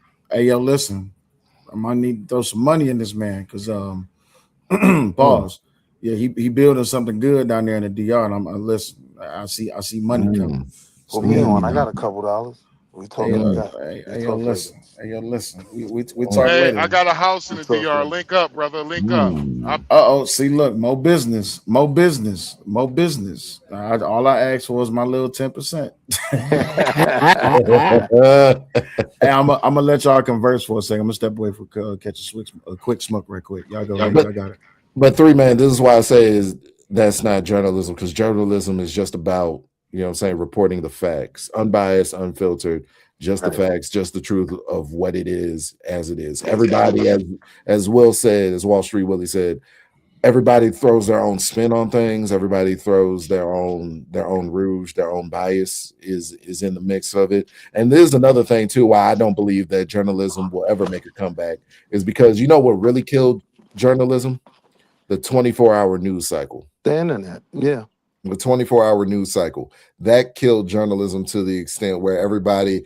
Denzel said it best when he was being interviewed on a red carpet. I forget what year it was, but he said that news organizations, their job nowadays is to be first, not even to be accurate. Yep. You know what I'm saying? And that's the difference with journalism. Journalism is about being in depth. It's about breaking something. It's about getting those first interviews, and that's not and being as accurate as possible. Yeah. Everything moves so fast. It's old by Wednesday. So you just got to be first. You just got to be quick. So, my opinion, what killed journalism is everybody's a journalist now. You got a phone in your hand. Everybody's a journalist. All you got to do is put that camera on. Boom. Oh, this is going viral. You're technically a journalist. And so then what happened? Well, you technically are, man. It's the fact that you are reporting some form of the news, but you have a phone instead of you have a guy with a camera and you're holding a mic. So then my question to you would be, how do you hold on, let me jump in right quick. Hold on for a second. Yes. See, I have no problem with the description that you just made, right? But then we have to talk about journalistic integrity, right? Because now what a lot of people are doing, they just gossiping, especially because YouTube gave people the ability to be able to go live. They gossiping live so they can get super chats and cash apps and subscriptions. You see what I'm saying? So before you had to do pre-recorded uploads, but even then, that still was a form of gossip. I mean, look at all of the late night news stories. Like, bruh, the Juicy Smouye, if that wasn't the biggest gossip in history, which turned out to be a lie, and all of it, like when I think the last piece of journalistic integrity that I can say that was just straight cut down the middle was the what is it called? The Reagan tapes, the Reagan tape shit. Yeah, when Reagan, when I think it was no, it was actually Richard. Watergate. It was actually it was actually Ronald Reagan. Ronald Reagan, whenever he came out and talked about the media, a couple of days later, somebody tried to take a shot at him. Yeah, Then that's when he was at he was doing a speech. Then a balloon popped and he yelled out, "You missed." Yeah. That's when you start seeing actual true journalism die.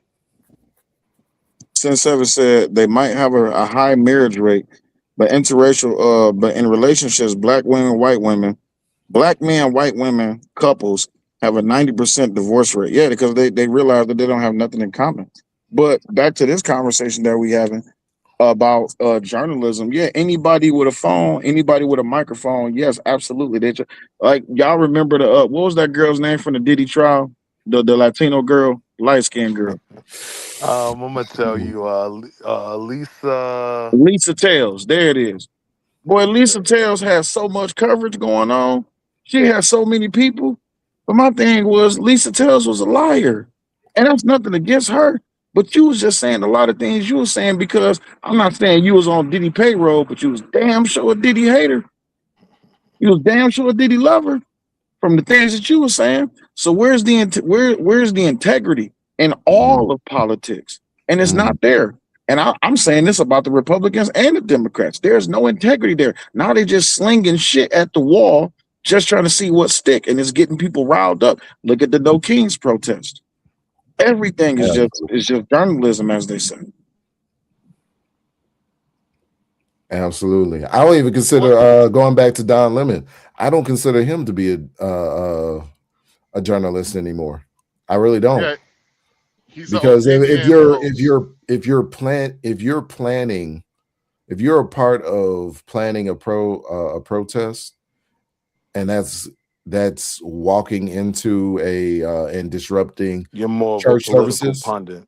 Yeah, you're more of a you're a political commentator that has an opinion, and that's all right. Everybody's entitled to their opinion, but you can't say that you're exercising journalistic integrity when you are essentially causing the news. You're a part of an act that was causing the news. You weren't reporting the news.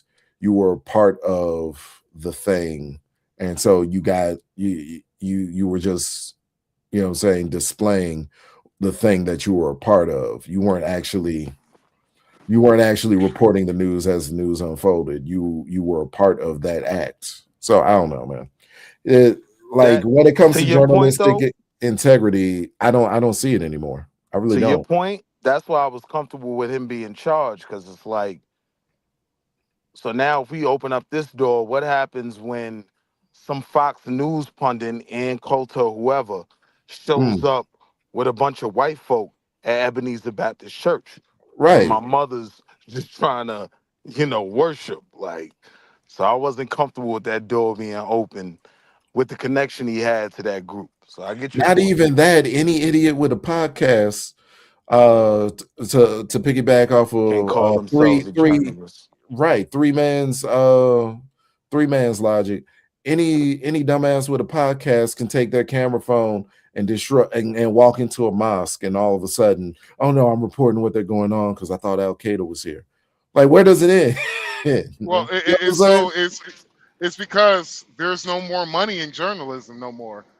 Opinion, like if you basically just have opinions, you don't even have to tell the truth no more. The money is in clickbait and having opinion that majority of the culture appreciate. Example, if if you decided one day, you know what, I'm going to be, you know what, F this conservative-ish. I'm about to be on the Democrat side of the game. You about to make so much, you about to make more money than you ever thought you ever make doing podcasts, because of the fact that you really don't have to tell the truth. You just got to say, I hate Trump and the Republican Party, they're the devil. I guarantee you, oh man, you're going to shoot. One day you're going to wake up, be like Hassan Campbell. You're going to have, my bad, Hassan Parker. You're going to have 1 million subscribers. Oh man, you making millions of dollars a year. And you could photograph a protest saying that it's a peaceful protest, and it's not even the location that you're talking about. So yeah, being a journalist, that journalism is dead because there's no more money in it no more. Having an opinion and being a host, that's where the money is at now, bro. You can make thousands, you can make millions just doing that, and you don't even have to tell your audience the truth. And whenever your audience found out, well, the truth, you need to instead of you backtracking what you say, no, you just double down on the bullshit, and you're still going to make a lot of money.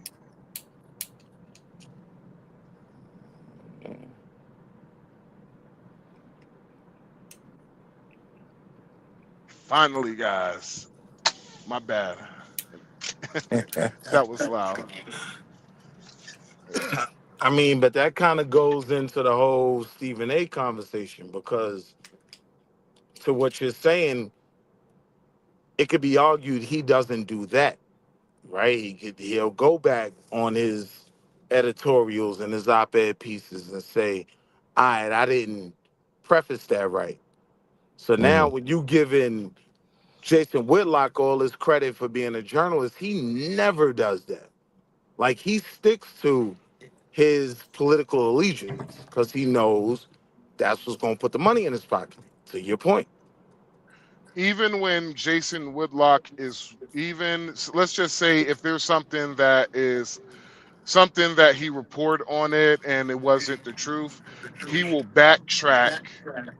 I have watched him do this. He will backtrack and basically say, yo, all of this, somebody got an echo. Is that me? I think as well.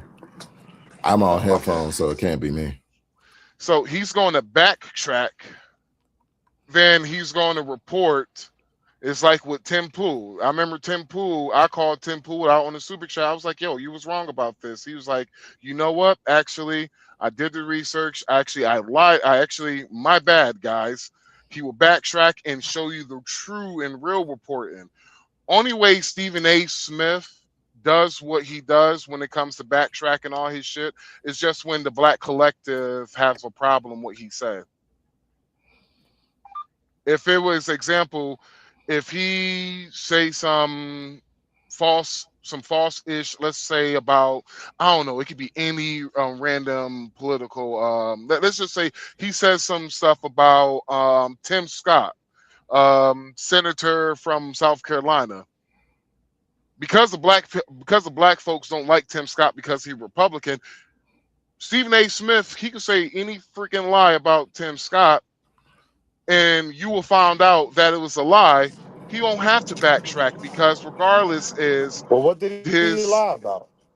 No, I'm just using him as an example. I'm not saying he did lie about. What I'm saying is whenever the black folks of the community goes against what Stephen A. Smith said about somebody who they care about, even though he is possibility telling them the truth, he's going to backtrack it because of the fact that, oh, he cannot take the smoke from the black folks. And the black folks they're going to whoop his ass back in line. Then that's when, you know what? I was wrong. So here's the thing, though. If that's the case, number one, right, he did say something out of the scope of his base, right? So you got to give him credit for that. If he has to take something back, he obviously said something that's not totally in line with his base, which is what a lot of guys don't do at all. Like Jason Whitlock strictly feeds to his base. You know what I mean? And so number two, when you ask about the things that he had to retract or pull back on, what was he wrong on? I've never heard him say anything about Tim Scott. I thought he was wrong on. I was using as an example the reason why Stephen A. Smith will backtrack, because whenever he said the things about Jasmine Crockett, he was actually telling her the truth. He was actually being real. But then the community whooped his ass. He came back was just like, yeah, because his base doesn't agree, even though iron sharpens iron. Maybe that was something that the base needed to hear. Maybe that was something that Jasmine Crockett needed to hear. But because he's going to backtrack and just was like, I was a little bit too harsh, yada yada. I'm like, no, you wasn't harsh. You was actually being true. Nah, he was a bit harsh on those Jasmine Crockett comments. Okay, what did he say about Jasmine Crockett that you think was harsh? It was essentially that she couldn't be who she is and be productive in the government. That was the basis of it. And Question. I don't agree that aggressive women, it's almost like, did y'all see the Dawn Staley thing? Question, Wall Street Will. Who is she? Because you're talking about her persona, right? He was making commentary on her persona. Right. Who is she? She is Jasmine Crockett. She's everything that comes along with her. What I'm saying is, right, like this black female culture that y'all don't think she comes from, I'm saying, yeah, women just like her that have had it all, right, still are in line with this culture. It's who they are. So they shouldn't not Can I have ask you to a be. question real quick? So like Nunu from ATL. So basically, it's like this. I ain't gonna subscribe to that. So my thing is, I'm just a truck driver, man. I ain't the smartest tool in the shed, bruh. And so just hear me out 1 second. She grew up in an upper middle class black family. She went to Clanbrook, and yes, that's a private school. She went to private schools all of her life. My question is, where the hell did she get this sister girl a black personality from, but wherever before she even got into office and she was running for office, she did not sound nothing like that. I'm saying it's who these women are, even at some of the highest levels, right? My wife from the suburbs, right? But her and Jasmine Crockett, same type of women, right? Like this is who a level of our women are. So I'm saying just because she subscribes to just some of the things that black women as a whole identify with, it You doesn't ain't make hear me her a out, bro. fraud. You ain't hear me though. You didn't hear me. What I'm All right, let saying me put is it to like you, this. Nah, because I did hear it's you. Let me fake. put It's fake. It's fake, bruh. And see, It's fake. that's where I'm telling you. I heard you. So I understand you believe it's fake, right? But someone can say to me, you know what I mean, how you subscribing to some hood shit, right? Like with the life you live, with the career you have, how much, listen, man, it's just who I am. This is the people that I care about. This is the people I surround myself with. And I don't think she was being disingenuous in saying that. I think women like her, Young Miami, and Nina Turner, right? They can all be at a Beyonce concert. So I'm not gonna shoot her down for that, if that makes any sense. You For never thought being who about she it. is. It might be money Well, wise. Is the reason why she did it. You never thought about that. You never thought about how the private school she went to costs up to $30,000 a year, and her parents did that. Her parents did that ish for 10 years. You're talking over $300,000 for private school. So that's well, what Three I'm this is hundred the saying, thousand right? dollars a year this, for private school. Three this hundred. is the thing. Right. This is That's the what I'm thing. saying Three though. man, It's hold on. This is what I'm saying. I'm not knocking her for having the type of personality that she has, but I believe Stephen A's critique was, or criticism, however you want to refer to it, is how is that getting it done, and how is that a part of your job? Question, Willie, like, did she pass? Did she effectively get more legislation passed, or did No, she make more TikTok? Did she make more she TikToks as an she has influencer? a so terrible so I'll answer like legislation this, record. right? She's literally like a Wimbiana in terms of politics, right? She's brand new to the league, right? So now, when you look at the things that were done, even in terms of the redistricting in her area and whatnot, she in this election was set up to run a race she couldn't win. She couldn't win senator, but she could have won her local election without some of the landmark things that went on. So I'm not going to say she wasn't putting in the work and being successful at it. She was. Yeah, but what legislation did she pass for her constituents? That I can't say I have the She has answer a for you. terrible legislation record. But what She I'm has it saying like. is, Mhm. well, wait, you could teach me about that because I don't know about that. But what I'm saying is, I don't hold that to the success in a political position, right? Like everybody isn't spearheading legislation. Some people hold their office for years and never spearhead nothing. They just support what they feel like their base is in line with.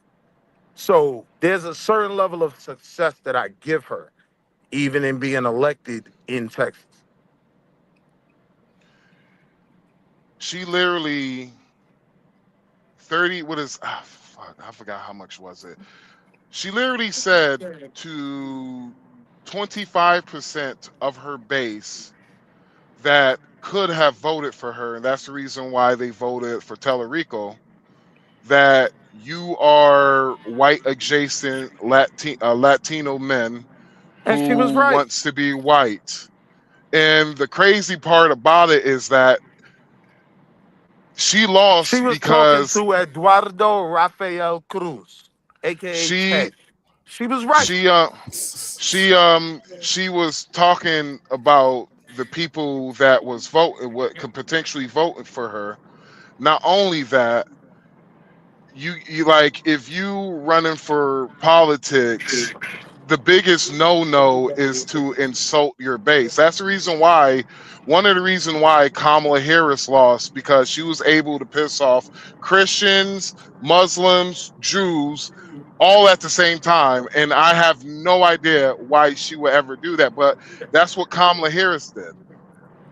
And so that's the same thing Kamala Harris did. It's the same thing Jasmine Crockett did. And the problem, like what most people had a problem with Jasmine Crockett, is the fact that they did their research on Jasmine Crockett and they're like, where did this person, the reason why she lost, black people did not show up and vote for her. That's the reason why she That's not lost. why she lost. That's not why she lost. That's not why she lost. That's not why She lost because she didn't capitalize on the Mexican vote. That's why she lost.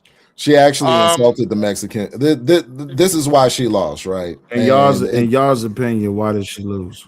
Okay, so I'll go first since I was already on it. So the reason why she lost is because we repeated Jim Crow. Well, I'm not even gonna say Jim Crow era rhetoric, but I'm gonna say Southern Dixiecrat. Even stuff that Democrats were saying during the Civil War is like, if we give up all of our slaves, who's going to pick the crops? Who's going to pick the fields? And a lot of Democrats have been doing this lately. It's all about their new slave class.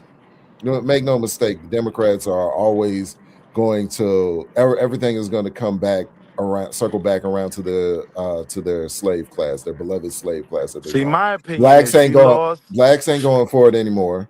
Blacks ain't going for it anymore, and so they have the Latinos to do it. So when she got up to that podium and said, "Oh, come on, y'all really gonna go back?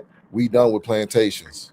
We done with plantations." That was belittling. It was undermining the hardworking Latinos, and they were turned off completely from Jasmine Crockett at that point. And so she lost the Latino vote, which was the number one vote that she needed in order to All right, so let get the me win. ask you. So let me ask you politically, right? When you look at the fact that you now have this whole wave of Mexican regret, right? Like you have all these Mexicans saying, we regret voting for Mr. Donald. You know what I mean? Because we didn't think he would do this, right? Do you believe Would that? You You believe said that? what? Do I believe what? There's still Latinos that Hell are yeah, I going to believe vote those for. Latinos were goofy as hell. I believe the Latinos that So had. I'm sorry, I don't mean to cut you off, because here's my logic coming in. You're telling me they regret his vote for something he ran on politically over 12 years. He's been saying deport the illegals for 12 years.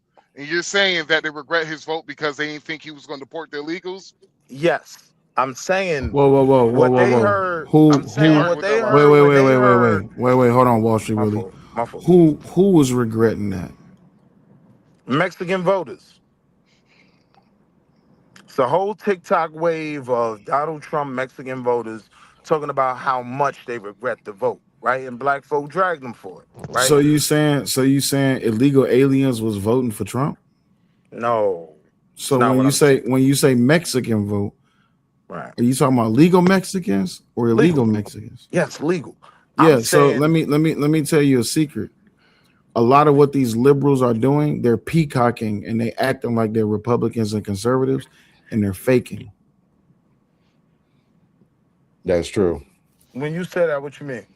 So they act like they Republican, like, yeah, I voted for Trump and I can't believe he's actually. There's literally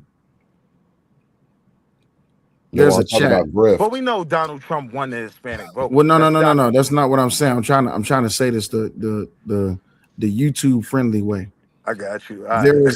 There is a movement that is specifically charging people up to pose as Republicans and pose as conservatives, and they're making content.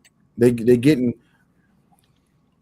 Oh, man, what's the safest way I can say this? They're essentially socio-political double agents. Now look, They I could Yeah. totally understand what you're saying when you make that No, argument. they're getting paid for this. Like it's literally a form that you can fill out.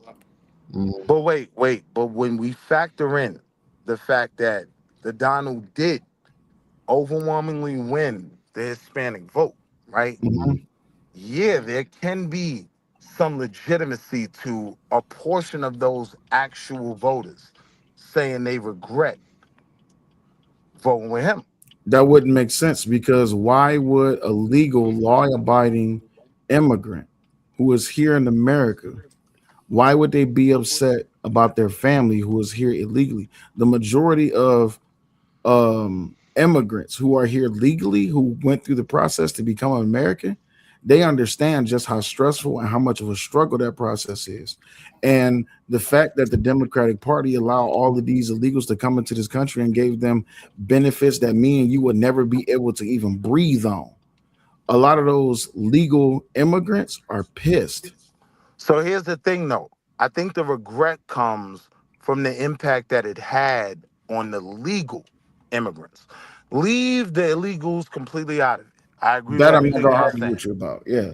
Right. I think many of the legal immigrants, unfortunately, they were getting pulled over by ICE, and they had people in their communities who they rocked with that was getting packed up, right? So there is a legitimate Mexican regret for the policies that the Donald pushed. That's a fact. And I think she overplayed the value of playing to that rather than playing to the typical Hispanic voter, which was a bit more Republican aligned. So when bro says what he's saying, like when she's saying the plantation comments and whatnot, yeah, that's abrasive. That's not the right way to play to their vote. You know what I'm saying? Well, if you look at the exit polls for Jasmine Crockett, what it shows you that black folks still did not show up for her. That was one of the main. That was one of. I ain't gonna say that was the main factor. The main factor is they've rather voted. The Hispanics rather vote for Tallarico over Jasmine Crockett, but black voters did not show up for Jasmine Crockett the way that they should have. That's one of the reasons why she got blown out the way she did. And she also didn't have the Democrat backing. Like the Democrats backed She Tallarico. wasn't ready to run for senator. She should have been No, running for she something actually local, but with the no she redistricting and everything else, she was set up to lose. no she was actually she actually had a chance because of the fact that Republicans were funding her campaign. No political pundit agrees with that. Most agree she never had a shot. What? No. The reason why she actually had a shot was it was a lot of Republicans were funding her campaign. She was getting a lot of Republican funding. The reason why is they felt Jasmine Crockett was the easier win than Tallarico, but also Tallarico is more of a he's more of an extremist than Jasmine Crockett is. He just want Jasmine. See, Jasmine Crockett. If Jasmine Crockett would have kind of played what Tallarico did as a moderate, he kind of come off as a moderate, but Tallarico has more extreme policies than Jasmine Crockett does. And so if she would have done the same thing, if Kamala Harris would have, instead of getting what was his name? Her VP, Sugarfoots. What's his name? He's the governor of Minnesota. What's Sugarfoot's name? What's his name? God, I can't even think of that. But the governor of Minnesota, who she had as her VP, if she would have went with Shapiro, the governor of Pennsylvania, Kamala Harris, we would not have, Donald Trump would be in prison right now, and Kamala Harris would be the president of the United States. Because Kamala Harris, she had the same problem that Jasmine Crockett had. The more you heard from her, the more she pisses you off. Yeah. Hey, I ain't about to cap with y'all. We've been at this thing for 4.5 hours. I'm about to go ahead and shut it down. I would stay live longer, but I'm motherfucking tired. We'll pick back up tomorrow for the second episode. weekend at Willie's. You know what I'm saying? Everybody live right now. They continuing the drama. They continuing the saga. So I'm going to let them have it. Plus, I'm motherfucking tired. I enjoyed today's conversation. This was very fun indeed. But I'm motherfucking tired, dog. I appreciate y'all stopping by. Thank you for inviting me up. Most definitely. Make sure you come back next time. Omni, you there? Omni. Okay, well. All right, y'all. We up out of here. I'm about to get me some sleep. I'll holler at y'all. Y'all take it easy.